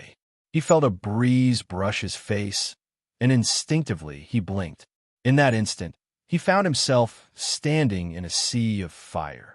The scorching heat roasted his flesh, and the faint smell of burning flesh lingered in his nostrils. His pupils quivered. This was an illusion? The realism was staggering. No, he couldn't trust it. He had to escape. He still had to compete. Tang Rui steadied himself quickly after an initial wave of panic, pondering ways to break the illusion. Breaking an illusion wasn't simple, but it wasn't impossible either. At its core, illusions were about confusing the mind. Keeping a firm grasp on one's inner focus was the key to dispelling the confusion. In his previous life, Tang Rui had made it to the top 10 in individual competitions, proving he wasn't mediocre. He centered himself, clearing his mind of distractions, and reminded himself constantly that he was on the training grounds, not in a sea of flames. Soon, he felt the surrounding temperature begin to drop. Just as he began to feel a flicker of joy at escaping the illusion, a massive force struck his abdomen. A groan escaped him as his body soared through the air like a meteor streaking across the sky. Yu Zhao looked up at Tang Rui, watching him fly farther and farther away. Satisfied, she retracted her foot. Indeed, the illusion couldn't cause real harm. But she certainly could. The surrounding cultivators, having witnessed Yu Zhao effortlessly kick Tang Rui away, were all struck silent with fear. Their gazes darted nervously, avoiding Yu Zhao's eyes, terrified of becoming her next victim. Ha ha ha! Fascinating. Absolutely fascinating. Elder's sacrificial blade burst into laughter. Yu Zhao's kick was clean and precise. Even more impressive was that her opponent didn't even resist, turning into a literal punching bag. The more Elder's sacrificial blade looked at Yu Zhao, the more pleasing he found her. He almost wanted to snatch her away on the spot. The other elders, however, were focused on Yu Zhao's mystical illusion technique. A late-stage golden core cultivator like Tang Rui had no defenses against her, losing utterly. If their disciples faced her, they would likely meet the same fate. In hindsight, the elders felt fortunate that Yu Zhao hadn't participated in the sect grand tournament, as it would have been disastrous for their side. While the elders of Aspiration Pavilion were secretly relieved, Yao Ji and 10,000 Slayer felt their doom looming, their eyes practically falling out of their sockets. Who could have guessed that the woman sitting quietly beside that foul-mouthed bald monk would be more terrifying than his verbal attacks? Tang Rui hadn't even lasted a single round before being kicked out of the competition. How many rounds could they endure? Although there was no deep grudge between them, the idea of lowering their heads and admitting fault crossed their minds. Would the opponent spare them if they apologized? This thought was quickly dismissed. Their opponent acted decisively, not even giving Tang Rui a chance to explain. They knew there was no way such a ruthless person would show them mercy either. There was only one way to avoid being eliminated by her. Eliminate the others first, and end the first round of the competition early. In that split second, Yao Ji and 10,000 Slayer reached a silent agreement. Chaos erupted across the entire martial arts arena. Every cultivator with any strength began plotting to eliminate their competitors. This thwarted Yu Zhao's plan to eliminate Yao Ji. Meanwhile, Tang Rui, battered and disoriented, coughed up blood and groggily raised his head. What greeted his eyes was a shiny, bald head. Tang Rui. Silence. The monk grinned and quietly raised the wooden fish mallet in his hand. Outside the arena, Yu Zhao and Yao Wuji noticed silence, standing with a serene smile, waiting at the edge. Yao Wuji paused and circled him. Silence. I feel like you're smiling weirdly. Were you up to no good while we weren't looking? Silence's smile froze for a moment as he wondered how Yao Wuji had figured it out. Yu Zhao swept the area with her divine sense, but found no trace of Tang Rui, concluding that the monk must have freed him from the competition. She quickly shifted the topic. Yao Wuji, do you have a place to stay? The first round of the competition had ended early, leaving 3 days before the second round began. Yao Wuji waved nonchalantly. I've lived in the wild since I was a child. Trees for roofs, earth for a bed. The whole world is my home. Don't worry about me. I'll be there in 3 days. She summoned her red spider and sat cross-legged on its back. In a flash, she was gone. Yu Zhao and Silence were about to head back to Aspiration Pavilion when they were suddenly blocked by C2 Xian. Both looked at him in confusion.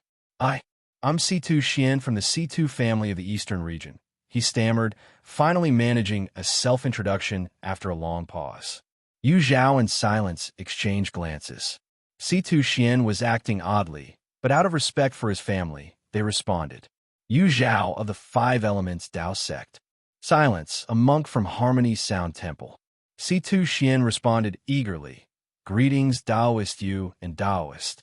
Silence. Silence. Wait, why can't he have a last name? Also, he's a monk. Calling him Taoist isn't exactly polite. Silence felt an urge to hit the wooden fish again. C2 Xian, oblivious to Silence's mood, tried his best to strike up a conversation with Yu Zhao. Though initially patient, Yu Zhao soon realized C2 Xian bore no ill intent and seemed genuinely interested in forming a connection, much to her surprise. She had assumed his arrogant demeanor meant he wouldn't actively seek friendships. While he carried himself with the poise of a young master, he wasn't as condescending or prideful as rumors suggested. Reflecting on this, she suddenly recalled how C2 Xian had vanished after the competition in her past life. Perhaps it wasn't voluntary, but due to some unforeseen misfortune. Yu Zhao froze momentarily, startled by her own speculation. You Taoist, are you tired? Forgive me if I've overstepped. Please rest, and I'll see you in 3 days. C2 Xian struggled to contain his excitement and walked far enough away before punching the air in triumph. The surrounding cultivators, curious about his strange behavior, stared at him. What are you looking at? Scram! C2 Xian's expression turned icy, glaring at them fiercely. The onlookers quickly scurried away. Once alone, C2 Xian's joy returned. Don't misunderstand. He was simply delighted at having connected with someone who could become a future powerhouse for his family. Really, he had no other intentions. 3 days later, Yu Zhao and Silence crossed paths on a narrow trail in the Aspiration Pavilion, heading together toward the training grounds. Along the way, several cultivators spotted them and quickly moved aside, avoiding them as if they were avoiding disaster. Yu Zhao raised an eyebrow in surprise. Why are they avoiding us? Silence smiled mysteriously without answering. This only deepened Yu Zhao's suspicion. Silence, not being deeply cultivated in his path yet, was more likely to be plotting something the quieter he became. And as expected, when they arrived at the training grounds, Yao Wuji excitedly approached, gesturing animatedly towards Silence.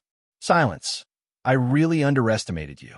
Who would have thought that someone who looks so gentle and refined could be so talented at insulting people? Teach me how to curse like that. I want to dominate everyone in a verbal battle, just like you. Yu Zhao glanced at Silence, who immediately averted his guilty gaze. Yu Zhao, you probably don't know this yet. Here's what happened. Yao Wuji began, launching into a recount. To summarize, while Yu Zhao was resting and meditating in her room, Silence had wandered around under the pretense of spreading Buddhist teachings. As fate would have it, he ran into Yao Ji and 10,000 Slayer again in flame-blazing city. The pair had initially approached him to apologize and make peace, but somehow the wrong thing was said, triggering Silence's temper. What followed was an intense verbal sparring match. Coincidentally, Yao Wuji had been idly strolling through the city that day and witnessed the entire exchange. She had thoroughly enjoyed the spectacle, applauding and cheering enthusiastically. Ha ha! Oh right, Yu Zhao. You'll never guess the nickname they gave Silence. Yao Wuji suddenly remembered, doubling over with laughter. Yu Zhao's heart sank, and she tried to stop Yao Wuji, but it was too late. The woman cheerfully blurted out. They called him the stinky-mouthed, bald donkey. Ha ha! I can't. I'm dying of laughter, stinky mouth. MMPH, MMPH. Yu Zhao quickly covered Yao Wuji's mouth, giving Silence an apologetic smile. I'm sorry, I'm so sorry. Silence gritted his teeth. It's fine. But despite his words, his hand inched toward his sleeve. Alarmed, Yu Zhao realized he might pull out his wooden fish and escalate the situation. As she scrambled to think of a distraction, her eyes landed on C2 Xian, who was standing not far away, dressed in luxurious robes and staring straight at them with wide, intent eyes. Yu Zhao's face lit up. Taoist C2 Xian, visibly relieved, nodded coolly in response and started walking toward them, his steps quickening as he approached. Silence, however, was still simmering, clearly not having forgotten the time C2 Xian had called him not a Taoist. Fortunately, C2 Xian seemed composed today.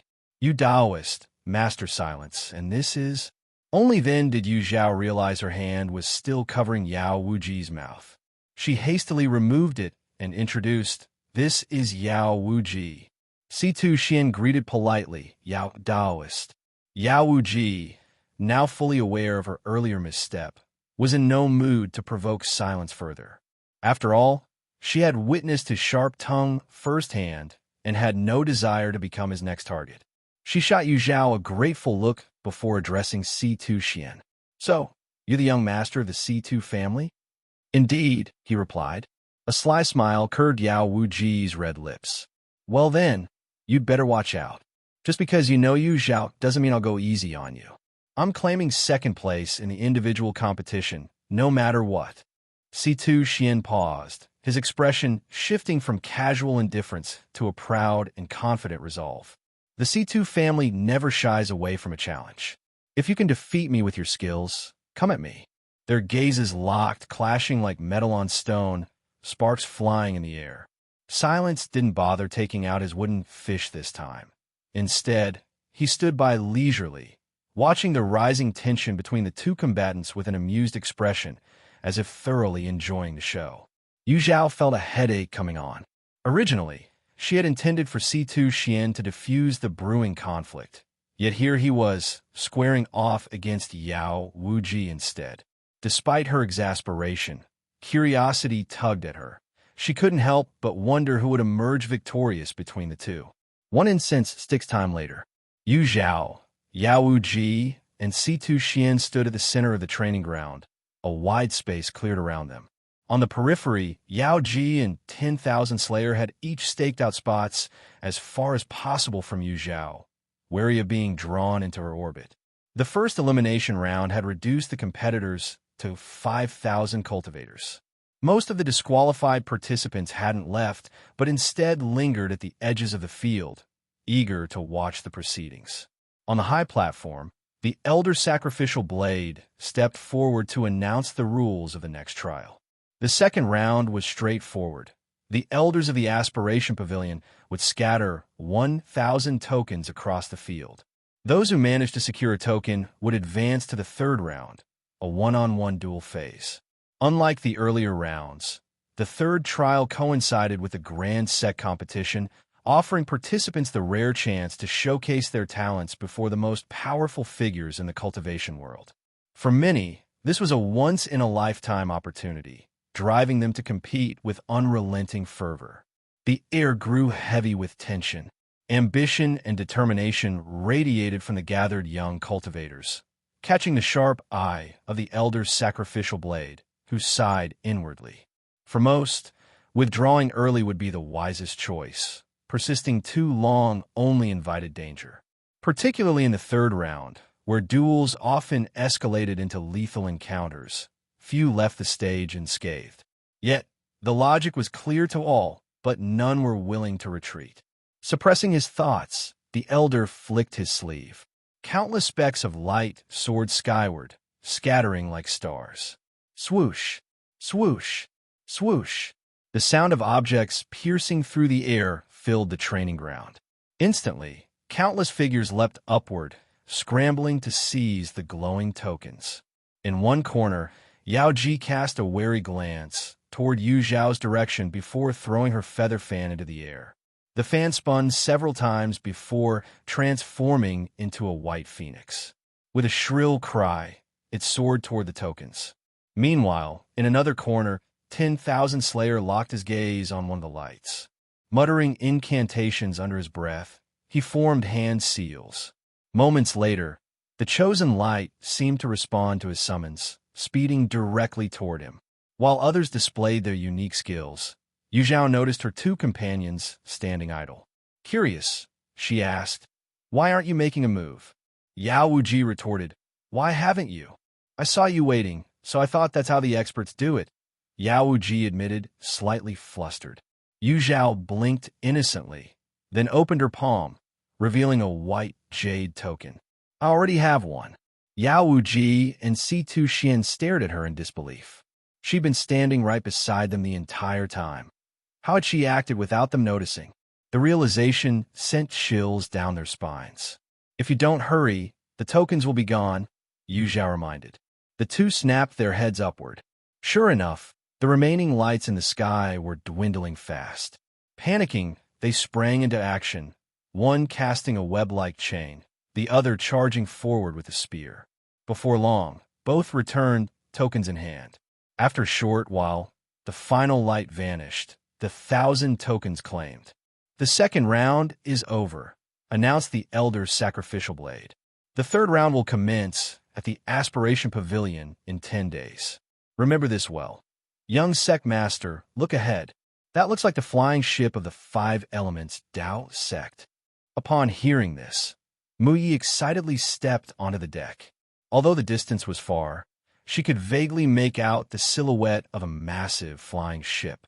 From the glowing array patterns on its exterior, she could discern the name Five Elements Tao Sect. Mu Ye's smile brightened with joy. Wonderful. I'll finally get to see Sister Yu again. It wasn't Mu Yi who had spoken, but her close companion, junior sister Shen Fu. Yu Zhao's outstanding performance during her sparring with Yu Fei had won over many disciples from the Greenwood sect, including Shen Fu.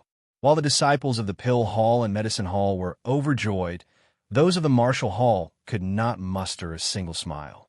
The thought of soon competing against Yu Zhao filled them with preemptive anxiety.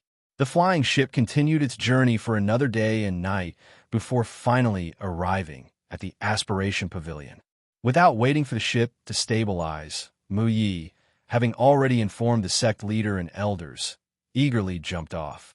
The Five Elements Tao sect ship had arrived earlier, and most of its disciples, along with those from the Tai Bai Academy, were already off board, waiting as their sect leaders and elders conversed with the pavilion's hosts. Mu Yi scanned the crowd, but didn't see Yu Zhao.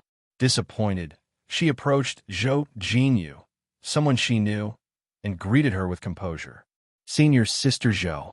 Surprise flickered briefly in Zhou Jinyu's eyes before she greeted Mu Yi warmly. Junior Sister Mu, it's been a while. Senior Sister Zhou, where's Yu Zhao? Is she still on the ship? Though Mu Yi didn't raise her voice, it was loud enough for those nearby to hear clearly. This drew the attention of the Five Elements Tao sect's disciples. Their expressions varied. Yu Zhao isn't with us, Zhou Jinyu replied, her smile dimming slightly. Mu Yi was startled. Why not? Is she not planning to participate in this competition? Zhou Jinyu hesitated, unsure how to answer. Quan Yi interjected with a mocking laugh. Yu Zhao is wild and irresponsible. Unfit for any significant role, she's been stripped of her right to compete. Hoping to see her in the competition? Impossible. Mu Yi frowned and turned to Zhou Jinyu. She didn't believe Quan Ye's words. Her trust lay solely in Zhou Jinyu. Junior Sister Mu, Zhou Jinyu explained with a faint trace of helplessness. Yu Zhao has indeed withdrawn from the sect competition. However, she will participate independently. You'll see her soon enough. Mu Yi processed this, her expression thoughtful. She's that discarded disciple of Master Qing Yan, isn't she? The voice of Li Jing rang suddenly cut through. Daring to join the grand competition of the cultivation world. Doesn't she fear being ridiculed? As Li Jing Rang's comment echoed, Ye Cong Xin wished Quan Yi would punch him to silence him. Could he not realize his foolishness? Wasn't it bad enough that the Five Elements Tao sect already disliked him? Unsurprisingly, the disciples of the Five Elements Tao sect and Mu Ye's expression darkened. Regardless of what Yu Zhao might have done, it was not up to an outsider to judge her. Mu Yi, simply unable to tolerate anyone belittling Yu Zhao, rolled her eyes and retorted, Who are you? I was talking to Senior Sister Zhou. What does this have to do with you? Though displeased, Li Jing Rang feigned magnanimity. I am Li Jing Rang of the Tai Bai Academy. Li Jing Rang? Never heard of you. Are you famous or something? Of course. Mu Yi knew exactly who Li Jing Rang was. As the Greenwood sect's young sect master, she often dealt with other sects and kept tabs on their most outstanding disciples. However, the man before her didn't match the descriptions of a refined, elegant scholar. Apart from his pale complexion, everything else was entirely wrong. Rumors had clearly misled her. Li Jing Rang's smile faltered, unable to maintain his composure. This fellow Taoist, I have treated you with respect, yet you choose to insult me with your words. You claim I am insignificant. Do you dare to reveal your own name? What's there to fear? Mu Yi replied with a cheerful smile. I am Mu Yi, the young sect master of the Greenwood sect. Li Jing Rang was stunned. Her? The young sect master of the Greenwood sect? Impossible.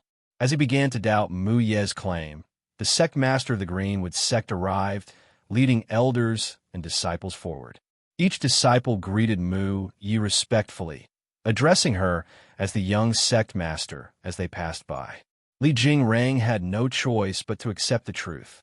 Though he was the eldest senior brother of the Tai Bai Academy, The Greenwood sect was far superior, and Mu Ye's status as its young sect master gave her a level of prestige he couldn't match. Junior sister Mu. Stop, Mu Ye interrupted coldly, her tone devoid of warmth. Address me as Taoist Mu or young sect master Mu. Taoist Mu, I meant no offense earlier. If I have upset you, I offer my apologies. Perhaps we can set aside our differences and reconcile. There's no need. Your offense wasn't against me, but you Zhao. Whether you deserve forgiveness is for you Zhao to decide. Her meaning was clear. Mu Yi was angry because Li Jingrang had insulted Yu Zhao. A mere apology to her wasn't acceptable. The disciples of the Five Elements Tao sect were astonished. They hadn't expected the young sect master of the Greenwood sect to defend Yu Zhao so fiercely, even at the risk of a falling out with Li Jingrang. Why had she and Yu Zhao grown close? Well said, Mu Yi, Zhou Jinyu exclaimed, clapping in approval. Her eyes gleamed with admiration. Zhang Jun gave her a thumbs up, while Fong Chenglang and Lan Zi Yu looked conflicted. They felt a growing shame. When Yu Zhao had been slandered, they hadn't spoken up immediately. Instead, someone from an outside sect had stepped in to defend her. The guilt wrapped around them like vines, tightening until it was hard to breathe. Mu Yi, senior brotherly, didn't say anything wrong. Why are you angry with him? You're being unreasonable, Quan Yi suddenly interjected. Mu Yi had been about to let the matter drop, but Quan Ye's interruption changed her mind. His reasoning was simple. He believed Mu Yi had been misled by Yu Zhao's facade and felt compelled to expose the truth to clear senior brother Li's name. Ye Cong Xin felt exasperated. She realized she should have silenced not just Li Jingrang, but also Quan Yi. Silence. Fong Chenglang rebuked coldly, glaring at Quan Yi. He turned to Mu Yi and said, Young sect master Mu, please don't mind my junior brother's outburst. Quan Yi stiffened, clearly dissatisfied, but Mu Ye's gaze swept over the two men as realization dawned. Oh, so he's the lunatic who shattered Yu Zhao's Tao foundation. I'm not a lunatic, Quan Yi roared, his face flushing red. Yu Zhao framed me. You're claiming Yu Zhao destroyed her own Tao foundation just to frame you? Do you think I'm stupid? Or do you think she is? If you're going to lie, at least put some thought into it. Mu Yi paused deliberately before adding, Oh, I forgot. You don't have a brain. Zhang Jun couldn't hold back his laughter, quickly covering his mouth with his hand. Even Zhou Jinyu wanted to laugh, but managed to restrain herself.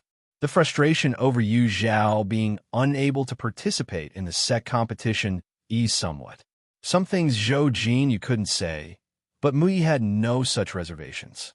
Yu Zhao, you've made a truly loyal friend. Li Jingrang felt oddly satisfied watching Quan Yi suffer a setback. It turned out that Mu Yi wasn't singling him out.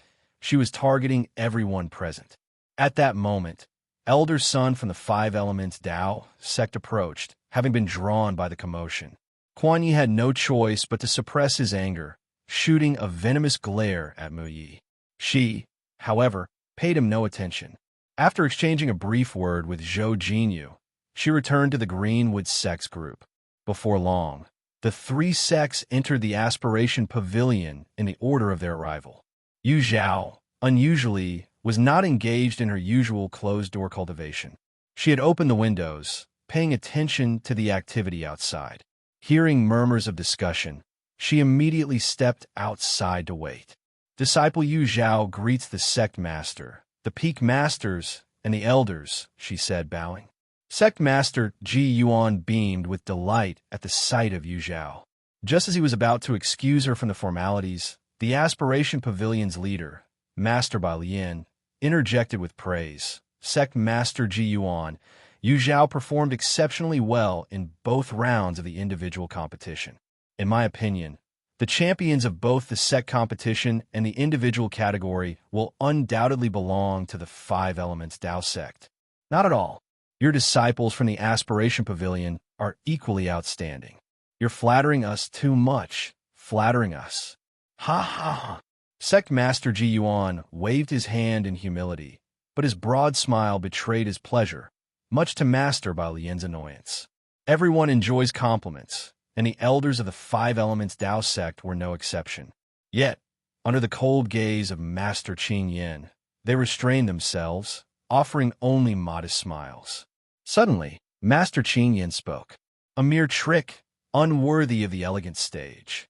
Master Bai Lian and the elders of the Aspiration Pavilion were momentarily stunned. Only then did they recall Yu Zhao's complicated background, unsure of how to respond.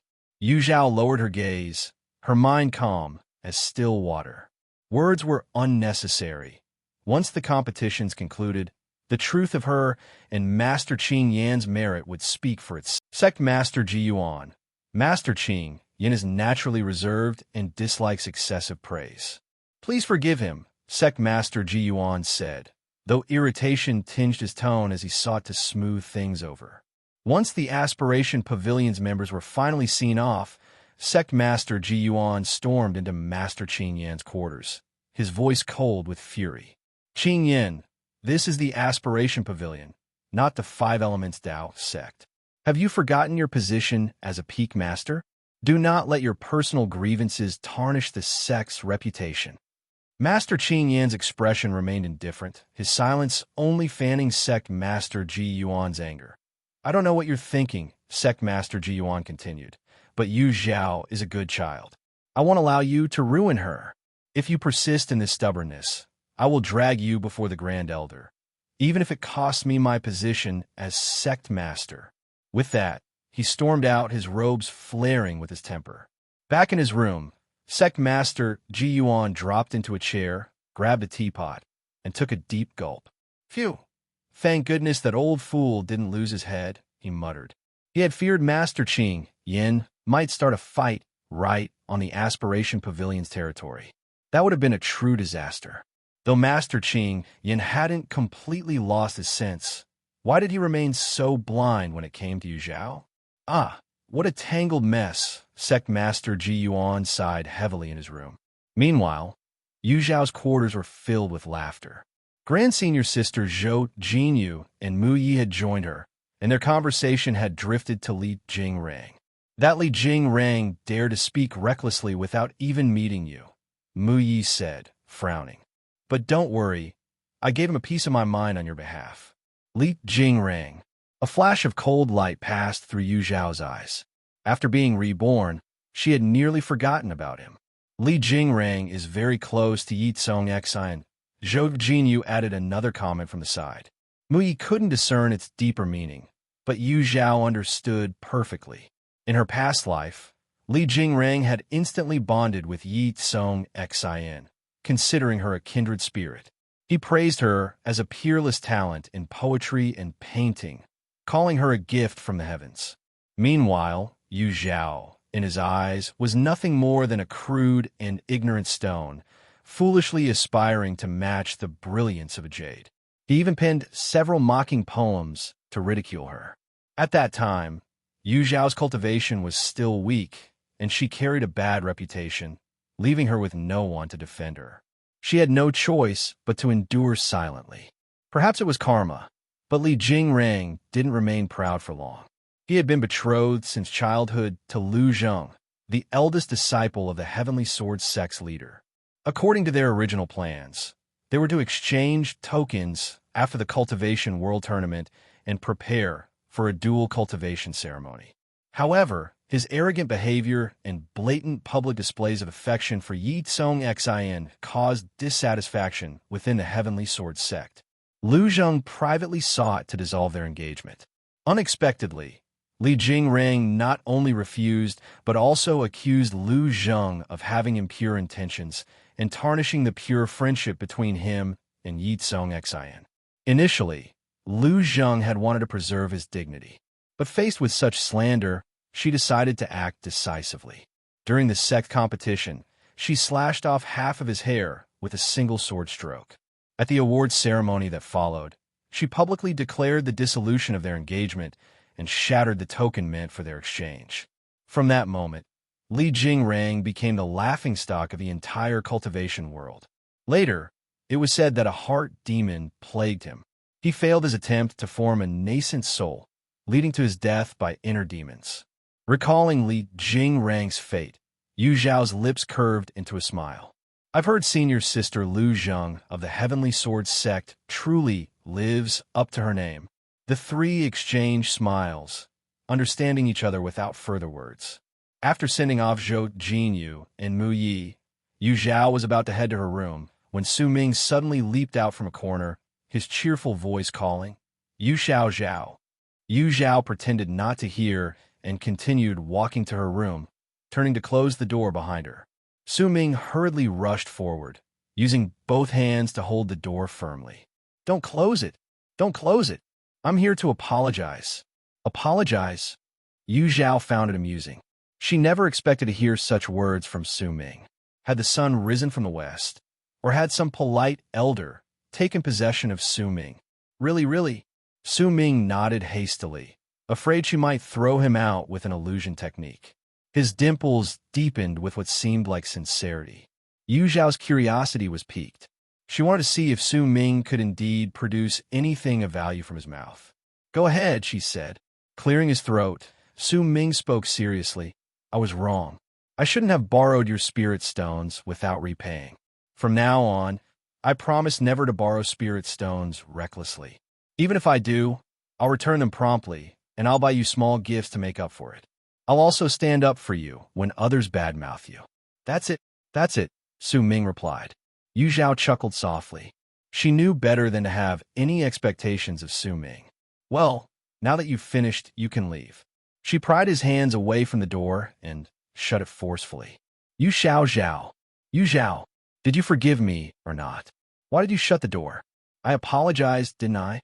Say something. Su Ming shouted as he clung to the door, his face full of grievance and frustration. Hadn't he apologized sincerely? Why was Yu Zhao still upset with him? Wasn't this enough?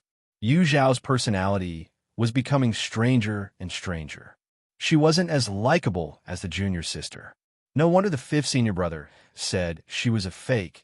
Su Ming returned to his room, still sulking. No matter how much he thought it over, he couldn't let go of his frustration. Deciding to vent his feelings, he headed toward little junior sister's room. But as he arrived, he saw Li Jingrang standing outside Ye Cong Xin's door. His brows furrowed deeply. Senior brother Li, why are you here? This is my little junior sister's room, Su Ming said sharply. Li Jingrang looked embarrassed upon seeing Su Ming. I just came by after composing a poetic verse and wanted to discuss it with junior sister Yi. Little junior sister has been traveling and working tirelessly these past few days. She's utterly exhausted and resting now. Senior brother Li, you should leave, Su Ming replied, almost outright asking him to get lost. Li Jingrang hesitated, but had no choice but to leave, despite his reluctance. Very well, I'll visit again in a few days. Without waiting for Su Ming to rebuff him again, Li Jingrang turned and walked away swiftly. Third senior brother. As soon as Li Jingrang left, Ye Cong Xin opened her door, gratitude flickering in her eyes. She had been troubled by Li Jingrang's lack of boundaries, and Su Ming's timely intervention was a relief. Little junior sister, you should avoid associating with people like that in the future. Li Jingrang is engaged, yet he came to you when no one else was around. That clearly shows he's untrustworthy, Su Ming advised. Born in the royal city, Su Ming hadn't experienced romantic relationships himself, but he had seen enough to recognize such behavior. Li Jingrang's actions betrayed ulterior motives under the guise of scholarly discussions. Su Ming felt certain he wasn't a decent person. Ye Cong Xin nodded gently, showing no hint of displeasure on her face. Su Ming immediately thought of the ever-stubborn Yu Zhao and began pouring out his grievances. Little junior sister, why can't Yu Zhao be as sweet and gentle as you? We used to get along so well. If she felt wronged, she could have just said so. Master or eldest senior brother would have stood up for her. But no, she chose to keep everything bottled up. How are we supposed to know what she's thinking? Now that we've realized our mistakes, eldest and second senior brothers have both apologized to her repeatedly. Even fourth senior brother gave up becoming a master alchemist just to earn her forgiveness. What more does she want? Does she expect us to kneel and bow to her in apology before she's satisfied? Isn't that going too far? Su Ming rambled on, spilling every ounce of dissatisfaction, while Ye Cong Xin listened quietly. Occasionally, she'd echo his sentiments, but inwardly, she was scoffing. This is the so-called heaven-blessed protagonist? An utterly clueless fool. Even now, Su Ming didn't understand why Yu Zhao had left. Yu Zhao wasn't someone who cared for material possessions. Otherwise, she wouldn't have lent him all her spirit stones back then. All they ever demanded was Yu Zhao's obedience, treating her like a pet who came and went at their beck and call. But they never stopped to truly consider what she wanted. After pouring her heart out for over 10 years, all she received in return was indifference. Ye Cong Xin almost pitied Yu Zhao. If it were her, she would have long since schemed to win their trust and then drained their fortune entirely, sparing herself from their stupidity. Suddenly, Ye Cong Xin froze. Could it be that Yu Zhao wasn't playing hard to get, but had genuinely decided to cut ties with them? The more she thought about it, the more likely it seemed. An unsettling sense of annoyance swelled within her. Yu Zhao had abandoned these fools, but she still had to endure them. Did that mean Yu Zhao now looked down on her for picking up the trash she discarded? Her breathing grew uneven. Yu Zhao had always been better than her in every way, and the only way Ye Cong Xin could suppress her was by stealing the affection of people like Fong Chenglang. But now that Yu Zhao was free of restraints, wasn't she soaring freely? No wonder Yu Zhao's cultivation was advancing so rapidly lately. Everything suddenly made sense. In a secluded room, Su Ming's call snapped Ye Cong Xin back to reality. He looked at her with concern. Little junior sister? Little junior sister? What's wrong? Are you even listening to me? Ye Cong Xin forced a smile. Third senior brother, I'm sorry. I'm feeling a bit unwell. Her complexion was pale, and her eyes seemed unfocused.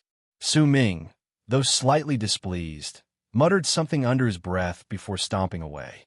Now alone, shadows cloaked Ye Cong Xin's face, concealing her expression. Yet, the whitened knuckles of her clenched fists betrayed her turmoil. Yu Zhao, she whispered into the silence, her voice trembling with determination. Don't think you can escape me. I'll catch up to you soon. Very soon. As the grand competition among the sects drew near, cultivation sects from all over the realm gathered at the Aspiration Pavilion. Among them, Yu Zhao encountered Moci and Jingnan of Hundred Flowers Valley, as well as Ji Hanzhou from the Heavenly Sword sect. Moci and Jingnan greeted Yu Zhao with their usual warmth, even inviting her to visit their sect's lodgings to introduce her to their fellow disciples. Days later, Yu Zhao could still catch traces of the sweet fragrance that seemed to linger wherever the Hundred Flowers disciples went. Unlike their enthusiasm, Ji Hanzhou's demeanor suggested unease. Though he tried to hide it, Yu Zhao noticed the cracks in his composed facade. She quickly deduced the reason: Li Jingrang's antics. With the competition looming, Li Jingrang had been spending his time visiting other sects' quarters, singing endless praises about Ye Cong Xin. The news had reached the Heavenly Sword sect, where senior sister Lu Zheng, known for her decisiveness, was already on her way to confront him. Indeed, Yu Zhao's assumption proved accurate. When Lu Zheng approached Li Jingrang, he was swaggering as always, his fan flicking dramatically with every step. Confidence radiated from him as he assumed his fiancée couldn't wait to meet him. Li Jingrang, Lu Zheng's voice cut like a blade. Let's annul our engagement. What? Li Jingrang froze, his fan slipping in his grip. Lu Zheng, are you out of your mind? Their engagement had been arranged by the heads of their respective sections. Such agreements weren't so easily broken. Moreover, Lu Zheng showing up to end things unprovoked was a blatant affront, not just to him, but to Tai Bai Academy as well. No man would stand for such humiliation. Lu Zheng's sharp gaze pierced him. Her stance was rigid, her aura fierce, like an unsheathed sword ready to strike. You admire junior sister Yi so deeply. I'll grant your wish. The engagement ends here.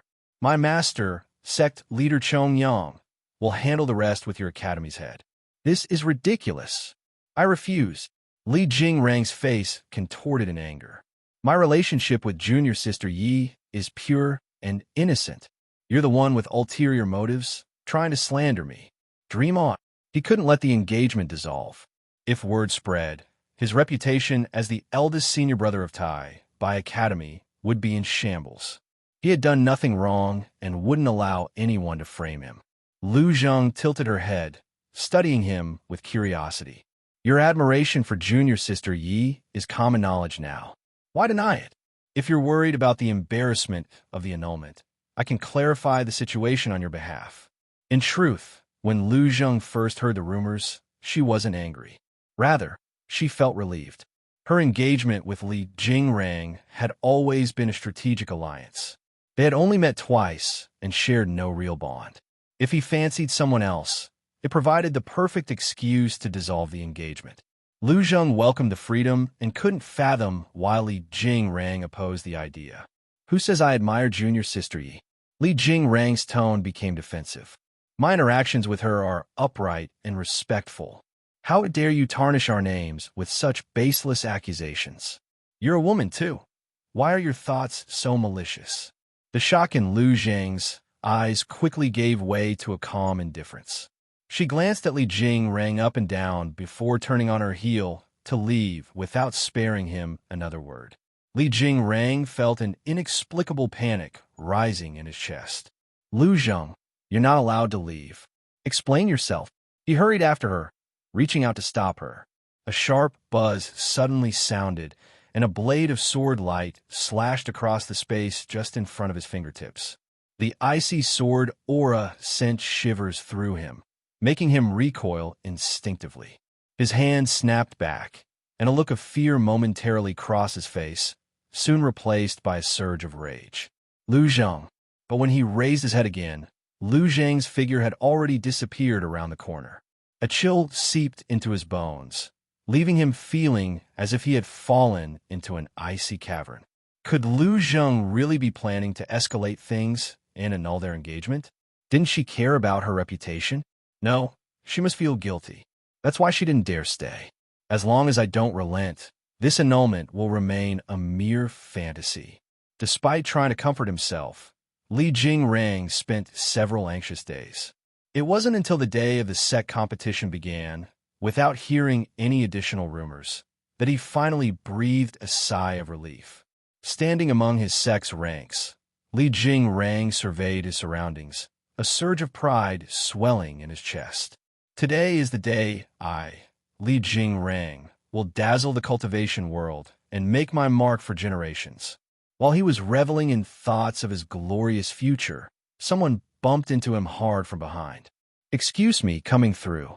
Irritated, he turned to see a group striding confidently past him. Leading them was none other than Lu Zheng of the Heavenly Sword sect. Senior brother, are you okay? A fellow disciple from Tai by Academy asked in concern, noting Li Jingrang's grim expression. Feigning calm, Li Jingrang's mind seethed with resentment. Lu Zheng, you better pray we don't meet in the sect competition, or I'll make sure you lose all face. Meanwhile, disciples from the Heavenly Sword sect were deliberately stirring trouble. Senior sister, so that's Li Jingrang? He's not much to look at. I know, right? He's nowhere near as handsome as senior brother Jihan Zhao.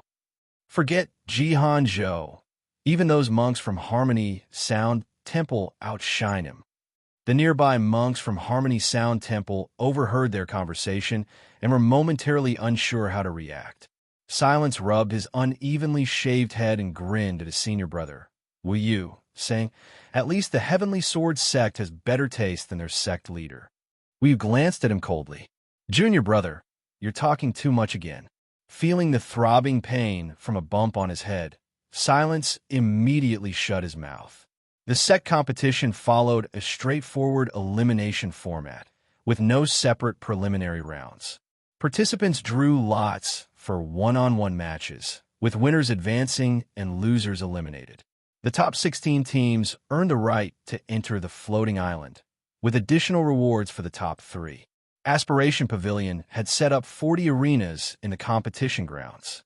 The 20 on the left were for the sect competition, while the right 20 hosted the individual matches. The simultaneous events saved time and heightened the atmosphere of the competition. The sect leaders and elders of the major sects had already taken their seats on a high platform overlooking the grounds. Their faces wore polite smiles, though their conversations were laced with subtle hostility. Meanwhile, Yu Zhao, along with Yao Wuji and Situ Xian, stood among the 1,000-strong lineup of individual competitors, awaiting their turn to draw lots for the final round. As they waited, Yao Wuji suddenly grinned mischievously at Yu Zhao. Yu Zhao, can you guess what odds the 10,000 Treasures Pavilion's betting house has set for you to win first place? 1-1. Wrong. It's 1-1/2. Yao Wuji's voice was filled with disbelief. Even a 1.5 to 1 payout means that even if someone bets correctly, they only win half their stake. This essentially means that the 10,000 Treasures Pavilion has already decided that Yu Zhao is the unbeatable choice for the championship. They're not leaving any opportunity for anyone else to exploit. Yu Zhao was initially surprised upon hearing this, but after a moment of reflection, she understood the reasoning behind it. After all, back when she had decimated the assassins under the Dark Pavilion, another faction of the 10,000 Treasures Pavilion, none had dared to challenge her again for a long time. What are the odds for you and Situ Xian? Yu Zhao asked curiously. Yao Wuji snorted lightly. Situ Xian is the young master of the Situ family, so naturally, more people bet on him. His odds are 2-1, while mine are 5-1. Aside from him, there's also a female cultivator named Yao Ji, who shares the same 2-1 odds. Yu Zhao nodded. She couldn't deny that the 10,000 Treasures Pavilion had sharp insight. In their previous lives, both Situ Xian and Yao Ji had made it into the top 3. The third round is about to begin. Contestants whose numbers are called, step forward to draw your opponent. Everyone else, stay and wait, announced Elder Sacrificial Blade. The mention of the third round sharpened everyone's focus. The moment had finally come. At the same time, another elder from the Aspiration Pavilion stood before the sect teams to declare the rules, instantly heightening the tension in the arena. The atmosphere was heavy, as if a storm was brewing.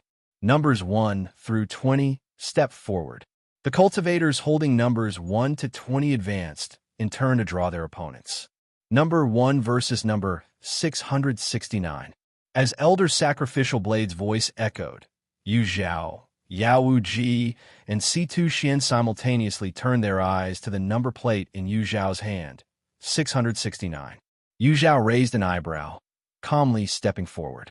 The confidence of the cultivator holding number 1 crumbled instantly when he saw Yu Zhao emerge from the crowd. His shoulders slumped, and he looked as if he were mourning his own fate. Elder Sacrificial Blade glanced at her in surprise. Your number 669? Yes, Yu Zhao replied. The number 1 cultivator offered a grimace that was worse than tears. He knew his journey in the Cultivation World Grand Competition was about to end here. By the heavens, that guy is a true hero, willing to sacrifice himself to spare us from a tough opponent. What rotten luck! He deserves the misfortune. Thank the heavens it wasn't me. Laughter erupted among the onlookers.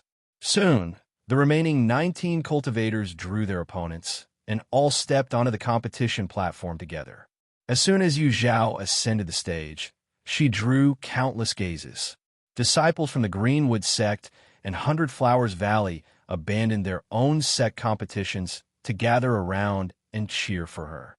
Yu Zhao smiled in gratitude, prompting an even louder wave of applause and cheers. The unfortunate number 1 cultivator, seeing the enthusiastic support for Yu Zhao, felt his spirits sink even further into despair. From the high platform, sect leaders and elders turned their attention toward the commotion. Though Yu Zhao was not wearing the robes of a disciple of the Five Elements Dao sect, her commanding presence unmistakably exuded the demeanor of a sect cultivator. An elder from another sect, unaware of the situation, asked, "The female disciple on platform 1 appears extraordinary. May I know whose esteemed student she is?" The atmosphere froze. Those who knew the story hesitated to speak, while those who didn't remained silent out of ignorance. Sect Master Ji Yuan, casting a glance at the impassive Master Qing Yan beside him, sighed softly. That young woman is Yu Zhao, a disciple of our Five Elements Tao sect. She's Yu Zhao, someone exclaimed in astonishment, clearly having heard of her exploits. Meanwhile, leaders from smaller sects, puzzled by the intrigue, began asking about Yu Zhao's identity. It didn't take long before everyone learned she was the infamous discarded disciple of Master Qing Yan. Reactions varied wildly across the crowd. The duel begins. As soon as Elder Sacrificial Blade finished speaking, Cultivator number 1 leaped far back, raised his hand, and shouted, "Wait a moment." Yu Zhao turned her gaze toward him. "Fellow Cultivator Yu Zhao, I know I'm no match for you, but I hope you can give me a chance to showcase myself on this platform," he said. Seeing Yu Zhao remain silent, he clasped his hands together in a fawning gesture. "Please, Yu Zhao, I've traveled such a long way to be here. Just give me half an incense stick's worth of time. Once I'm done, I'll jump off this platform myself. I promise you won't even need to lift a finger." The man's sincerity was undeniable, and Yu Zhao's curiosity about his intentions got the better of her. She nodded in agreement. The man's spirits lifted immediately. After tidying his robes, he introduced himself with great enthusiasm. "Greetings, fellow cultivators. I am Ni de Cohen from the Western regions, a mid-stage golden core cultivator specializing in blade techniques. I love drinking above all else. There's no joy without wine for me. I am straightforward, devoted in matters of the heart, and, most importantly, I have 8-pack abs.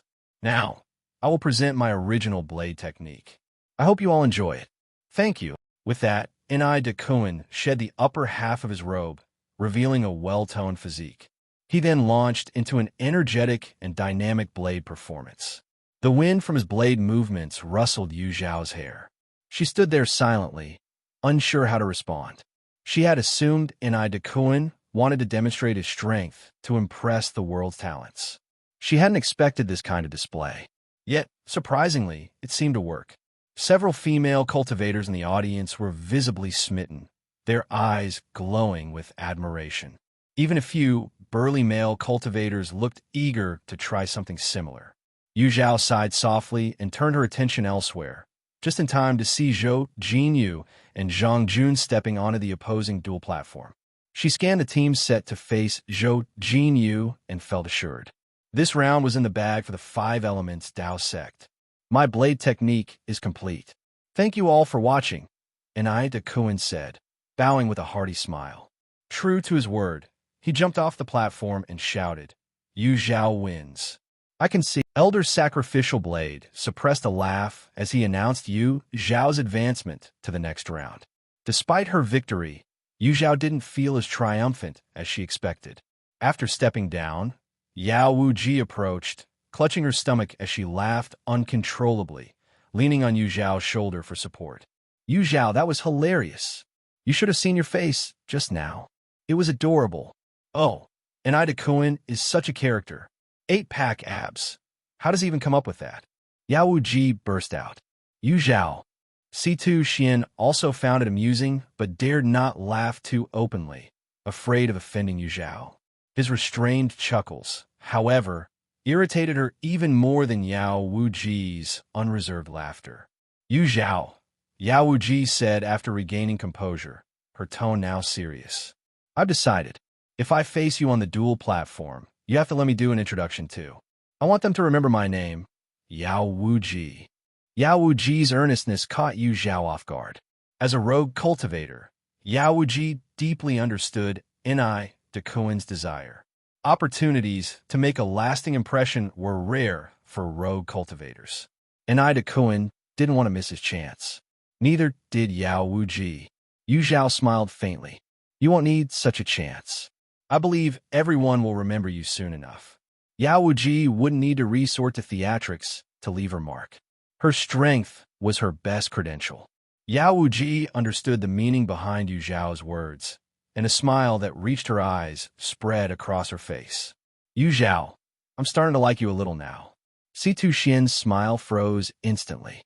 His heart rang with alarms as he glanced at Yao Wuji, his eyes now filled with wariness and caution. The sight of Yu Zhao and Yao Wuji chatting so comfortably was not only a thorn in Situ Xian's eyes, but also deeply wounded Fong Chenglang, who had been secretly observing Yu Zhao from the shadows. Even if Yao Wuji turned into ash, Fong Chenglang would still recognize her as the demonic woman who caused Shui Ju to lose all 5 senses. Yu Zhao clearly knew what Yao Wuji had done to them, yet she could laugh and talk with her so casually. Didn't she want to avenge Shui Ju? Didn't she want to avenge him? Years of camaraderie as senior and junior disciples meant nothing to her. Fong Chenglan's eyes reddened, and grief etched itself deeply onto his face. A surge of indescribable sorrow and despair flooded his heart. Senior brother? Eldest senior brother? Fong Chenglan's unusual behavior immediately caught the attention of Lan Ziyu and the others. They followed Fong Chenglan's gaze, and realization dawned upon them. It must be that their eldest senior brother was thinking about Yu Zhao again. Even though he had vowed not to bother Yu Zhao, he merely shifted his attention to her from open observation to quiet concern. Now, seeing Yu Zhao conversing with someone else, he felt deeply troubled. The group didn't dwell on it, returning their focus to the duels on the stage. Fong Chenglan's lips moved slightly, but in the end, he refrained from exposing Yao Wuji's identity. He decided to give Yu Zhao one last chance. If Yu Zhao still couldn't realize her mistake and chose to side with Yao Wuji, Fong Chenglang would no longer keep her secret. What Yao Wuji had done to him and Shui Ju was something no amount of personal suffering could erase. He was determined to make Yao Wuji pay for her actions. The set competition and individual matches continued in an orderly fashion. Yao Wuji, Situ Xian, Yao Ji, and 10,000 Slayer each took the stage in turn, advancing smoothly. Notably, while Yao Wuji and Situ Xian didn't hold back during their matches, they refrained from using lethal moves. However, Yao Ji and 10,000 Slayer's opponents weren't as fortunate. One ended up maimed, the other dead. The pungent smell of blood filled the arena. Just as Elder Sacrificial Blade predicted, the real danger lay ahead. As soon as the first round of matches concluded, the second round began without giving the participants any respite. However, when it was Yu Zhao's turn to compete, the atmosphere shifted dramatically. It all began with contestant Anai Dakuan, who set a rather unusual precedent. Everyone knew Yu Zhao wasn't someone who enjoyed needless killing. As long as her opponent was polite, she would allow them half an incense stick's worth of time to perform freely. After that, if they still refused to leave the stage, she would personally send them off. Thus, the opponents who faced Yu Zhao started displaying bizarre behaviors. Some came up to perform talents. Others announced lost and found items. The most outrageous incident occurred when a female cultivator confessed her love for Yu Zhao in public, even expressing her willingness to bear their love child. Yu Zhao sealed her lips with a spell and sent her off the stage. Naturally, there were also malicious cultivators who tried to take advantage of the situation to launch sneak attacks against Yu Zhao. She didn't even need to use the fleeting life mirror. A single heart demon illusion from her was enough to incapacitate them, leaving them to be carried away. Her reputation once again spread across the arena. On the high platform, Sect Master Ji Yuan's laughter was almost loud enough to tear the roof off. Of course, he was proud. The two teams from the Five Elements Dao sect had achieved consecutive victories in 4 rounds and were about to win their 5th, having faced opponents from 2 sects, 4 factions, and 6 great clans. In the individual matches, Yu Zhao's performance was equally dazzling, outshining all the other cultivators. It could be said that the Five Elements Dao sect was the biggest winner of this year's cultivation competition. The other peak masters and elders of the Five Elements Dao sect were all beaming with joy, except for Master Qin Yin, whose face remained as stoic as ever. His sharp and defined features betrayed no emotion. The crowd couldn't help but secretly speculate. What grave mistake had Yu Zhao committed to deserve such obvious disdain from Master Qin Yin?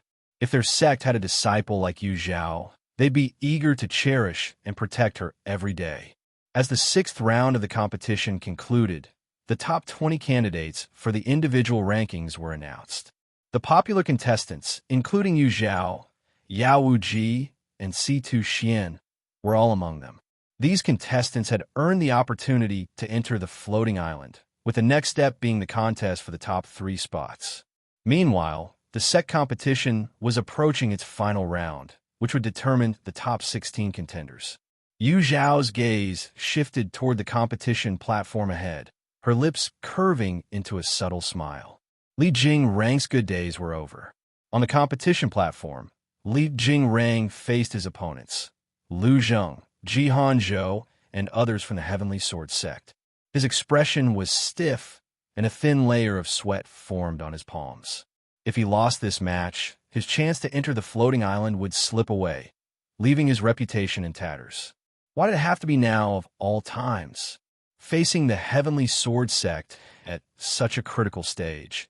If only the encounter had been postponed by even one round. The disciples of Tai Bai Academy shared Li Jingrang's frustrations, silently cursing their bad luck. They held onto a sliver of hope, reasoning that since senior sister Lu from the Heavenly Sword sect was engaged to their eldest senior brother, she might go easy on them during the fight.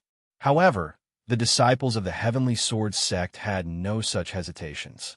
They were eager to make their move, brimming with energy as they awaited the order to attack. "Begin the match," the elder from Aspiration Pavilion declared. Instantly, the air was filled with the hum of swords.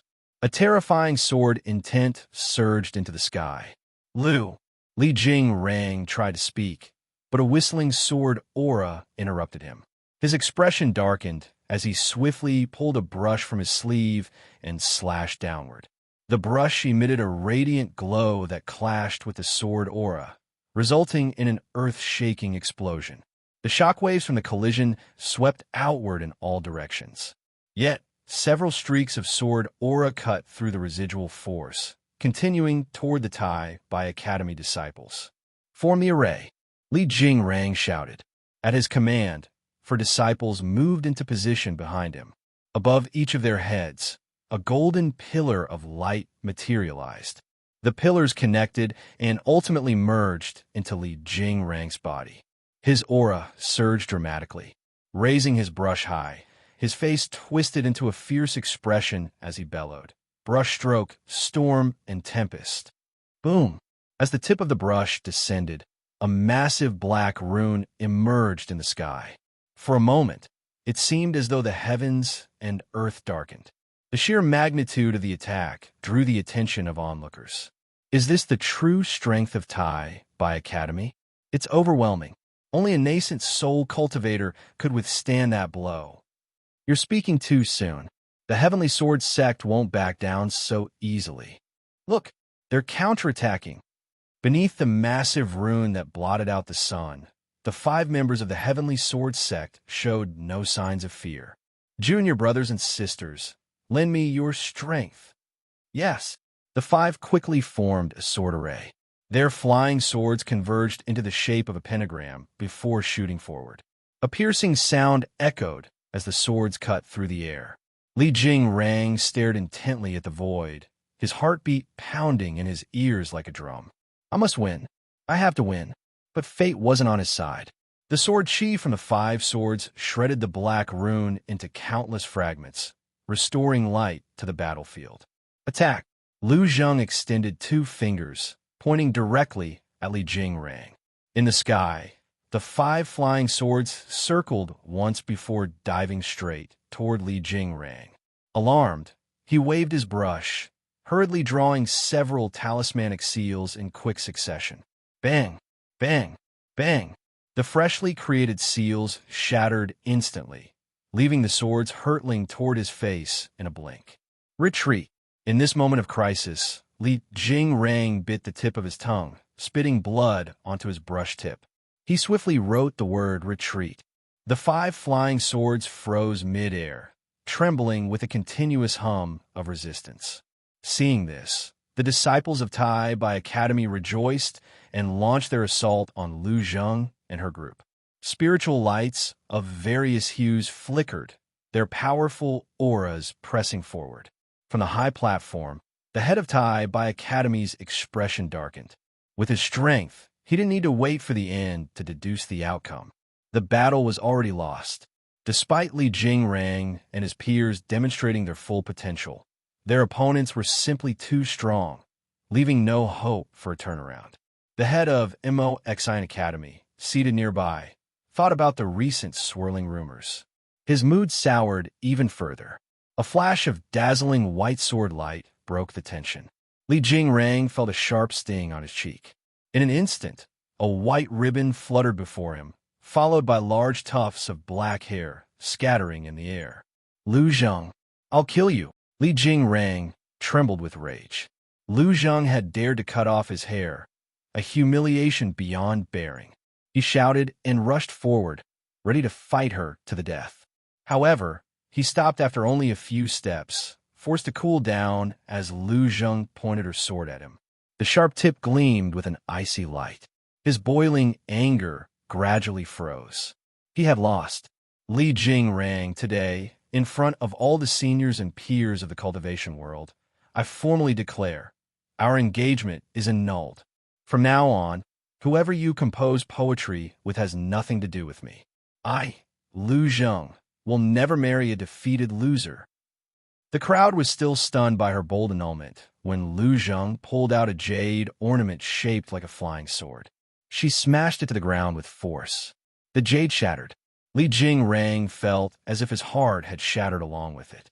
He didn't love Lu Zhang, but to be publicly rejected and mocked as a defeated loser was unbearable.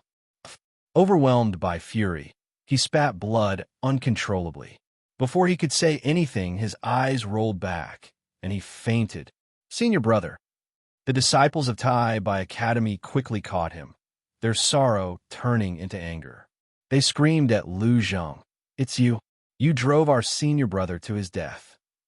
Lu Zhang twirled her sword effortlessly before sheathing it. Her face was expressionless as she responded, "First, he isn't dead. Second, even if he did die from anger, it would be due to his own incompetence, not my words." She had given Li Jingrang a chance, one he chose to squander. Furthermore, breaking an engagement wasn't some catastrophic event.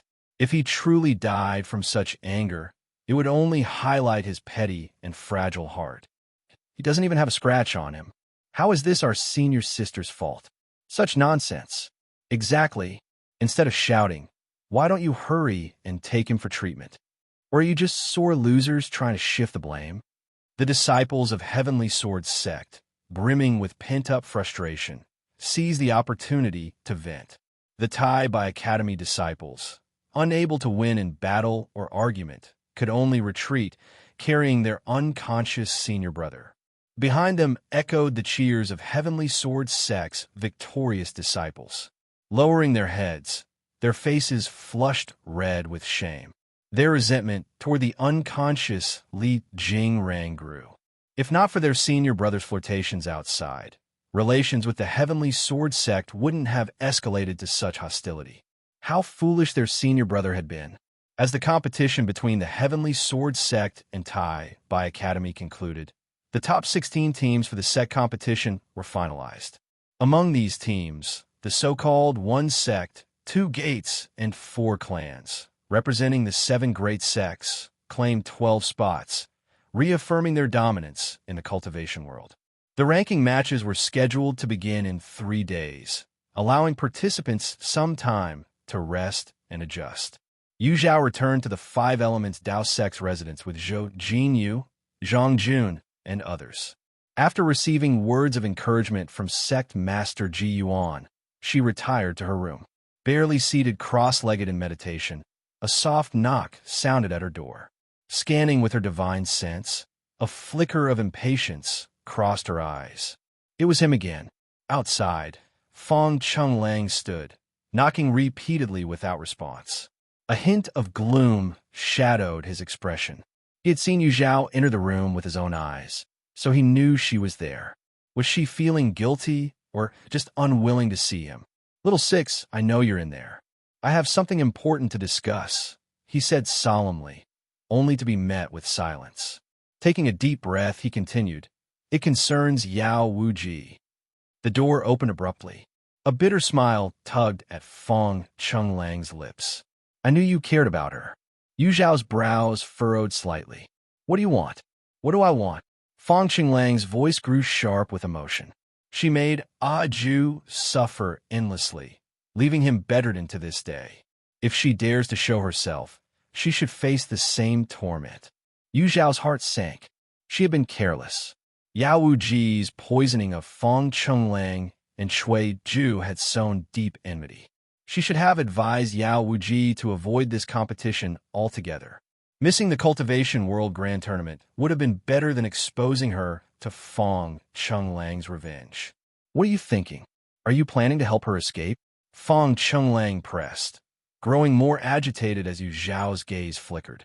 "Little Six, Ju is your senior brother. Have you forgotten how he cared for you? Are you willing to abandon him for an outsider? How could you betray him, me, and the Lone Moon Peak that raised you?" Tears welled in Fong Chunglang's eyes as his sorrow deepened. He had always believed that no matter how much Yu Zhao changed, she remained the kind, soft-hearted junior sister he once knew. But now, she was cold and unfeeling, as though her cultivation path had turned her into a heartless being. "Fong Chunglang, do you believe in karma?" Yu Zhao asked, her voice eerily calm, as if she were discussing the weather rather than responding to his frenzied accusations. "Karma? Are you saying Ju's suffering is retribution?" Fong Chunglang laughed bitterly, anger surging. "Yes, Ju admits he sometimes neglected you and even wronged you over the medicine garden incident. But does that justify his agony? Yu Zhao, don't you think you're being overly harsh?" "Fong Chunglang, the only reason you can stand here so confidently is that you're not me. You have no idea what I've been through." "You're wrong." Fong Chunglang's hands trembled. "You grew up on Lone Moon Peak. I know everything you've experienced. Even if we paid more attention to our little junior sister than you, does that mean you must sever all our bonds? Don't forget, it was Master who brought you to Lone Moon Peak, giving you a home. I took care of you, taught you to read and cultivate. Ziyu crafted a bamboo flute for you. Ming played with you, even got into trouble for you. Ju refined pills for your use. And Yi, he saved your life. Does all this kindness mean nothing to you because of a few years of neglect?" Yu Zhao had no desire to revisit the past.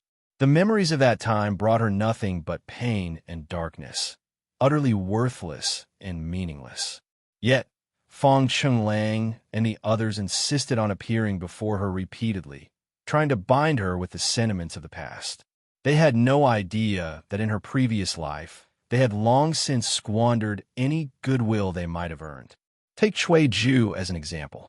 In her past life, was the bone-eroding pill the only poison he fed her? He had known full well how terrified she was of the dark after being imprisoned in the Black Prison. Yet he still tricked her into ingesting a pill that sealed all 5 of her senses. As he watched her stumble in terror, groping around and sobbing uncontrollably, did he never once recall the bond they once shared? Yes, Ye Cong Xin had made a deal with the evil spirits, acquiring countless insidious sorceries, some of which might have even included techniques to manipulate minds. But why were others able to remain steadfast and resist her, while Fong Chunglang and Shui Ju became willing accomplices in her schemes? Admit it. Yu Zhao forced herself to confront the truth. Admit that they never truly cared about her. To them, she was nothing, her worth insignificant. She had seen through their lies. Yet how ridiculous it was that Fong Chunglang and the others still wallowed in their self-crafted delusions. "Fong Chunglang," Yu Zhao said coldly, "ice doesn't form overnight, and neither did my resentment. Don't bother arguing with me. Let me say it one last time. Since the day I left Lone Moon Peak, we have nothing to do with each other. I owe you nothing, nor do I owe anyone from the peak." Finished speaking, Yu Zhao prepared to leave. Fong Qinglang drew his sword, blocking her path.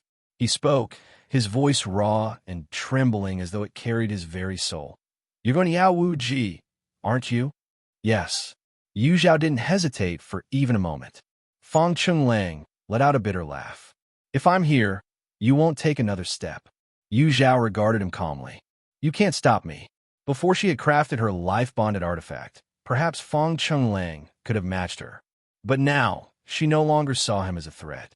The figure she once had to look up to was now far behind her, a mere shadow of the past. She had no need to chase anyone anymore. She was strong on her own. I can't stop you, Feng Chenglang murmured. But someone else can. A wave of unease surged in Yu Zhao's heart. Her soul force erupted, attempting to trap Feng Chenglang in an illusion. But he was faster. He crushed a jade talisman hidden in his palm. Suddenly, an overwhelming pressure descended, invading the space around Yu Zhao and rendering her body completely immobile. What's going on? The voice of Master Qing Yin rang in their ears. Feng Chenglang knelt with a thud. Master, I beg you to seek justice for fourth senior brother. As his words fell, Yu Zhao's surroundings twisted. When her vision cleared, she was already standing inside Master Qing Yan's chambers. Yu Zhao's expression remained calm, though her mind raced to find a way out of this predicament. The more she thought, the deeper her despair grew. Master Qing Yan was authoritarian and unyielding. Nothing she said would change his mind. Master, Feng Chenglang declared, during the Cultivation Worlds tournament, I saw the demonic woman who poisoned fourth senior brother. She's none other than Yao Wuji, who made it into the top 20 individual competitors. Having summoned Master Qing Yan, Feng Chenglang saw no reason to hold back and revealed Yao Wuji's name without hesitation. Master Qing Yan's icy gaze swept over Yu Zhao, his eyes filled with suspicion and disdain. Anyone with eyes could see how close Yu Zhao and Yao Wuji were. Their relationship was far from ordinary. Master Qing Yin suspected that Feng Chenglang and Cui Ju's poisoning was orchestrated by none other than Yu Zhao herself. Her heart was as venomous as a snake's. She was utterly beyond redemption, Yu Zhao. What else do you have to say for yourself? Master Qing Yin sat at the head of the hall, looking down at Yu Zhao with a commanding gaze. The oppressive aura of a nascent soul cultivator weighed heavily on Yu Zhao's shoulders, yet her expression remained composed. She responded firmly. Feng Chenglang and Cui Ju were poisoned one after the other because they were inferior in skill. In the cultivation world, survival of the fittest ruled all. Especially for rogue cultivators without sex, their journey was riddled with bloodshed. From Yao Wuji's perspective, Yu Zhao's actions were justified. Though Feng Chenglang knew Yu Zhao had chosen between their brotherhood and Yao Wuji, hearing her words still sent a sharp pain through his chest. After experiencing several prophetic dreams, he had done everything in his power to prevent the future he foresaw, even quarreling with his brothers over it. But why had Yu Zhao drifted further away from them? Why did an unrelated outsider matter more than the senior brothers who had been with her since childhood? Had he been wrong from the very beginning? Stubborn and unrepentant. Master Qing Yin shook his head. Someone like Yu Zhao, rebellious to the core, would never acknowledge her own mistakes. I'll ask you again. Were you involved in Feng Chenglang and Cui Ju's poisoning? Feng Chenglang lifted his head in shock. Though angered by Yu Zhao's apparent indifference, he knew the poisoning had nothing to do with her. In fact, Yu Zhao and Yao Wuji had only met after the incident occurred. Master, Feng Chenglang's voice faltered under Master Qing Yan's stern gaze. Yu Zhao replied, It has nothing to do with me. How can you prove it? Why should I prove it? Yu Zhao's lips curled into a mocking smile. She met his question with her own. Why should she explain herself for something she hadn't done? The burden of proof lay with Master Qing Yan, not her. A flicker of anger passed through Master Qing Yan's eyes. In the past, when Yu Zhao trained under him, she dared not look him directly in the eye. His memories of her were mostly of the crown of her head or her profile. But now, as she grew older, her defiance only intensified. How dare she confront him so openly? She was insufferable. With a frown, he snorted coldly. An overwhelming force surged toward Yu Zhao like a tidal wave. She let out a muffled groan as the sound of bones cracking erupted within her body. Thin streams of blood seeped from her pores, and her exposed skin turned crimson. "Master!" Fong Chunlang cried out in panic. "Silence! Do not plead for this disgrace." Master Qing Yin snapped, though his hand reflexively clenched as a familiar headache threatened to return. Seeing his master's resolve, Fong Chunlang turned to Yu Zhao with desperation in his eyes. "Little Six, kneel and apologize to Master. Please, I'm begging you." Despite her pale face and blood-blurred vision, Yu Zhao continued to glare defiantly at Master Qing Yin. "I am not wrong. Why should I kneel?" Crack! The sound of bone breaking echoed sharply in the hall.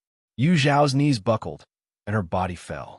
But just before her knees touched the ground, a broken wooden staff appeared in her hands. Leaning against the staff, she forced herself upright with sheer willpower. "I will not kneel." As she spoke, blood seeped through her clenched teeth, her entire figure drenched in a ghastly red. Fong Qinglang's pupils trembled violently. Suddenly, his vision blurred, and an unfamiliar scene appeared in his sea of consciousness. Surrounded by numerous cultivators, a frail figure knelt in the center. Her body was drenched in blood, making her original appearance unrecognizable. Her lips moved rapidly, as if explaining something. However, the faces of the onlookers only showed contempt and ridicule. Fong Qinglang scanned the crowd and noticed many familiar faces: Lan Ziyu, Su Ming, Cui Zhu, and even him. At this moment, a person stepped forward holding a long sword, their eyes filled with icy, killing intent. It was his master, Master Qing Yin. "Today, I shall cleanse my sect." The blurry voice grew clearer, and Fong Qinglang's heart was struck with terror. Cleanse the sect? He focused his gaze again. The person kneeling on the ground. Who else could it be but Yu Zhao? His master wanted to kill Yu Zhao? No, this cannot happen. He wanted to intervene, but no one could see him, nor could he touch anyone. He could only watch in despair as Master Qing Yin pierced Yu Zhao's heart with a sword. He saw her eyes grow dim as she collapsed. The crowd, including a version of himself, cheered and applauded, even with a gentle smile on his face. Fong Chunlang stared blankly at the bright red blood dripping from Master Qing Yan's sword. An overwhelming sorrow erupted, drowning out all other emotions. In the next moment, the Yu Zhao in the vision began to overlap with the Yu Zhao before him. The fear of Yu Zhao's death completely overshadowed his reverence for Master Qing Yin. Fong Chunlang crawled forward on his knees and shielded Yu Zhao behind him. For the first time, he raised his voice against Master Qing Yin. "Master, Little Six has already said this matter has nothing to do with her. Why do you still force her to submit? Was killing her once not enough? Do you want to kill her a second time?" His words left the fainting Yu Zhao and the furious Master Qing Yin momentarily stunned. Yu Zhao looked at Fong Chunglang's back in shock and doubt. How did Fong Chunlang know that Master Qing Yin had killed her in the previous life? Could it be that he, too, had been reborn? Master Qing Yan's brief surprise was quickly replaced by uncontrollable anger. His eldest disciple had gone mad, accusing him of killing Yu Zhao when he had merely intended to temper her stubbornness. Moreover, this matter had arisen because of him. He was simply upholding justice on his behalf, and now was being unjustly accused. Ridiculous. With a flick of his sleeve, Master Qing Yin sent Fong Chunlang flying. He turned his gaze back to Yu Zhao. "Do you think that by refusing to admit it, I am powerless against you?" With a cold laugh, he grabbed Yu Zhao by her collar, using his spiritual energy. With a single thought, they instantly teleported outside flame-blazing city. His divine sense spread out, leaving Yao Wuji nowhere to hide. C2 Xian, while traveling, had arranged for attendants to manage everything. Currently, he resided in a small residence outside flame-blazing city. Yao Wuji, having accepted his invitation, lived in the adjacent house. As the divine sense of a nascent soul cultivator descended, both C2 Xian and Yao Wuji immediately sensed the looming danger and rushed out of their rooms, gathering together. In mere moments, Master Qing Yin and the blood-soaked Yu Zhao appeared before them. Seeing Yu Zhao in such a state, their faces filled with a mix of shock and anger. Yu Zhao. Yu Zhao weakly opened her mouth. Help. This plea was directed at C2 Xian. She could only hope that C2 Xian would invoke the C2 family name to protect Yao Wuji's life. Meanwhile, Feng Chenglang stumbled into Sect Master Ji Yuan's chamber. Sect Master Ji Yuan was startled to see his bruised and staggering form. Junior nephew Feng, what happened to you? Feng Chenglang clutched Sect Master Ji Yuan's sleeve tightly, his eyes bloodshot. Sect Master, hurry, save her. Master is trying to kill Yu Zhao. What? Qing Yin Qian. C2 Xian, unsure of what had just transpired, attempted to invoke the name of his own clan's transformation realm ancestor in an effort to mediate the situation. However, before he could even complete the address, Master Qing Yin silenced him with a forceful restraint. Yao Wuji, you poisoned my two disciples. Your crime is unforgivable. Master Qing Yin declared coldly, his gaze piercing through Yao Wuji. However, I'll give you one chance. Confess who instructed you, and I'll spare your life. Only then did C2 Xian realize the trouble stemmed from Yao Wuji. But what did Master Qing Yin mean? Could it be that he suspected? I acted alone. No one instructed me. Yao Wuji replied, her voice trembling. Facing the number one cultivator of the cultivation world, there was no way anyone could remain calm. Yet, she was no fool. She had researched Yu Zhao's identity and knew about the feud between Yu Zhao and Master Qing Yin. His words were clearly an attempt to coerce her into implicating Yu Zhao. But Master Qing Yin underestimated her resolve. Yao Wuji wasn't one to betray others, even under the threat of death. Surprisingly, Master Qing Yin didn't expect this response. A mere rogue cultivator dared to poison his disciples and then lie so blatantly to his face. She must be courting death. Bang, bang, bang. Massive bursts of blood erupted from Yao Wuji's pores, leaving her drenched as if she had just been pulled from a pool of blood. Her aura immediately weakened, and she wavered, nearly collapsing. C2 Xian caught her just in time, panic flashing in his eyes. I'll give you one more chance. Will you speak or not? Master Qing Yan's voice was chilling. Yao Wuji managed a strained smile. You want to ruin Yu Zhao's reputation, but I won't let you have your way. Hearing her expose his true intent, Master Qing Yin laughed angrily, his expression twisting. Fine. If you're so eager to die, I'll grant your wish. An indescribable, terrifying pressure enveloped Yao Wuji, making her feel as though an invisible hand was squeezing her throat. The suffocating force made her eyes widen in terror, veins bulging on her forehead. Yu Zhao and C2 Xian, witnessing the scene, were frantic but found themselves unable to break free from the aura of a transformation realm cultivator. Stop! Just as Yao Wuji's consciousness began to fade into darkness, the oppressive force around her neck abruptly disappeared. She gasped for air, her body trembling uncontrollably. Master Qing Yin, standing stoically, wore an expression of irritation at the interruption.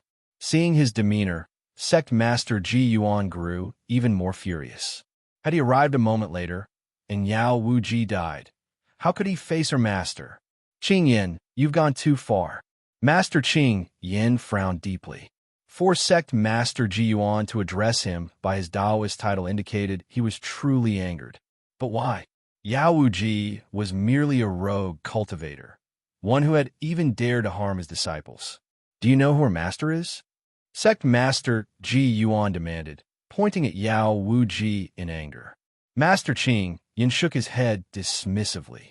Her master is none other than Hermit Bao Hua, the same one who once treated your old injuries. The revelation stunned everyone present. Hermit Bao Hua, a legendary transformation realm cultivator renowned in the cultivation world for her expertise in alchemy, medicine, and poison. She was also known as Bright Spring Hermit. Yao Wuji, who had never disclosed her background, looked equally bewildered. Even Yu Zhao and C2 Xian were shocked to learn of her lineage. None of them had expected Yao Wuji to be the disciple of Hermit Baohua, let alone that her master had once treated Master Qin Yan's injuries. Yao Wuji herself was at a loss. Wait, her master had never mentioned this before. Had she known earlier, she would have identified herself right away instead of enduring such torture. It hurts so much. Master Qin Yan's cold, indifferent expression softened slightly. In the past, he suffered greatly from a persistent head ailment. It was Hermit Baohua, along with sect master Wu Sang of the Greenwood sect and others, who worked tirelessly through sleepless nights to barely stabilize his condition. This left Master Qin Yan deeply indebted to Hermit Baohua.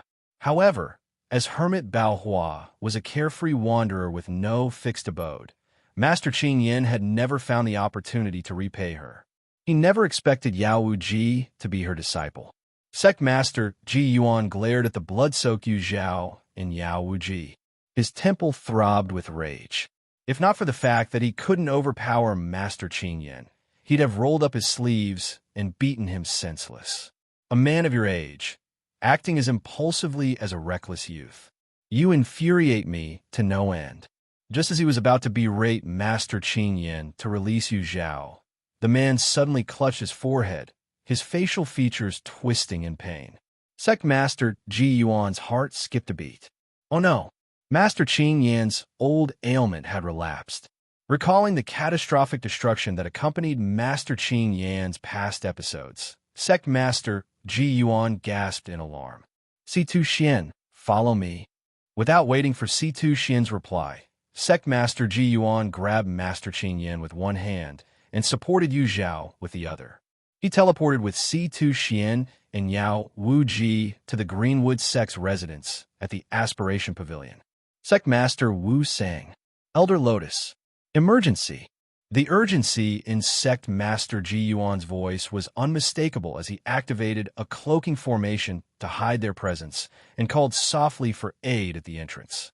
Sect Master Wu Sang and Elder Lotus promptly opened the doors and ushered them inside. Whoa!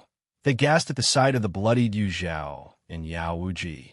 Turning to see the pale-faced, sweat-drenched Master Qin Yan, their voices rose in unison. Whoa! Stop gawking and help. Sect Master Ji Yuan was nearly stomping in frustration. Both Yu Zhao and Master Qin Yan were priceless treasures of the Five Elements Dao sect. Losing either would be an unbearable blow. Elder Lotus hurriedly assessed the injuries of Yu Zhao and Yao Wuji, while Sect Master Wu Sang focused on examining Master Qin Yan. After some time, Elder Lotus administered a pill to Yu Zhao and Yao Wuji before reporting to Sect Master Ji Yuan. The injuries may look severe, but they didn't affect their vital organs or meridians. They'll recover in time for the competition in 3 days. Sect Master Ji Yuan's anger subsided, replaced by relief. Good. No lasting damage, then. It seemed Master Qin Yan still retained some sense, holding back enough to avoid serious harm. However, the news from Sect Master Wu Sang wasn't as optimistic. Master Qin Yan's old condition shows signs of resurgence. Has he been under significant stress recently? Sect Master Ji Yuan instinctively shook his head. No, who would dare provoke him? They'd have to be tired of living. Mid-sentence, his gaze snapped to Yu Zhao. If anyone could frustrate the precious Master Qin Yan, it had to be this equally cherished Yu Zhao. Oblivious, Yu Zhao absorbed the medicinal power of the pill, unaware of Sect Master Ji Yuan's scrutinizing gaze. Sect Master Wu Sang and Elder Lotus, having heard some rumors recently, sighed deeply. Both had interacted with Yu Zhao before and held her in high regard. They couldn't understand why Master Qin Yan was so determined to expel her from his tutelage. Still, as this was an internal matter of the Five Elements Dao sect, they refrained from voicing their opinions. Instead, Sect Master Wu Sang focused on Master Qin Yan's condition. Master Qin Yan sustained irreversible injuries when he forcefully elevated his cultivation back then. We can only stabilize his condition temporarily, not cure it. He must avoid excessive mental strain or emotional upheaval. While he's managed well so far, Maintaining this state is crucial. If the ailment relapses fully, even we won't be able to save him. Sect Master Wu Sang spoke openly, not bothering to shield his words from others. Yu Zhao, who was seated nearby, heard everything clearly, her brows furrowing ever so slightly. Having been Master Qing Yan's disciple across 2 lifetimes, she had never known him to suffer from any chronic illness. To her, and likely to most cultivators in the cultivation world, Master Qing Yan was an invincible figure, someone whose status was unshakable. Sect Master Wu Sang mentioned that Qing Yan's ailment was a result of forcibly increasing his cultivation. However, from the moment Qing Yan joined the 5 Elements Dao sect, he had been hailed as a rare genius, unmatched in a millennium. He shouldn't have needed to resort to such drastic measures unless the situation was truly dire. Yu Zhao's thoughts immediately turned to the events of a century ago when the sect faced a grave crisis, an assault by 3 nascent soul cultivators. Could this be connected? Sect Master Ji Yuan, observing Master Qing Yan's darkened expression and silence, sighed heavily. The truth was, Qing Yan's current volatile personality could also be traced back to the 5 Elements Dao sect. Years ago, when 3 nascent soul cultivators launched a surprise attack while the sect's Grand Elder was in deep seclusion, they brought with them hundreds of Golden Core cultivators to assault the sect's gates. Qing Yan, in a decisive move, burned his soul essence to forcibly raise his cultivation and achieve the extraordinary feat of defeating all 3. However, this victory came at a great personal cost, enduring prolonged suffering from his resulting ailment. The once magnanimous Qing Yan grew increasingly irritable and prone to devastating outbursts. To avoid affecting the sect, he chose to leave and search for a cure. Eventually, Sect Master Wu Sang and Hermit Bao Hua intervened, halting the spread of his condition and stabilizing his emotions somewhat. Sect Master Ji Yuan tolerated Qing Yan's temper because of his immense contributions to the sect. Qing Yan might not have been the ideal master or peak lord, but to the 5 Elements Dao sect, he was undeniably a loyal and exemplary disciple. Sect Master Ji Yuan asked, Qing Yan, did you hear what Wu Sang just said? For the sake of your life, you must stop losing your temper so recklessly. Striking your disciples is utterly disgraceful.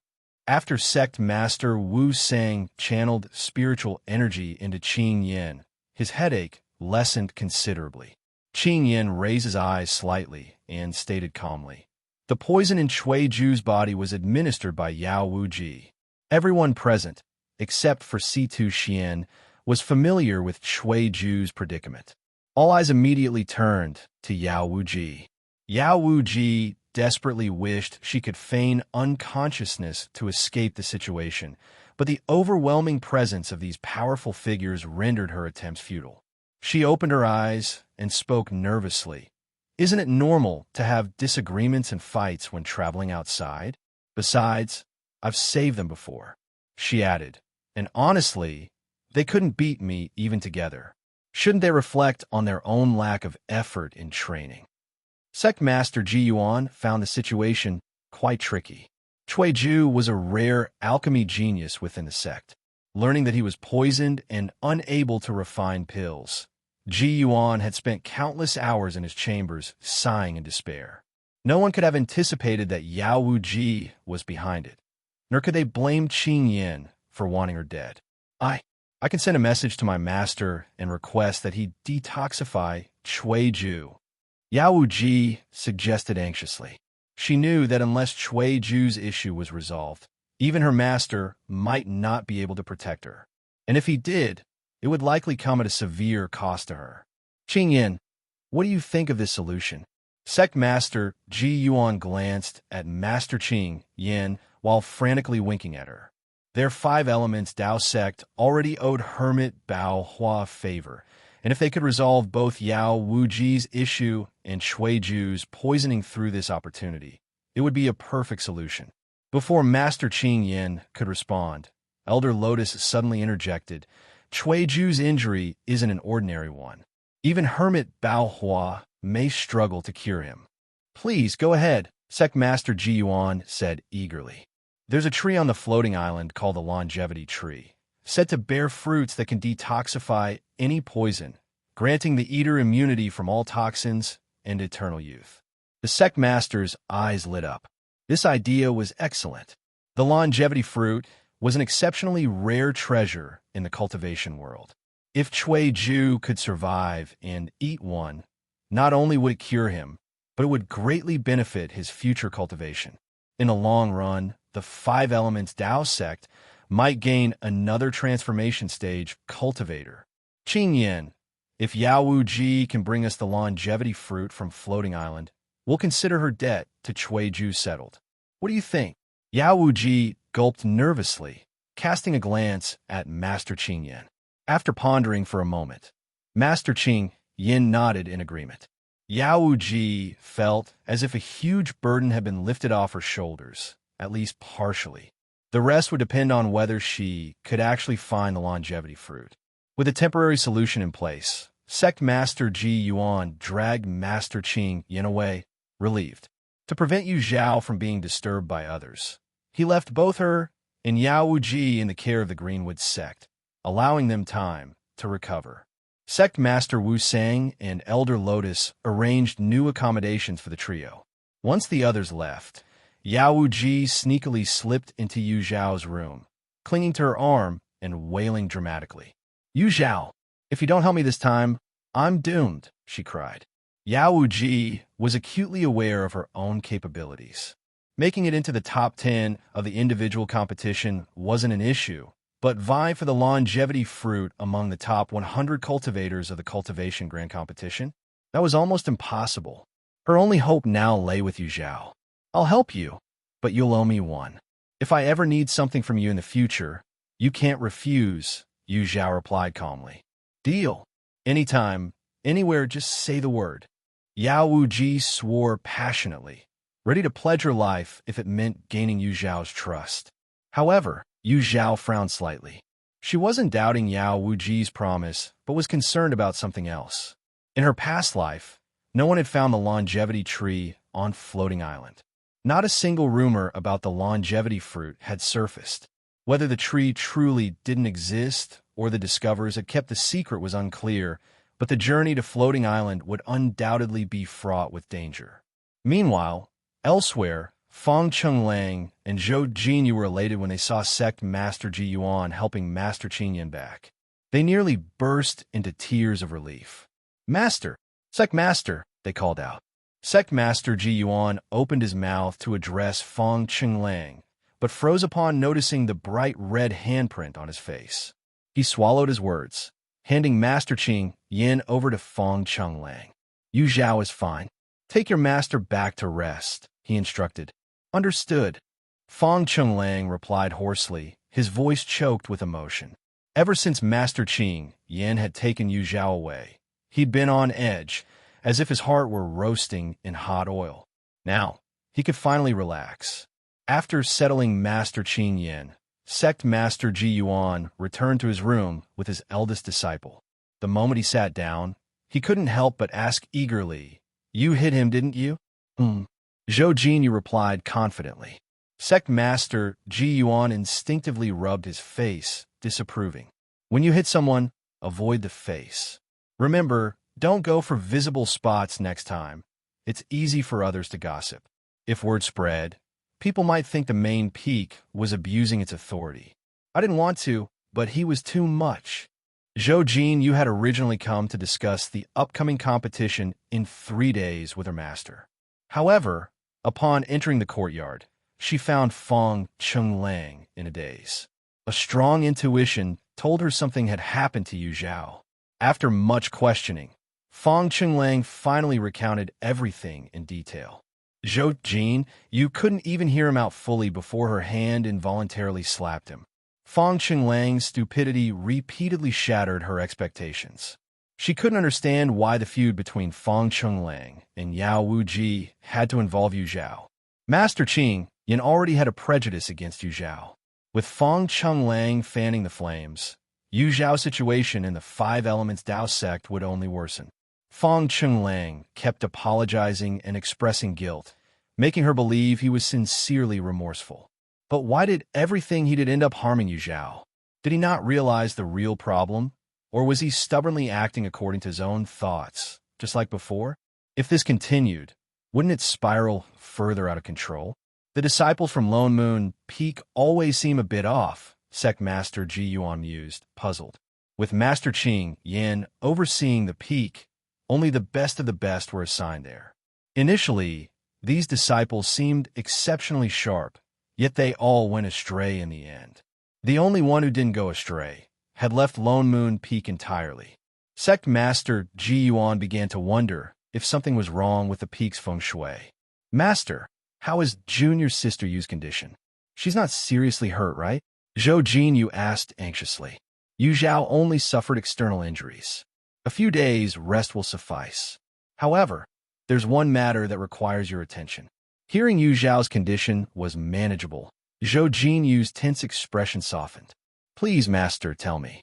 There's a tree on the floating island called the longevity tree, which bears longevity fruits.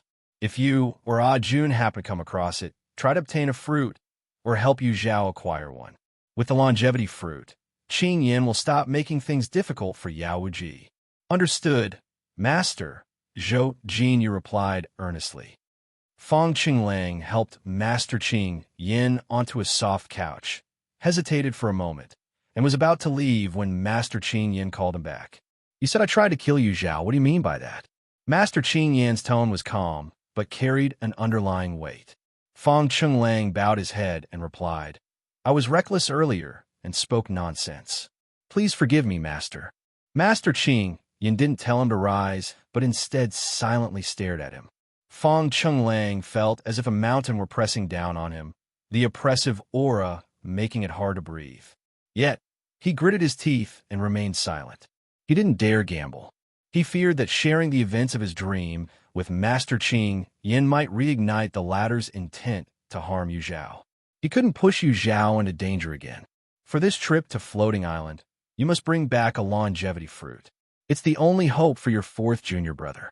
Thankfully, Master Qing Yin changed the subject without pursuing the earlier matter. Fong Qinglang nodded firmly. I will do my utmost. Master Qing Yin gestured for him to leave. Once alone, he pressed his slender fingers against his temple, murmuring to himself, Yu Zhao, why does your presence feel so familiar to me? Just how many secrets are you hiding? Rarely given 3 days of rest, Silence didn't stay in his room to relax. Instead, he ventured into flame-blazing city, spreading the teachings of Buddhism. He firmly believed that persistence could transform even the hardest iron rod into a needle, and was convinced he could draw more followers to Buddhism through continuous effort. His perseverance had already shown results. The once impatient wandering cultivators, who used to scowl at his presence, now greeted him with politeness. His wooden fish mallet, tirelessly put to use, was finally paying unfortunately. Tomorrow marked the beginning of another sect competition, forcing him to delay his plans to propagate Buddhism further. Walking along the small paths of the Aspiration Pavilion, Silence heard a soft, feminine voice ahead. Master Silence. He looked up and smiled slightly. Ah, it's Junior's sister Ye. Ye Cong Xin, dressed in a pale yellow gown, stood amidst a field of vibrant wildflowers, her beauty outshining the blossoms. Master Silence, where are you coming from? She asked gently. I was merely wandering, he replied, bowing slightly. I hope I haven't disturbed you, Junior Sister Yi. I'll take my leave now. Master Silence, that's not what I meant. Master Silence. Silence. Her calls went unanswered as Silence quickened his pace, vanishing in the blink of an eye. Ye Cong Xion's radiant smile stiffened, frustration replacing her cheer. Aren't Buddhist cultivators supposed to be the easiest to get along with? Why is the one I've set my sights on so elusive, not even giving me a chance to talk? How infuriating. She had wasted an entire afternoon lying in wait. Back at the pavilion, Unworried stepped out of his room, only to see his junior brother dashing inside. His first thought was that Silence had caused trouble again. The abbot was already troubled by Silence's infamous nickname. If he found out about any new mischief, Silence would surely face punishment under the temple rules. Unworried was about to pull him aside for questioning when silence beat him to it, rushing over to complain, "Senior brother, someone's chasing me." Unworried resisted the urge to comment. "Of course, they're chasing you. You're always out there angering people with your scolding. They're probably being merciful by not attacking you." Still, as the senior brother, he had to maintain his composure. "Why are they chasing you?" he asked calmly. "I don't know," Silence replied, rubbing his smooth, bald head. "But from the way she looked at me, I think she wanted to eat me." Unworried's eyes widened, his ears turning red. "Blasphemous words. Silence, you've broken the precepts again." Silence blinked, confused. What? Even speaking the truth was a violation? He genuinely felt that Ye Cong Xin's gaze was so intense, it seemed as if she wanted to swallow him whole. For the first time, he had seen such a multitude of conflicting emotions in someone's eyes, leaving him too terrified to stop and speak with her. "Go to the meditation room and reflect on your actions," Unworried declared sternly. "Wait, senior brother. Let me explain." "Senior brother." Silence pleaded, but was swiftly ushered into the room, the door shutting firmly behind him. Sitting cross-legged on the meditation cushion, Silence gazed at the dignified Buddha statue hanging on the wall. His usually carefree expression grew unusually serious. Ye Cong Xin of the Five Elements Tao sect was nothing like the rumors described her. Raised in her sect since childhood, adored by her peers, and protected by her elders, she should have been either naive or kind-hearted. Yet her temperament was far from it, twisted, dark, and dangerously volatile. Silence had guided many individuals burdened by blood debts toward redemption, yet he had never encountered anyone as enigmatic as Ye Cong Xin. Her mind seemed like an unfathomable abyss, tempting others to explore its depths. She was dangerous. His thoughts turned to Zhao, another disciple of the Five Elements Tao sect, and once Ye Cong Xin's sister in training. Perhaps Zhao knew of Ye Cong Xin's hidden side. What about the other disciples of the Five Elements Tao sect? How much do they know? Silence's meditation room fell into stillness as he pondered. The next day, Zhao stepped onto the competition platform. Standing opposite her was 10,000 Slayer, his face clouded with gloom. Facing Zhao in the first round of the ranking competition was no laughing matter for anyone, especially after he'd previously offended her. The thought of forfeiting briefly crossed his mind. After hesitating for a moment, he decided to give it his all. Even if he lost, he didn't want to lose miserably. Once Elder Sacrificial Blade announced the start of the match, 10,000 Slayer launched the first attack. His cultivation technique bore an uncanny resemblance to Zhao's illusory tides technique, as both relied on soul force to attack. The difference was that Zhao's attacks lured and manipulated her opponent's soul, while 10,000 Slayer attacked directly. It was well known that the sea of consciousness, where the soul resided, was the most fragile part of a cultivator's body. Once its barrier was breached, damage to the soul could have severe consequences, ranging from mental collapse to death. This made 10,000 Slayer's opponents seldom survive his attacks. However, this time, he faced his true nemesis. Zhao's soul force was so profound that even transformation-level cultivators marveled at its strength. 10,000 Slayer recited his incantation, only to find that Zhao remained unaffected. Frowning, he recited it again, glancing at Zhao's calm eyes with growing uncertainty. "Is that it? My turn, then." Zhao lightly tapped the ground with her right foot. 10,000 Slayer, already on guard, activated a defensive artifact and layered multiple shields around himself. As his vigilance peaked, the sky suddenly darkened and the air grew icy cold. From above, a cacophony of piercing wails descended, sharp and grating like the cries of countless tortured souls. 10,000 Slayer froze momentarily before regaining his composure. Zhao, your illusion won't work on me," he declared firmly. "Is that so?" she replied, her tone unbothered. The darkened sky cracked open, revealing an ominous tear from which a terrifying aura poured forth. 10,000 Slayers stared at the tear, his pupils contracting as a pale, bloodless arm reached out, followed by half of a ghastly figure. His instincts screamed at him to run. With a ghastly sound, countless souls surged from the tear, radiating overwhelming hatred as they rushed toward him. These souls, male and female, bore familiar faces, ones he had killed. A wave of horror washed over 10,000 Slayer as he instinctively stepped back. It wasn't until the souls closed in within 10 feet that he remembered to cast a spell for defense. But these souls, being illusory entities, weren't hindered by ordinary defensive techniques. One spirit latched onto his head and viciously bit into his face. 10,000 Slayer screamed.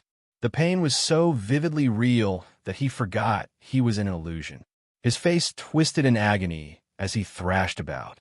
"Get off! All of you get off! I killed you once. I can kill you again."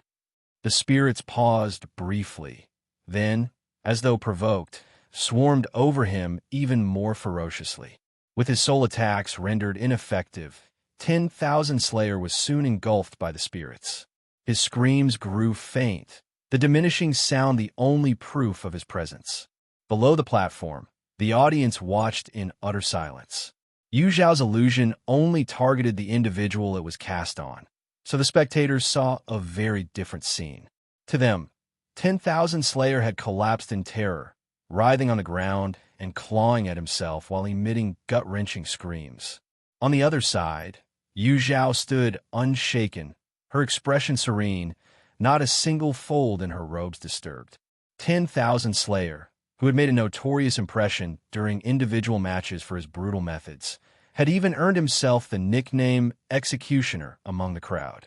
But against Yu Zhao, the Executioner had turned victim. The contrast was striking, evoking sighs from the onlookers.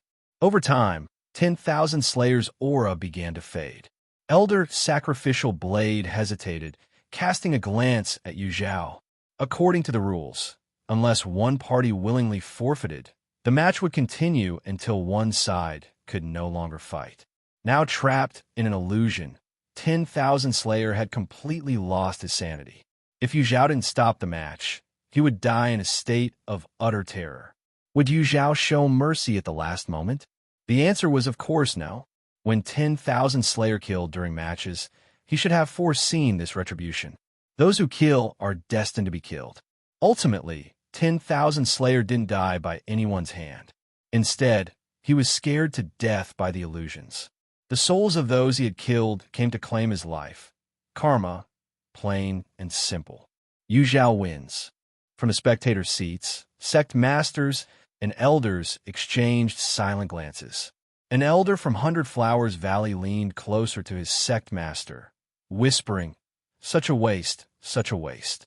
A rare talent like Yu Zhao, reduced to being an inner disciple of the Five Elements Tao sect. Sect master, think of a way to recruit her for ourselves. I can't stand it anymore. The sect master of Flying Leaf, leader of Hundred Flowers Valley, sighed softly. Do you think I haven't tried? Look at sect master Ji Yuan, grinning like his jaw's about to split. Getting him to let her go will take careful planning. Meanwhile, the head of Heavenly Sword Sect, sect leader Chong Yang, was also discussing with Sword Sovereign Jiao Hua the feasibility of recruiting Yu Zhao into their sect. Initially, when Jihan Zhou praised Yu Zhao, sect leader Chong Yang dismissed it, thinking the younger disciple's judgment had faltered after spending time outside. Now, having witnessed Yu Zhao's abilities firsthand, he realized Jihan Zhou had been too reserved in his compliments. Yu Zhao was far more exceptional than described. With her talent, sect leader Chong Yang believed that Yu Zhao could excel as a renowned sword cultivator, even if she started practicing now. Even if she didn't pursue sword cultivation, her mastery of illusion techniques was astounding. As long as she joined Heavenly Sword Sect, the possibilities were endless. Sword Sovereign Jiahua, eyes alight with excitement, suggested, "Sect leader, how about using the beauty tactic?" Startled, sect leader Chong Yang hesitated before noticing the excitement in Sword Sovereign Jiahua's gaze. After a moment of silence, he asked, "Does Yu Zhao prefer women?" Sword Sovereign Jiahua paused awkwardly. I was talking about my son as the beauty. Though, if Yu Zhao did prefer women, that could be arranged as well. Haha, just joking. Sect leader Chong Yang laughed stiffly, then glanced down at Jihan Zhou, who stood out even among a group of handsome men and beautiful women. Nodding approvingly, he said, "It's worth a try." Sword Sovereign Zhou Hua smiled faintly. "Han Zhou, your mother has secured the opportunity for you. The rest is up to you." Meanwhile, other sects such as Greenwood Sect, Aspiration Pavilion, and Tai Bai Academy, along with many smaller yet influential sects, began to stir with interest. The disdain and coldness Master Qing Yan showed toward Yu Zhao were clear to all. According to rumors, Master Qing Yan had publicly scolded Yu Zhao for her failures in front of the entire sect and even stripped her of the chance to participate in the sect tournament. This led Yu Zhao to compete in the individual matches filled with rogue cultivators. Given this, their attempts to recruit Yu Zhao were entirely justifiable. If the Five Elements Dao sect didn't cherish their own talent, they could hardly blame others for stepping in. While other sects secretly schemed to stir up trouble, Yu Zhao stepped down from the competition platform, having completed her first match. After briefly checking the matchups for Yao Wuji and Situ Xian, she confirmed they would likely secure victories and move to watch the sect competition on the other side. This round featured a clash between the Five Elements Dao sect team, led by Zhou Jinyu, and the first-tier team of Aspiration Pavilion, composed of Yin Shan, the Pavilion Master's eldest disciple, and Qi Qi, the second disciple. It was the second major confrontation between top-tier teams, following the intense battle between the Heavenly Sword Sect and Tai Bai Academy. Naturally, this drew a large crowd, most of whom were disciples of Aspiration Pavilion. "Senior brother, go for it. Sister Qi, crush them. Aspiration Pavilion will win. Senior brother is unbeatable." Not to be outdone, the disciples of Five Elements Dao sect cheered loudly, fueling the fiery atmosphere both on and off the stage. By the time Yu Zhao arrived, the battle was nearing its end. Though the top disciples of Aspiration Pavilion were formidable, they were ultimately outmatched by Zhou Jinyu, Zhang Jun, and their teammates. Half an incense stick later, Aspiration Pavilion's disciples were successively knocked off the platform, declaring victory for Five Elements Dao sect. The triumphant cheers of Five Elements Dao sect disciples echoed in the air, unrelenting. Although the Aspiration Pavilion disciples were dejected, they weren't overly disheartened. After all, this result had been anticipated. Elsewhere, Fang Chunglang's team also secured an easy win. Standing atop the competition platform, Quan Yi burst into laughter. So, this was the big challenge. They were nothing special. Unlike most teams, which were entirely composed of Golden Core cultivators, their squad included a late Foundation establishment stage cultivator, leading them to expect a grueling match. However, it turned out to be easier than expected. The confidence of Lan Ziyu and Su Ming was evident in their smug expressions, their morale swelling after the smooth victory. Su Ming, putting an arm around Ye Cong Xin, praised her, "Junior sister, you truly are our lucky charm." Blushing shyly, Ye Cong Xin replied, "Third senior brother, you flatter me. I'm just glad I didn't hold everyone back." "You're too modest." "You did wonderfully," Su Ming assured her. With a scoff, Quan Yi added, "Junior sister, you should learn from that impostor how to be shameless." The sudden change in Fang Chunglang's eyes made the air turn icy. "Quan Yi, this is my final warning. Don't ever call Yu Zhao an impostor again. Otherwise, don't blame me for being merciless." Though Lan Ziyu and the others were used to Fang Chunglang's protective attitude towards Yu Zhao, his threatening tone towards Quan Yi still baffled them. What had gotten into their senior brother now? "Senior brother, you wouldn't let me confront Yu Zhao, fine. But now I can't even mention her name? Do you have something to hide? Did she blackmail you?" At this point, Quan Yi couldn't help but suspect their senior brother had been replaced. Otherwise, why had he become so unreasonable and impossible to talk to? Yu Zhao may have left Lone Moon Peak, but she's still our junior sister. The image of Yu Zhao dying resurfaced in Fang Chunglang's mind, triggering a deep, unshakable guilt toward everyone, including himself. If Yu Zhao truly perished at their master's hands, each of them would bear part of the blame. He finally understood why Cui Zhu had accepted the loss of his ability to become an alchemist without resentment.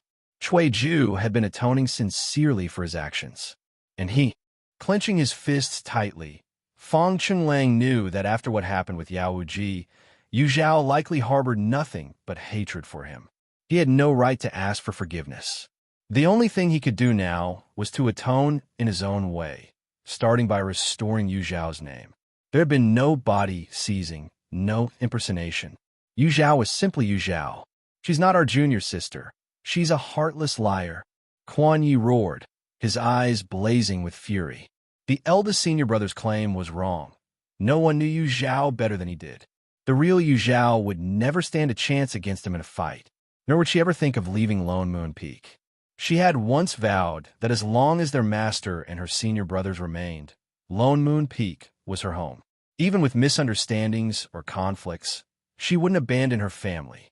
This Yu Zhao had to be an imposter. A sharp hum filled the air.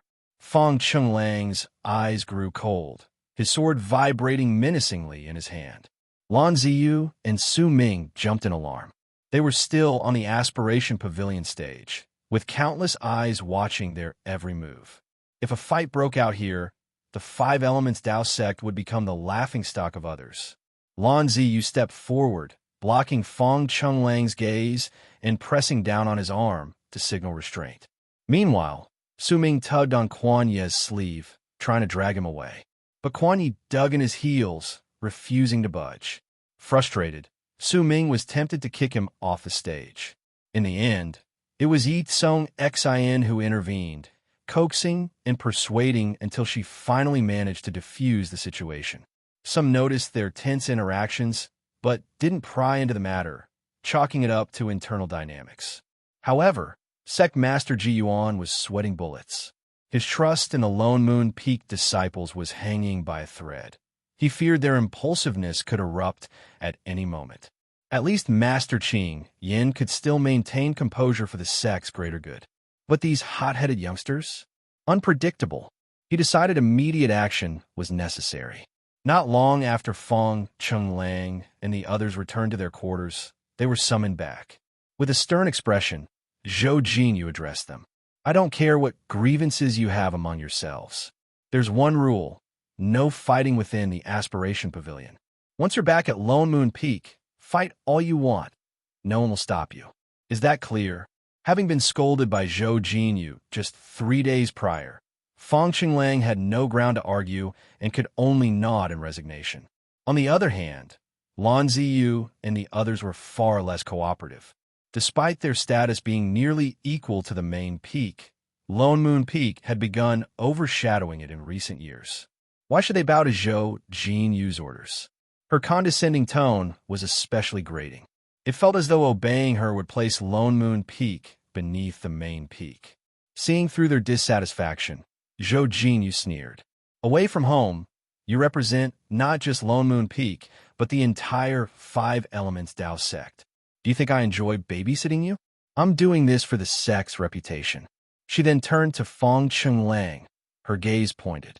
You're responsible for the Lone Moon Peak disciples. Don't let history repeat itself.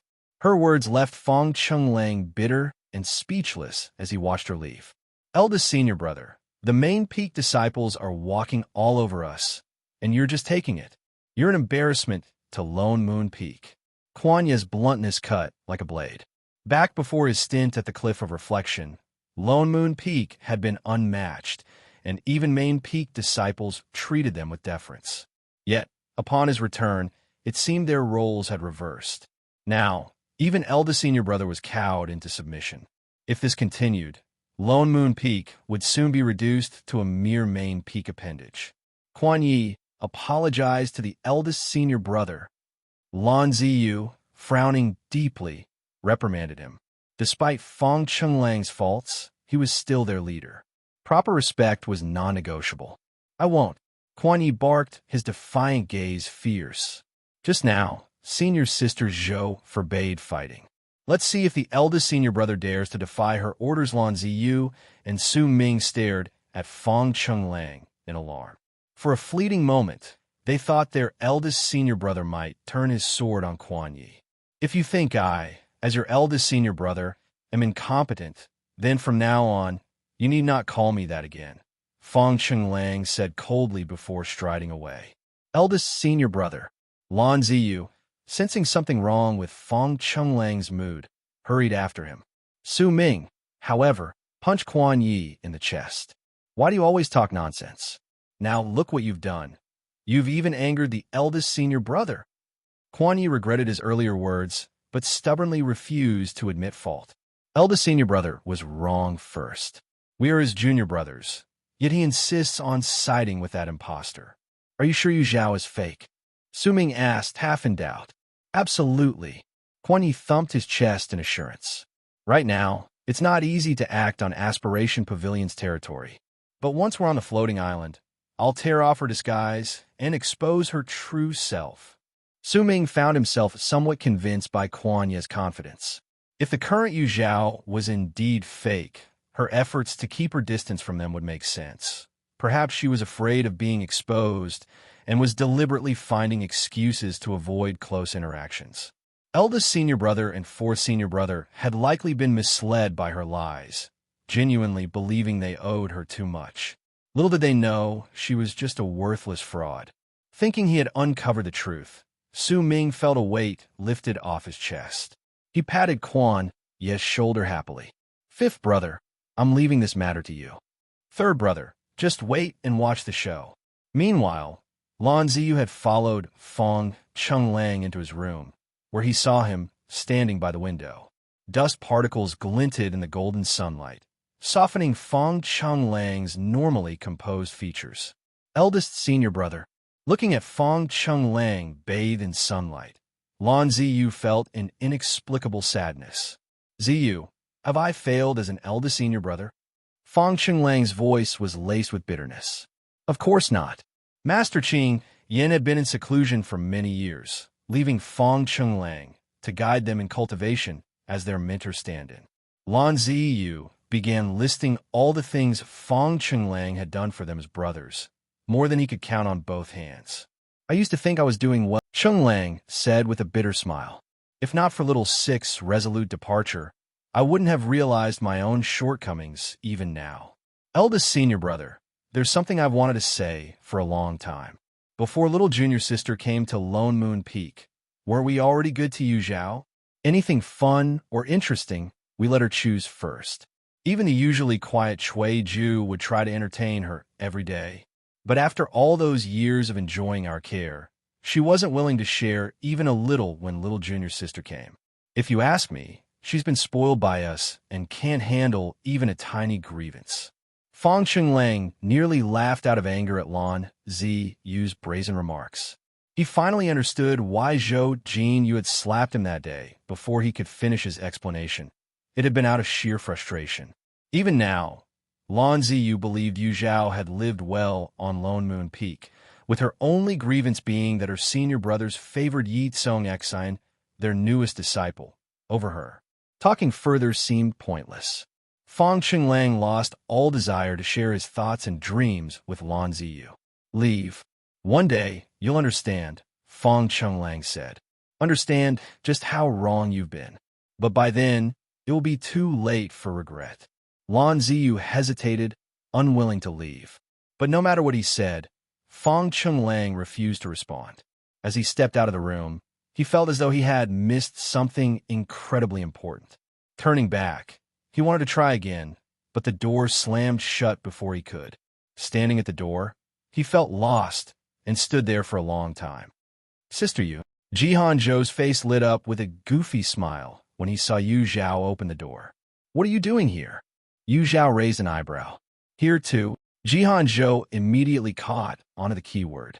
Recalling the warnings from his sect leader and his mother, an ominous feeling crept into his heart. Yu Zhao stepped aside, revealing a room full of people. Come in and say hello. This is Jihan Zhou, a junior from the Heavenly Sword sect. Hi. Junior Brother Ji has come too. Junior Brother Ji, you're late. There's no place left to sit. Over there's a corner. You can squat there. A chorus of greetings bombarded Jihan Zhou, leaving him dizzy and overwhelmed. He had known his mother's advice wasn't reliable.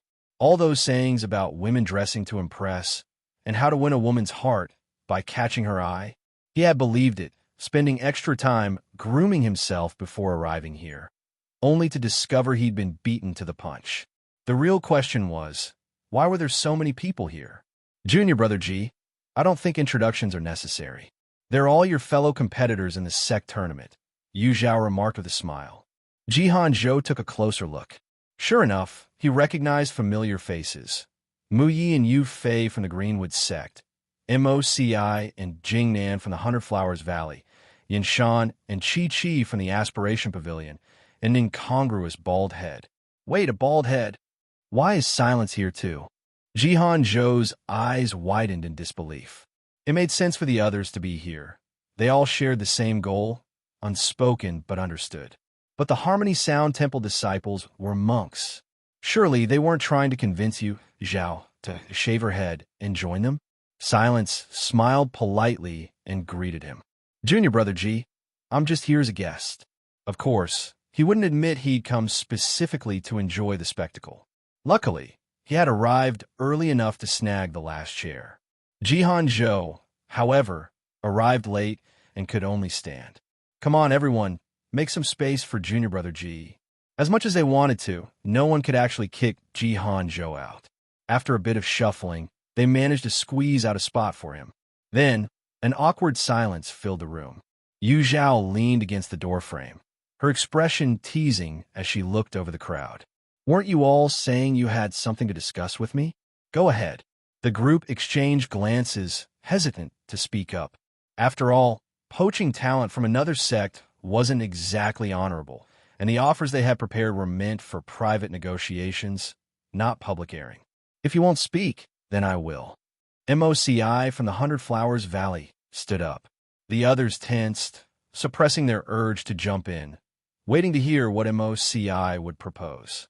Yu Zhao, our sect leader, was deeply impressed by your performance during the tournament and would like to invite you to visit the Hundred Flowers Valley.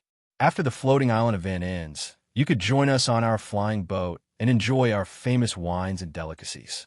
Everyone else, cunning. The gentle and soft-spoken disciples of the Hundred Flowers Valley had struck first, planning to whisk Yu Zhao away under the guise of hospitality. Treacherous. Honestly, I think Hundred Flowers Valley is just too far away. Senior Sister Yu, why not stay at our Aspiration Pavilion for a while? Elder Sacrificial Blade has been asking about you every day recently. She's been staying at Aspiration Pavilion for so long already. I say she should come to our Tai Bai Academy next. But I heard that your eldest senior brother, Li Jingrang, has been writing roundabout poems mocking Yu Zhao. Slander. That's outright slander. Once someone from Hundred Flowers Valley began the discussion, the other disciples quickly added their own remarks. The room soon filled with the buzz of overlapping voices as everyone talked over one another. Bang! Enough! Quiet down, all of you! Listen to me for a second. Mu Yi, clearly fed up with the noise, slammed her hand down on the table. She had arrived earlier than Silence, managing to snag the seat closest to the table. The room fell silent as everyone turned their attention to Mu Yi, waiting to hear what she had to say. Ahem, I've decided.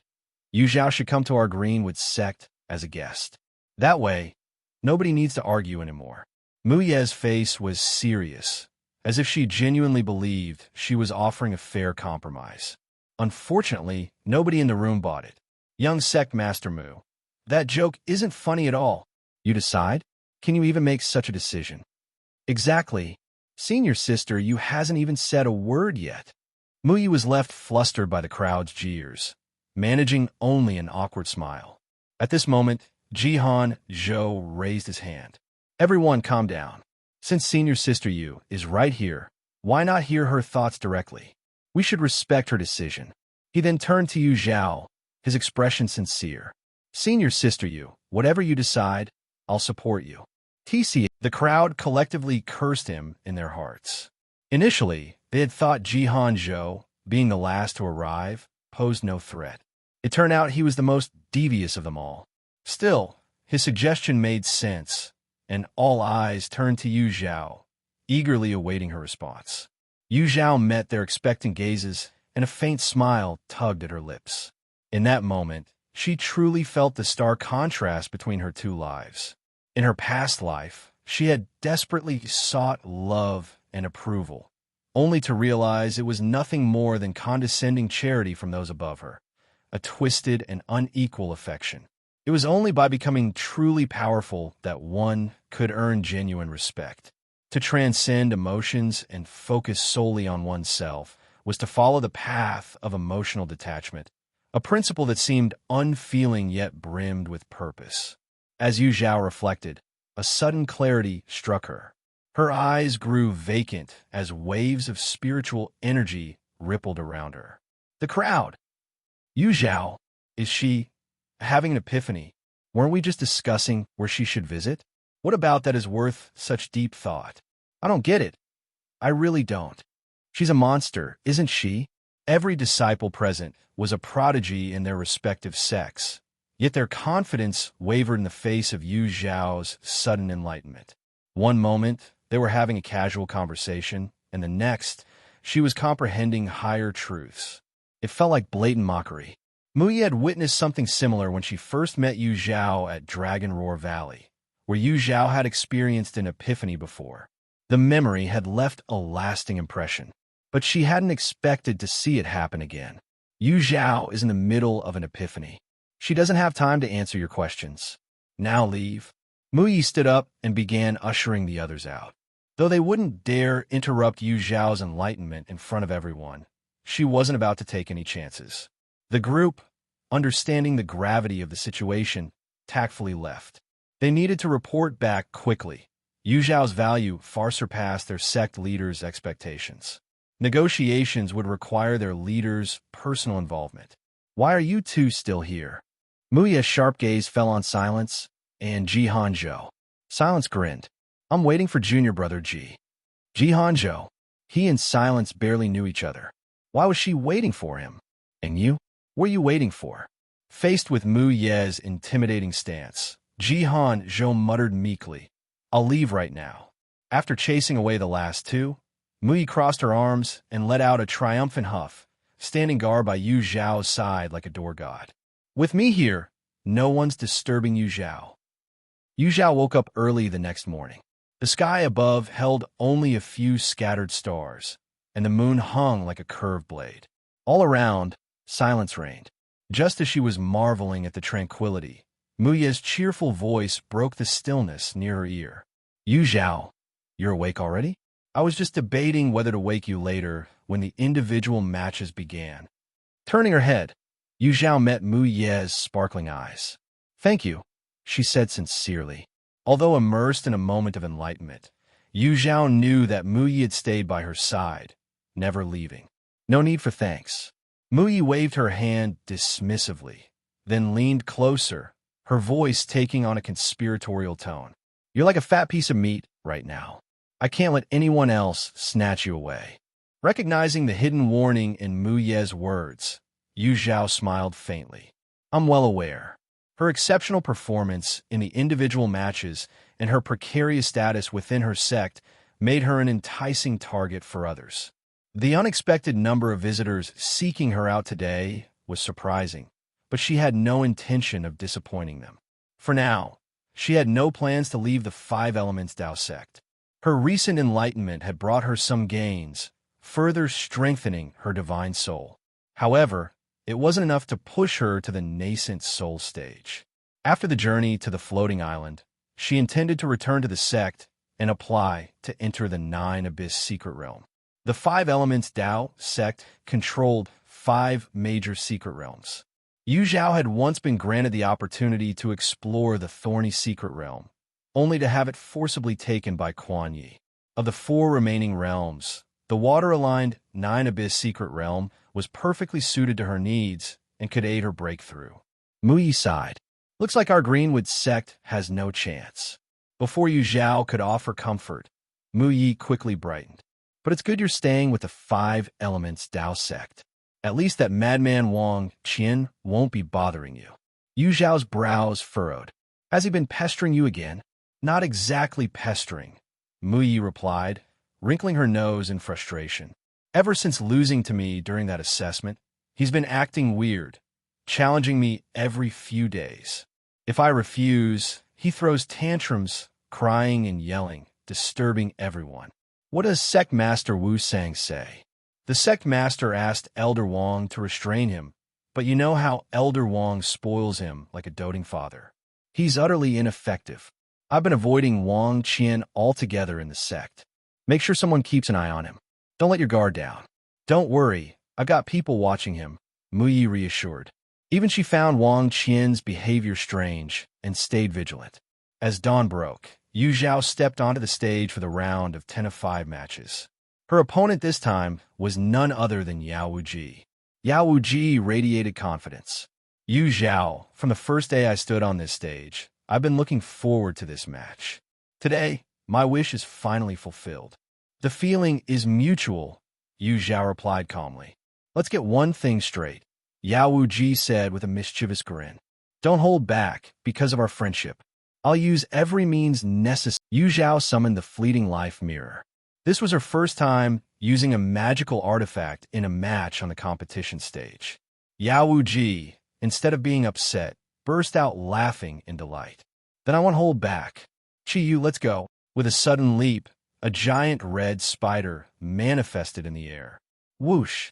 A sparkling, massive web descended from the sky, large enough to cover the entire stage. Yao Wuji tossed a red ribbon upward, following it with a flash of spiritual light. The ribbon writhed like a snake, darting straight for Yu Zhao.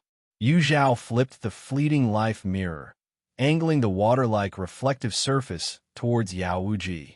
A white light rippled across the mirror, which then began to tremble violently. Moments later, an identical red ribbon emerged from the mirror's surface, followed by a glittering web, just like the one Yao Wuji had summoned. Yu Zhao replicated Yao Wuji's attacks. Look, the two identical ribbons are tangled in a fierce battle. It's impossible to tell which one belongs to whom. The spiderweb's attack is nullified too. The audience was stunned. Everyone knew of Yu Zhao's extraordinary illusion techniques, but none had anticipated her ability to perfectly mimic her opponent's attacks. This meant that Yao Wuji wasn't just battling Yu Zhao. She was essentially fighting herself. How could anyone win against that? On the viewing platform, the spectators were abuzz with discussions about the fleeting life mirror. Yu Zhao's magical artifact perfectly complements her cultivation techniques, allowing her to utilize her power to its fullest. The mirror has two sides, one white and one black. The white side can replicate attacks, but what does the black side do? The sect master of the Five Elements Tao sect is here. He must know, right? Ignoring Master Qing Yan, the crowd's attention locked onto Sect Master Ji Yuan. Enthralled by Yu Zhao's match, Ji Yuan visibly stiffened at their inquiries. He did recall that Yu Zhao had recently gone out to gather materials for a lifebound artifact, but he had no clue what it looked like or how it functioned, nor had he bothered to ask. Feigning confidence, he mumbled, "You'll find out soon enough." Valley Master Fei Yi chuckled. Ji Yuan, why this secrecy? Why make us wait? Sect Master Bai Lian joined in. Exactly. Tell us already. The head of Tai Bai Academy also chimed in. Initially awkward, Sect Master Ji Yuan quickly regained his composure. His expression hardened as he declared, "Let me make one thing clear. Yu Zhao belongs to the Five Elements Tao sect. Don't even think about poaching her, or I won't hesitate to sever ties." Despite their innocence, the other sect leaders' feigned ignorance only deepened Ji Yuan's unease. He could see through their facade. This group of scheming opportunists was ganging up on him with a clear motive. Frustrated, Ji Yuan shot a glare at the serene Master Qing Yan sitting nearby. A fine disciple, driven out for no good reason, now highly sought after by others. Ji Yuan's daily anxiety over losing her to another sect made him inwardly curse Qing Yan. Keep it up, and when regret hits, there'll be no one to console you. On the stage, Yao Wuji pressed her lips into a thin line. Every attack she and Yu had launched had been effortlessly countered by Yu Zhao. Yu Zhao was even stronger than she had expected. It was time to use her trump card. She slapped the spirit pouch at her waist, and an ominous buzzing filled the air. A black cloud materialized above the stage. Upon closer inspection, it wasn't a cloud at all. It was a swarm of insects. Oh! Yao Wuji pulled out a bamboo whistle and blew it with all her might. The insects buzzed their wings, diving downward in a frenzied assault. Leading the swarm was a tiny insect, no bigger than a fingernail, its body jet black and glistening with an oily sheen. Yu Zhao's lips curved into a faint smile as she turned over the fleeting life mirror. Its dark, reflective surface was aimed directly at the insect cloud. A peculiar wave silently rippled outward, colliding with the swarm. For a brief moment, the humming ceased. Then, an astonishing scene unfolded. Half of the insect cloud suddenly turned on their companions, engaging in a savage fight. Black insect corpses rained from the sky, their delicate wings scattering like confetti. Yao Wuji's eyes reddened with distress. Each of these insects had been painstakingly nurtured with her poisons, consuming immeasurable effort and care. Stop! Stop! I surrender. Yu Zhao, please stop. Yao Wuji finally broke under the sight of her precious creations dying in droves. Yu Zhao calmly flipped her wrist, storing the fleeting life mirror back into her storage bracelet. Yao Wuji hurriedly retrieved the surviving insects, along with the red jade, into her spirit pet pouch. Once Elder Sacrificial Blade announced the match's outcome, Yao Wuji gave Yu Zhao a half-joking complaint. You really don't hold back, do you? Yu Zhao smiled lightly. Isn't this exactly what you wanted? Yao Wuji burst into laughter. You're right. Losing to you is something I can accept wholeheartedly. The two descended the competition platform side by side, their relaxed demeanor a stark contrast to the tension during the match. While their bout ended smoothly, Situ Xian faced a more challenging situation. His opponent was Chu He, a disciple of the Heavenly Sword Sect. Unlike Yu Zhao, Chu He had always intended to compete solo. His swordsmanship was domineering and aloof, exuding an air of unmatched prowess. Against such a formidable style, Situ Xian struggled. Yet, he managed to narrowly clinch victory in the end. As their match concluded, all eyes in the arena turned to the last remaining platform. There stood the team led by Yu Fei of the Greenwood Sect, pitted against the team commanded by Feng Chenglang of the Five Elements Dao Sect. The battle had been deadlocked from the start, with neither side gaining the upper hand. Yu Fei vaguely remembered Feng Chenglang from a prior meeting at the Medicine Garden, but the man hadn't left much of an impression back then. Compared to the brilliance of Yu Zhao, Feng Chenglang's presence seemed dim. Now, facing Feng Chenglang on an official stage, Yu Fei finally understood why he was called the Sword Gentleman. Lan Ziyu, Su Ming, and Quan Yi, his three teammates, were a harmonious unit. With their mix of sound cultivation, spell mastery, and physical strength, they could attack or defend without any evident weaknesses. However, Yu Fei felt his strength waning. The prolonged match drained his spiritual energy, and he knew he couldn't afford to drag things out. The longer it lasted, the greater the advantage for the opposing team. Biting the tip of his tongue, he forced himself to focus. His gaze swept over his opponents, searching desperately for a weak point. Suddenly, he spotted a figure that felt strangely unfamiliar. Blinking in disbelief, Yu Fei confirmed what he saw: a female disciple in the late Foundation establishment stage among Feng Chenglang's team. How had he overlooked her during the earlier exchanges? Shock gave way to excitement as realization dawned upon him. He believed he had finally found the opposing team's flaw. Listen to me, he instructed his teammates urgently. Target that Foundation establishment disciple. Focus all your attacks on her. Foundation establishment disciple? They have one teammate asked, puzzled.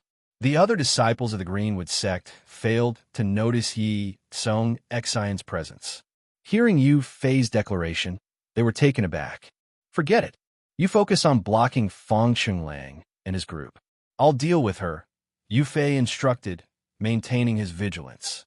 The psychological shadow Yu Zhao had left on him was immense. When he arrived at the Aspiration Pavilion and learned that Yu Zhao wouldn't participate in the sect competition, he nearly wept with joy. He would rather remain in the Greenwood sect, running errands for the Pill Hall disciples, than face Yu Zhao again in combat. It was too humiliating. Upon Yu Fei's command, the other disciples responded immediately. Fang Chenglang and his companions suddenly felt the pressure intensify. Seizing the opportunity, Yu Fei flung a short sword, no longer than an inch, concealed within his sleeve. The blade shot forth with a fierce whistle, aimed directly at Ye Cong Xin, who was standing behind Quan Yi. Fifth senior brother. Ye Cong Xin called out in alarm as she spotted the flying sword. However, Quan Yi, immersed in the heat of battle, didn't hear her cry for help. On the other side, Lan Ziyu and Su Ming heard her, but they were too far to intervene. Turning around to block the sword for Ye Cong Xin was impossible in time. With tightly pressed lips, Ye Cong Xin's gaze hardened. Truthfully, she had already earned a spot on the floating island and didn't need to risk everything like this. But she was unwilling to accept it. Why could Yu Zhao shine brilliantly on the competition stage while she had to skulk in the shadows like a rat? Her starting point had been much higher than Yu Zhao's. Yu Zhao was an orphan, while she was the daughter of a Five Elements Dao sect elder. She lacked neither ability nor determination and should have been the brightest star in this cultivation competition. Yet, fate was cruel. She was burdened with a frail, defective body. If a life of endless scheming was her destined fate, she would defy the heavens and rewrite her destiny, reducing all the favored ones into her mere resources. Barrier. Ye Cong Xin swiftly formed a hand seal, summoning a colorful, exquisite tower no bigger than her palm. The tower shone with dazzling, multicolored light, enveloping her within its glow. Clang! The flying sword collided with the multicolored light, emitting a harsh screech. Ye Cong Xin turned pale and staggered back several steps, nearly falling off the stage. Yu Fei's expression turned serious. Despite not using his full strength, the flying sword carried enough power to overwhelm a late-stage Foundation establishment disciple. Yet, Ye Cong Xin had managed to block it. Could it be that all disciples of the Five Elements Dao sect were as extraordinary as Yu Zhao? Little junior sister. Finally noticing Ye Cong Xin's predicament, Quan Yi became furious. His blood surged with boiling intensity, red veins spreading from his eyes to his cheeks, and his dark pupils glimmered with golden light. Watch out! Sensing Quan Yi's violent aura, Yu Fei knew things were going south. Just as he moved to block with his sword, Quan Yi unleashed a punch. The strike carried an overwhelming force, creating a deafening sonic boom.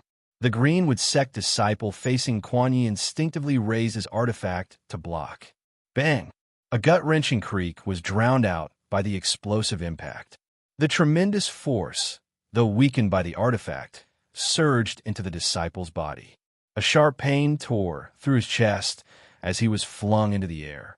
Scarlet blood scattered in the air like petals before he crashed to the ground below the stage. Brother Wang. Yu Fei's voice was a mixture of fury and shock.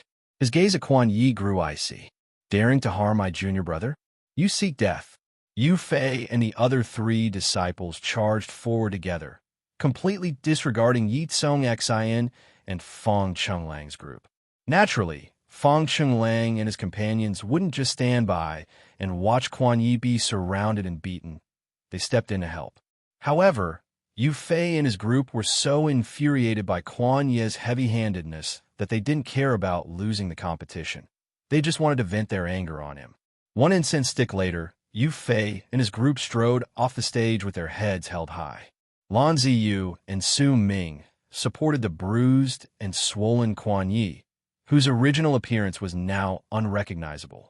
They watched as Yu Fei's group basked in the cheers and applause of the Greenwood sect disciples, feeling both angry and helpless. Though they technically won, it felt no different from losing. It was stifling. Unlike individual matches, sect tournaments emphasized restraint.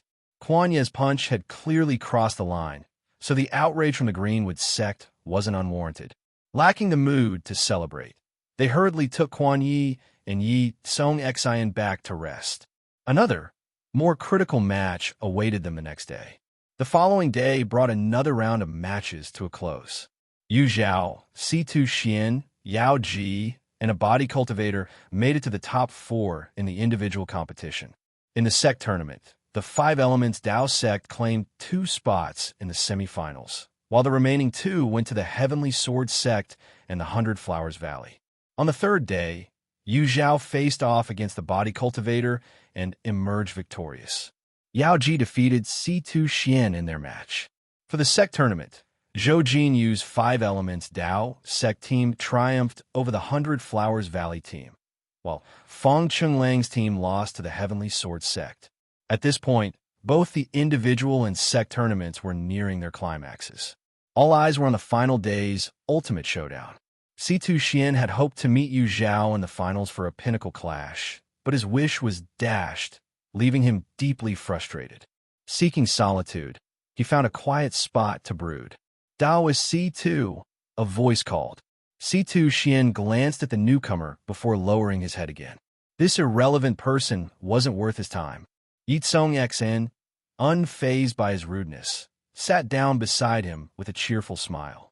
C2 Xian, born into an aristocratic family and proud by nature, wasn't easy to approach, but Ye Cong Xin had anticipated this and prepared topics to pique his interest. Yet before she could speak, C2 Xian frowned and leapt to his feet. Who said you could sit next to me? Don't you have any sense? Can't you see I'm in a bad mood? Ye Cong Xin bit her lip in frustration. I just saw you were upset and wanted to comfort you. Do we know each other? Who gave you the right to comfort me? What a thick face. C2 Xian sneered, his gaze contemptuous. People like you who cling to the powerful disgust me. You just want to latch onto the C2 family, don't you? Keep dreaming. No, that's not what I meant. Ye Cong Xin stammered, waving her hands. You know your intentions better than anyone else. Spare me your excuses. Stay far away from me in the future. Don't let me see you again. C2 Xian snapped before storming off, grumbling. Behind him, Ye Cong Xin clenched her teeth so hard she nearly broke them. When arrogant so-called young master of the C2 family, does he really think he's something special? What's so great about the C2 family anyway? My master is none other than Master Qing Yan. If not for C2 Xian's abundant fortune, she wouldn't have bothered with him in the first place. Trembling with anger, Ye Cong Xin was overwhelmed by a strange sense of loss and frustration. Things shouldn't have turned out like this. While the cultivation tournament was full of individuals brimming with fortune, approaching them was proving incredibly difficult. For some reason, many people avoided her altogether, like Silence and now C2 Xian. If only she had a partner, plundering fortune might be much easier. Her thoughts wandered to the severely injured man she had encountered in Dragon Roar Valley. She had expected to see him in the tournament, and had even worn accessories matching the Moonlight Stone hairpin she had deliberately left behind for him. But nothing came of it. If she had known he was so useless, she wouldn't have wasted her pills to save him. Now, with just one day left in the tournament, what else could she do? C2 Xian took a few steps forward, catching sight of another figure blocking his path ahead. His brows furrowed with irritation. Why is this endless? He muttered. Looking up, a familiar face greeted him. Fellow Taoist Yu. C2 Xian's surprise quickly turned to joy. Could Yu Zhao have appeared here just to console him? His lips curled into a pleased smile, but before he could say more, Yu Zhao asked, What did that person say to you earlier? C2 Xian froze for a moment, his eyes betraying a brief flicker of panic. And nothing, he stammered. Oh no, could that person have been Yu Zhao's friend? What if he had just uttered something disastrous? Yu Zhao's expression remained skeptical, though her mood softened upon seeing C2 Xian standing before her unharmed. In her past life, C2 Xian had disappeared without a trace after losing a major competition. Everyone assumed he couldn't bear the shame and had left prematurely, but no one suspected deeper motives behind his sudden departure. Having interacted with C2 Xian, Yu Zhao discovered he was far from the fragile person others described. To confirm her suspicions, she had discreetly followed him after his loss, until Ye Cong Xin appeared. Only then did she confirm that C2 Xian's disappearance had everything to do with Ye Cong Xin. Previously, Yu Zhao believed C2 Xian had been bewitched by Ye Cong Xin and ultimately drained of his fortune, leading to his demise. However, seeing him reject Ye Cong Xin so decisively proved otherwise. Ye Cong Xin could only influence those who had feelings for her, and C2 Xian avoided her like the plague. There had to be someone assisting from the shadows. Who could that person be? Wu Xiaozhen. Only the top-ranking Wu Xiaozhen had the means to eliminate C2 Xian, who ranked third. In this life, without Wu Xiaozhen's intervention, Ye Cong Xin was powerless against C2 Xian and posed no real threat. Realizing this, Yu Zhao felt gratified about her decision to eliminate Wu Xiaozhen at Dragon Roar Valley. Without her accomplice, Ye Cong Xin's danger level had drastically dropped. Yet, Yu Zhao reminded herself not to grow complacent. As long as the malevolent force around Ye Cong Xin remained unchecked, she would always be a menace. The group was soon heading to Floating Island. Would Ye Cong Xin find herself isolated there? Fellow Taoist Yu, was that person your friend? C2 Xian's unease grew as Yu Zhao remained silent. Mustering his courage, he asked. C2 Xian exhaled in relief. While traveling, stay vigilant. You should return and rest soon. All right, I'll head back right away, C2 Xian agreed readily. Taking a step, he hesitated, then turned with sincere eyes. Fellow Taoist Yu, I wish you victory and triumph in tomorrow's competition. Thank you for your kind words, Yu Zhao replied with a spirited smile, cupping her hands in gratitude. Sect Master Ji Yuan had not yet entered Master Qing Yan's courtyard when he heard Feng Chunlang's slightly hoarse voice. His cheerful expression quickly turned sour. What madness is Qing Yan up to this time? Yes, losing to the Heavenly Sword sect in the penultimate round was regrettable, but it was expected. After all, their team had only one disciple at the late Foundation establishment stage. Reaching this point was already an achievement beyond expectation. What more could Qing Yan be dissatisfied with? Sect Master Ji Yuan quickened his pace and marched into the courtyard boldly. Master Qing Yan, he called out. Inside, the master and disciple pair seemed oblivious to his arrival, steeped in silence. Ji Yuan snorted softly. Feng Chunlang certainly embodied his master's stubborn nature perfectly. With a wave of his sleeve, Ji Yuan used spiritual energy to lift Feng Chunlang off the ground. You step outside. I have matters to discuss with your master. Feng Chunlang glanced at Master Qing Yan. Only after receiving a nod from Qing Yan did he bow and retreat, leaving the two men behind. Ji Yuan frowned as he watched Feng Chunlang's back. Something was off about that boy. Was it the loss in the competition? Or perhaps the incident with Yu Zhao? Could it be that his prized disciple had gone too far and injured her? A headache crept up on him at the thought. That would be tricky to handle. What do you want? Qing Yan's tone was flat, his expression unreadable. Ji Yuan, long accustomed to this demeanor, plopped onto a nearby chair without hesitation. I'll be straightforward, he said. I'm here to ask if you truly have no regard left for Yu Zhao as your former disciple. What are you planning? I'm thinking of accepting Yu Zhao into the main peak. She'll keep Zhou Jin Yu company. In truth, Ji Yuan had contemplated this idea for a while, but refrained out of respect for Qing Yan's pride. However, circumstances had forced his hand. If he delayed any longer, other sects might snatch her away. Qing Yan's eyes flashed with a sharp, icy light. Yu Zhao lacks proper conduct and is unworthy of being a disciple, he said coldly. That's just your opinion. Ji Yuan shook his head. Surely you've heard how the other sect leaders have praised Yu Zhao recently. What used to be whispered behind closed doors is now openly discussed. Qing Yan, doesn't that move you at all? If Yu Zhao were truly as worthless as Qing Yan claimed, no one would risk offending him by publicly singing her praises. Yu Zhao has talent, Qing Yin admitted, but her intentions are impure. She is a disaster waiting to happen. Ji Yuan had come for a definitive answer. Seeing Qing Yin remain obstinate, he stood abruptly, his voice firm. If you dislike Yu Zhao so much, she'll belong to the main peak from now on. No matter the trouble she causes, I will take responsibility for it. Absolutely not. Qing Yin blurted, then froze as if surprised by his own outburst. Why not? Ji Yuan pressed. She is my discarded disciple. Ji Yuan shrugged, unconcerned. That's fine by me. I don't care about her past. Her future excites me. She is rebellious and unteachable. That's her personality. We should respect it. She holds grudges and has harmed her peers.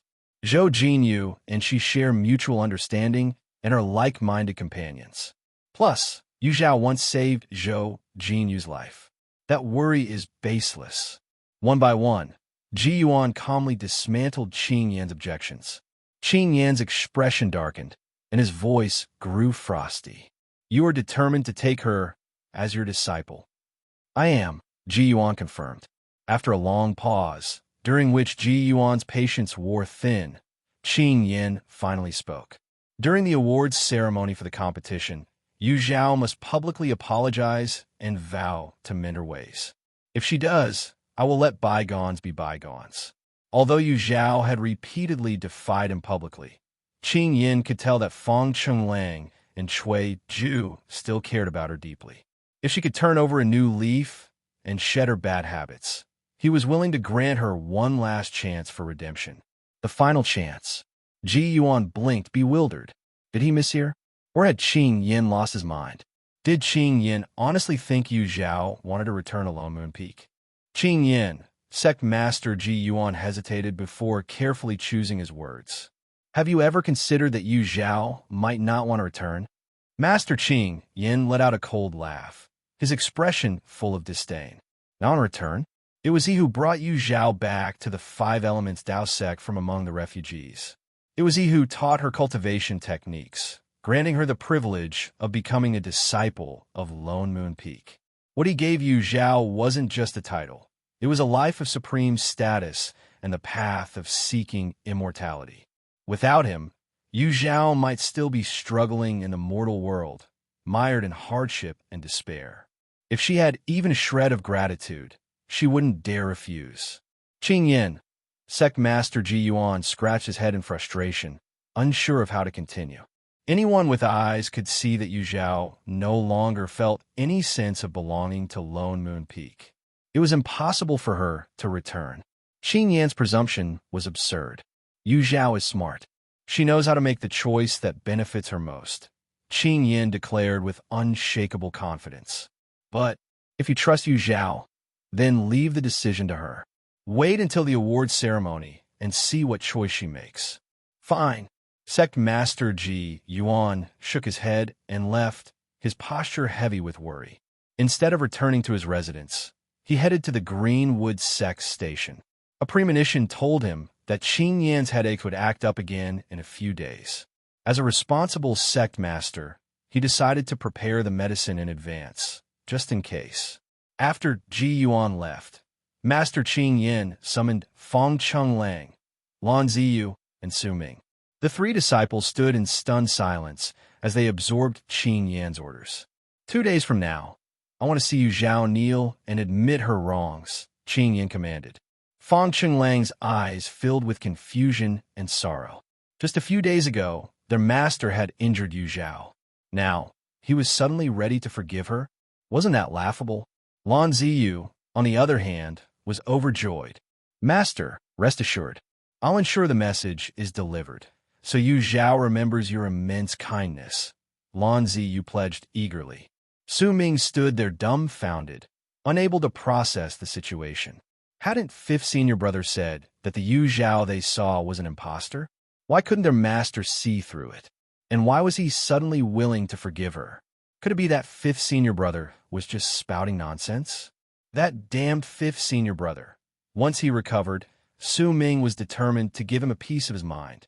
With Lan Ziyu eagerly taking charge, Qing Yin dismissed the trio without waiting for Feng Chenglang or Su Ming to respond.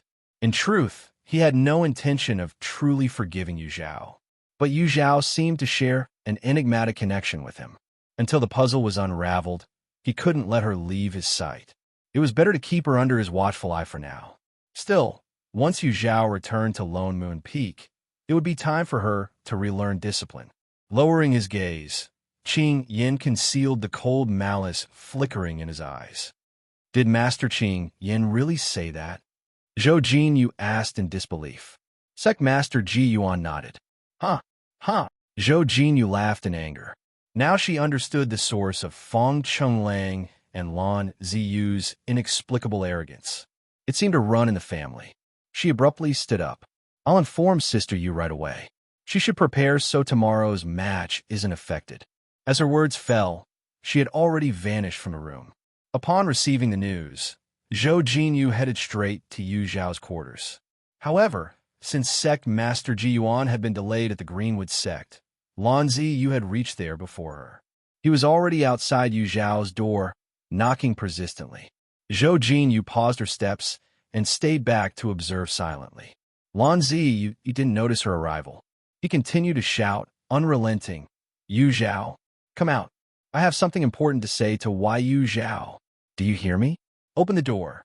This is your only chance. If you don't open the door now, don't cry and beg me later. After watching for a while, Zhou Jinyu turned decisively to leave. Yu Zhao had made up her mind. There was no need for her to intervene. Lan Ziyu remained at the door, shouting until he was nearly hoarse. Still, there was no response from inside. Losing the last shred of his patience, he angrily kicked the door. Yu Zhao, do you think we're going to beg you to come back? Let me tell you, you're wrong. If you don't open this door today, don't ever think about returning to Lone Moon Peak. You're finished. He stormed off, his silhouette radiating frustration. Inside the room, Yu Zhao sat with her eyes closed, a faint smile gracing her lips. She didn't need to go out. She already knew Lan Ziyu's intentions. Master Qing Yin was getting anxious. As long as she won tomorrow's match, everyone would see that Master Qing Yan's judgment was flawed. It would be a slap in his face. Naturally, he wanted her to bow her head and admit fault to save his reputation. He would even consider it a favor bestowed upon her. How naive. Naive to the point of being laughable. Yu Zhao's smile deepened. It didn't matter. Soon, he would realize just how wrong his assumptions were. The so-called number one in cultivation. If Master Qing Yin could hold that title, why couldn't she? Better to shine briefly and die with dignity than to live a life of quiet despair.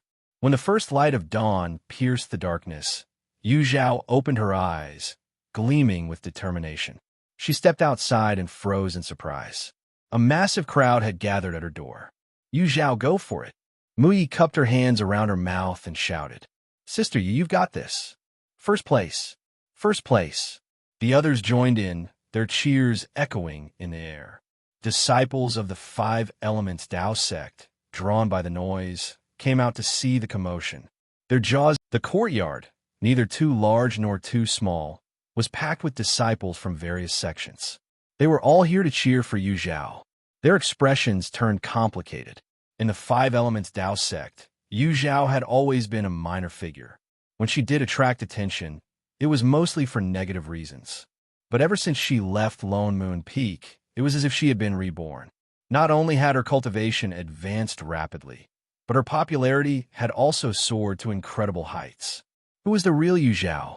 In the distance, Su Ming's eyes widened in disbelief. When did little Zhao make so many friends? I'm supposed to be her best friend. Lan Ziyu clenched his fists tightly. So, this was why Yu Zhao refused to return? Abandoning old ties for new ones, discarding the familiar for the novel. Feng Chenglang stood silently, bitterness spreading in his heart like a knife twisting in his chest. The most shocked and furious, however, was Ye Cong Xin. For days, she had racked her brain to form connections with promising young cultivators, only to achieve lackluster results. The one person of slight value, Li Jingrang, had hidden himself in shame after being publicly rejected by Lu Zheng. She couldn't even get a meeting with him. If that were the extent of it, she could still accept it. But why did those who ignored her flock to Yu Zhao instead? Yu Zhao had already left Lone Moon Peak, yet she continued to oppose her at every turn. Clearly, this was intentional. She realized now that Yu Zhao must be taking revenge. Revenge for her past schemes to sabotage Yu Zhao's relationship with Feng Chenglang. Yu Zhao always acted so righteous, but she was just as scheming. If everyone wanted Yu Zhao to win, then she would make sure that didn't happen. Yao Ji, let me give you a hand. You must win this match. Thank you all for your kindness. Yu Zhao will always remember it. Yu Zhao said earnestly, bowing deeply. She made her way to the dueling arena under the enthusiastic cheers of her supporters, preparing for the final battle of the Cultivation World Competition. As the crowd dispersed, Su Ming suddenly turned to Lan Ziyu beside him and asked, "Second senior brother, did you tell Yu Zhao that master is ready to forgive her? She should hurry back." Su Ming's tone was urgent, a trace of fear lurking in his heart that he couldn't quite share. He feared Yu Zhao's growing circle of friends. What if someone else replaced him in her heart? Yu Zhao is stubborn. She doesn't want to come back. Lan Ziyu replied through gritted teeth. She doesn't want to? Why not? Isn't master ready to let it go? Su Ming was puzzled. You're asking me? Lan Ziyu sneered. I think Yu Zhao's success in a few matches has gone to her head. She's forgotten her place. Being a disciple of Master Qing Yin wasn't a privilege just anyone could claim. Yu Zhao might be flying high now, but she'd crash into reality soon enough. Su Ming looked anxiously in the direction Yu Zhao had left. Tomorrow was the final deadline set by their master. He prayed Yu Zhao wouldn't make any rash decisions at the last moment. The three brothers were lost in their own thoughts, unaware that Ye Cong Xin had quietly slipped away. Half an hour later, Ye Cong Xin reappeared. She stood amidst the disciples of the Five Elements Dao sect, her gaze locked on Yu Zhao, who was now on the dueling platform. A cold glint flashed in her eyes. Yu Zhao, you brought this upon yourself. Don't blame anyone else. Yu Zhao. The sultry voice belonged to Yao Ji, a stunningly beautiful woman. Her expressive eyes, even when glaring, carried an irresistible allure. But she wasn't here to charm. Her focus was entirely on the opponent before her. Yu Zhao was the most formidable obstacle in her path, and Yao Ji's biggest challenge in the competition. Only by defeating you can I secure the ultimate victory, Yao Ji said coldly. I didn't want to oppose you, but you've blocked my way. You must die. A dark red aura swirled around Yao Ji as malice flickered across her face. Yu Zhao's brow furrowed slightly. Ever since her memories as the water spirit Jade awakened, her senses had sharpened. From Yao Ji, she detected a faint, unusual fragrance. Before she could analyze it, Yao Ji hurled her feathered fan into the air. It transformed into a white phoenix, and in her other hand, she summoned a small bee-skin drum, tapping it lightly with her fingers. Boom! The drum sound resonated, causing Yu Zhao's heart to thump and sink. Boom! Another strike. Her heartbeat quickened. Boom, boom, boom, boom, boom. The tempo escalated. The white phoenix screeched, its wings whipping up a storm of wind blades that rained down like a deadly storm. Yu Zhao took a step back. The fleeting life mirror emerged, casting a shimmering water screen. It rippled, absorbing the wind blades and replicating their form. Yu Zhao swiftly channeled spiritual energy, commanding, "Go!" The two waves of wind blades collided mid-air, creating a ferocious whirlwind accompanied by muffled explosions. Yao Ji let out a maniacal laugh. Yu Zhao, you've lost. She clawed at the beast skin drum, tearing it apart. From within came a wretched, mournful wail. But Yao Ji's triumphant expression froze as Yu Zhao emerged unscathed. Impossible. Why are you unharmed? Yao Ji's voice trembled with disbelief. When the drum synchronized with Yu Zhao's heartbeat, their fates should have been intertwined. With the drum destroyed, take a guess. Yu Zhao's voice suddenly whispered from behind. Yao Ji spun around in terror, only to find nothing. The desperate cry of the white phoenix once again drew her attention away. Looking up, Yao Ji saw Yu Zhao standing atop the white phoenix's back, her hand firmly gripping its neck. The white phoenix struggled, unable to break free, plummeting from the sky like a meteor. Is it over already? So fast. It felt almost effortless. Yao Ji managing even a few exchanges with Yu Zhao is impressive. Most don't last nearly as long.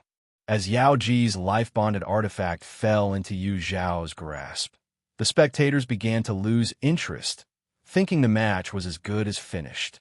But just as they were about to call it, the tide shifted dramatically. The white phoenix, trapped in Yu Zhao's grip, opened its beak and spat out a beam of red light.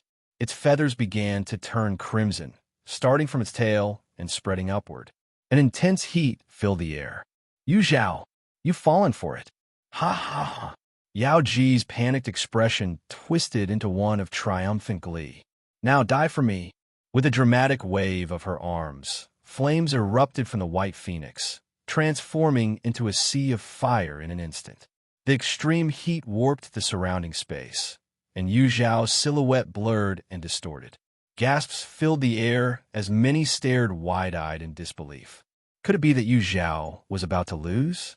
In the audience, Sect Master Ji Yuan nearly jumped out of his seat in shock, but restrained himself as the icy aura emanating from Master Qing Yin kept him grounded. Calming himself, he focused again, his tense face gradually softening. She's still young, playful, he muttered under his breath. The sea of flames reflected on Yao Ji's face, adding an ethereal beauty to her appearance. She laughed wildly, intoxicated by her perceived victory. Yu Zhao, I've won. I am. Her voice stopped abruptly. Yu Zhao tightened her fingers, silencing Yao Ji's laughter. Yao Ji, you're celebrating too early. Yao Ji's lips trembled with frustration, her voice faint as a mosquito's buzz. Yu Zhao, why aren't you dead yet? Yu Zhao met her gaze calmly. Yao Ji's eyes darkened with malice. You forced me into this. With that, she bit her tongue, unleashing a feral energy from within. The surge broke Yu Zhao's hold, allowing Yao Ji to free herself. Quickly forming a series of hand seals, she summoned countless red light points from her body. These lights transformed into red ropes, trying to bind Yu Zhao. Yu Zhao tapped her toes, leaping back with precision, her brows furrowed tightly. Was it her imagination? This lifetime's Yao Ji seemed far more troublesome than the last. Failing again, Yao Ji's cunning flared anew. The ropes reverted to light points before coalescing into a glowing red sphere, its menacing aura making even Yu Zhao's heart race. Explode. The red sphere detonated, sending waves of scorching heat cascading outward.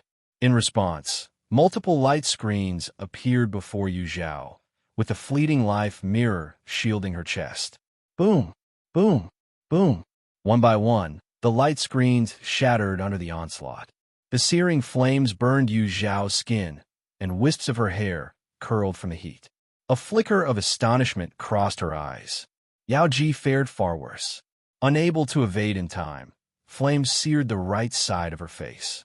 Blood seeped from the scorched flesh, the sight grotesque and shocking. My face! My face! Yao Ji tentatively reached up, her fingers brushing the disfigured wound. Instantly, she collapsed as though her spine had been ripped out, wailing in utter despair.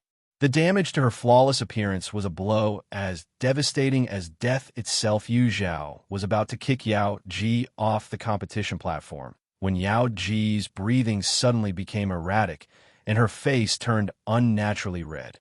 Without a second thought, Yu Zhao frantically retreated.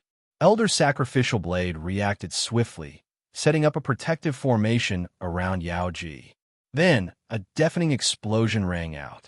Yao Ji's body disintegrated into a mist of blood, lingering in the confined space. Yao Ji self-destructed? The crowd was stunned into silence. It was just a competition. How could it escalate to this? Could it be that Yao Ji, unable to accept the destruction of her cherished beauty, chose such an extreme method of suicide and despair? The crowd was bewildered, their confusion palpable. Yu Zhao's eyes dimmed slightly. The last image in her mind was Yao Ji's gaze before her death, not filled with hatred or madness, but a pleading regret. It seemed Yao Jin knew what was coming, but was powerless to stop it, forced to watch it unfold. Thinking about the faint fragrance lingering around Yao Ji, Yu Zhao's expression turned thoughtful. Yu Zhao wins. Elder Sacrificial Blade loudly declared Yu Zhao's victory. The crowd shifted their focus back to Yu Zhao, erupting in thunderous applause. Amid the roaring cheers, Yu Zhao collected herself, nodding to the audience in acknowledgement. Her gaze seemed to sweep unintentionally across the crowd, landing briefly on Ye Cong Xin. Ye Cong Xin, was it you? Elder Sacrificial Blade carefully collected the only traces of Yao Ji left behind and announced that they would be properly laid to rest. Without delay, he began hosting the final round of the sect competition. The teams from the Five Elements Dao sect and the Heavenly Sword sect approached the competition platform from opposite sides. At the forefront, Lu Zheng and Zhou Jinyu exchanged a smile. In perfect harmony, they attacked simultaneously. The rest of the team quickly found their respective opponents, and the stage lit up with flashes of spiritual energy. Who do you think is more likely to win? Isn't it obvious? The Five Elements Dao sect will definitely win. Senior Sister Zhou is both stunning and formidable. If she doesn't win, it'd be outrageous. But Senior Sister Lu from the Heavenly Sword sect is also incredible. There might be an unexpected result. This year's cultivation competition saw a surge of talent, the likes of which hadn't been seen in 1,000 years. The audience voiced their opinions enthusiastically. Yu Zhao's gaze swept over Zhou Jinyu, Lu Zheng, Zhang Jun, and Ji Hanzhou. Everyone performed steadily. The only differences lay in individual strength and teamwork cohesion. In these aspects, the Five Elements Dao sect clearly held the upper hand. Yu Zhao noticed that Ji Hanzhou had made significant progress recently, likely training day and night since returning to the Heavenly Sword sect without a moment's rest. However, having just reached the Golden Core stage, his swordsmanship could only partially compensate for the gap in cultivation. His opponent was one of the Five Elements Dao sect's top disciples. In such closely matched battles, the smallest edge determined victory. Thus, this battle was destined to end in favor of the Five Elements Dao sect. When Zhou Jinyu's arrow deflected Lu Zheng's sword, Lu Zheng, she had lost. Victory goes to the Five Elements Dao sect. On the high platform, Sect Master Ji Yuan beamed like a blooming trumpet flower, continuously cupping his hands in deference to Sect Leader Chongyang. Thank you for going easy on us. Sect Leader Chongyang was frustrated but forced to return the courtesy. Not at all. Your sect's disciples are simply superior. Sect Master Ji Yuan smacked his lips twice. That's undeniable, considering my senior disciple Zhou Jinyu led the team this time. Ha ha, at least she didn't embarrass me. The other sect leaders and elders were momentarily stunned, pointing at him in exasperation, shaking their heads with a smile. Sect leader Chongyang felt his liver ache in anger. This old fox wasn't being polite. He was setting a trap, using his disciples' achievements to praise himself. Shameless. Sect Master Ji Yuan was elated, even finding Master Qing Yin more agreeable than usual. But when he thought of the few small pills hidden in his sleeve, his smile faltered slightly. Tomorrow was the award ceremony. He couldn't help but worry if Master Qing Yin would cause some other disturbance. Troublesome. Cheers! Dozens of wine cups were raised simultaneously, filling the air with a joyful atmosphere. Tonight's banquet had been organized by Yin Shan, the senior disciple of Aspiration Pavilion, with help from Zhou Jinyu and others. The attendees were all individuals with a close relationship to Yu Zhao. Situ Xian and Yao Wuji, seated among the sect disciples, seemed a bit uneasy at first. However, after several rounds of drinks, they gradually relaxed and joined in the revelry. As the center of everyone's attention, Yu Zhao became the focus of numerous toasts.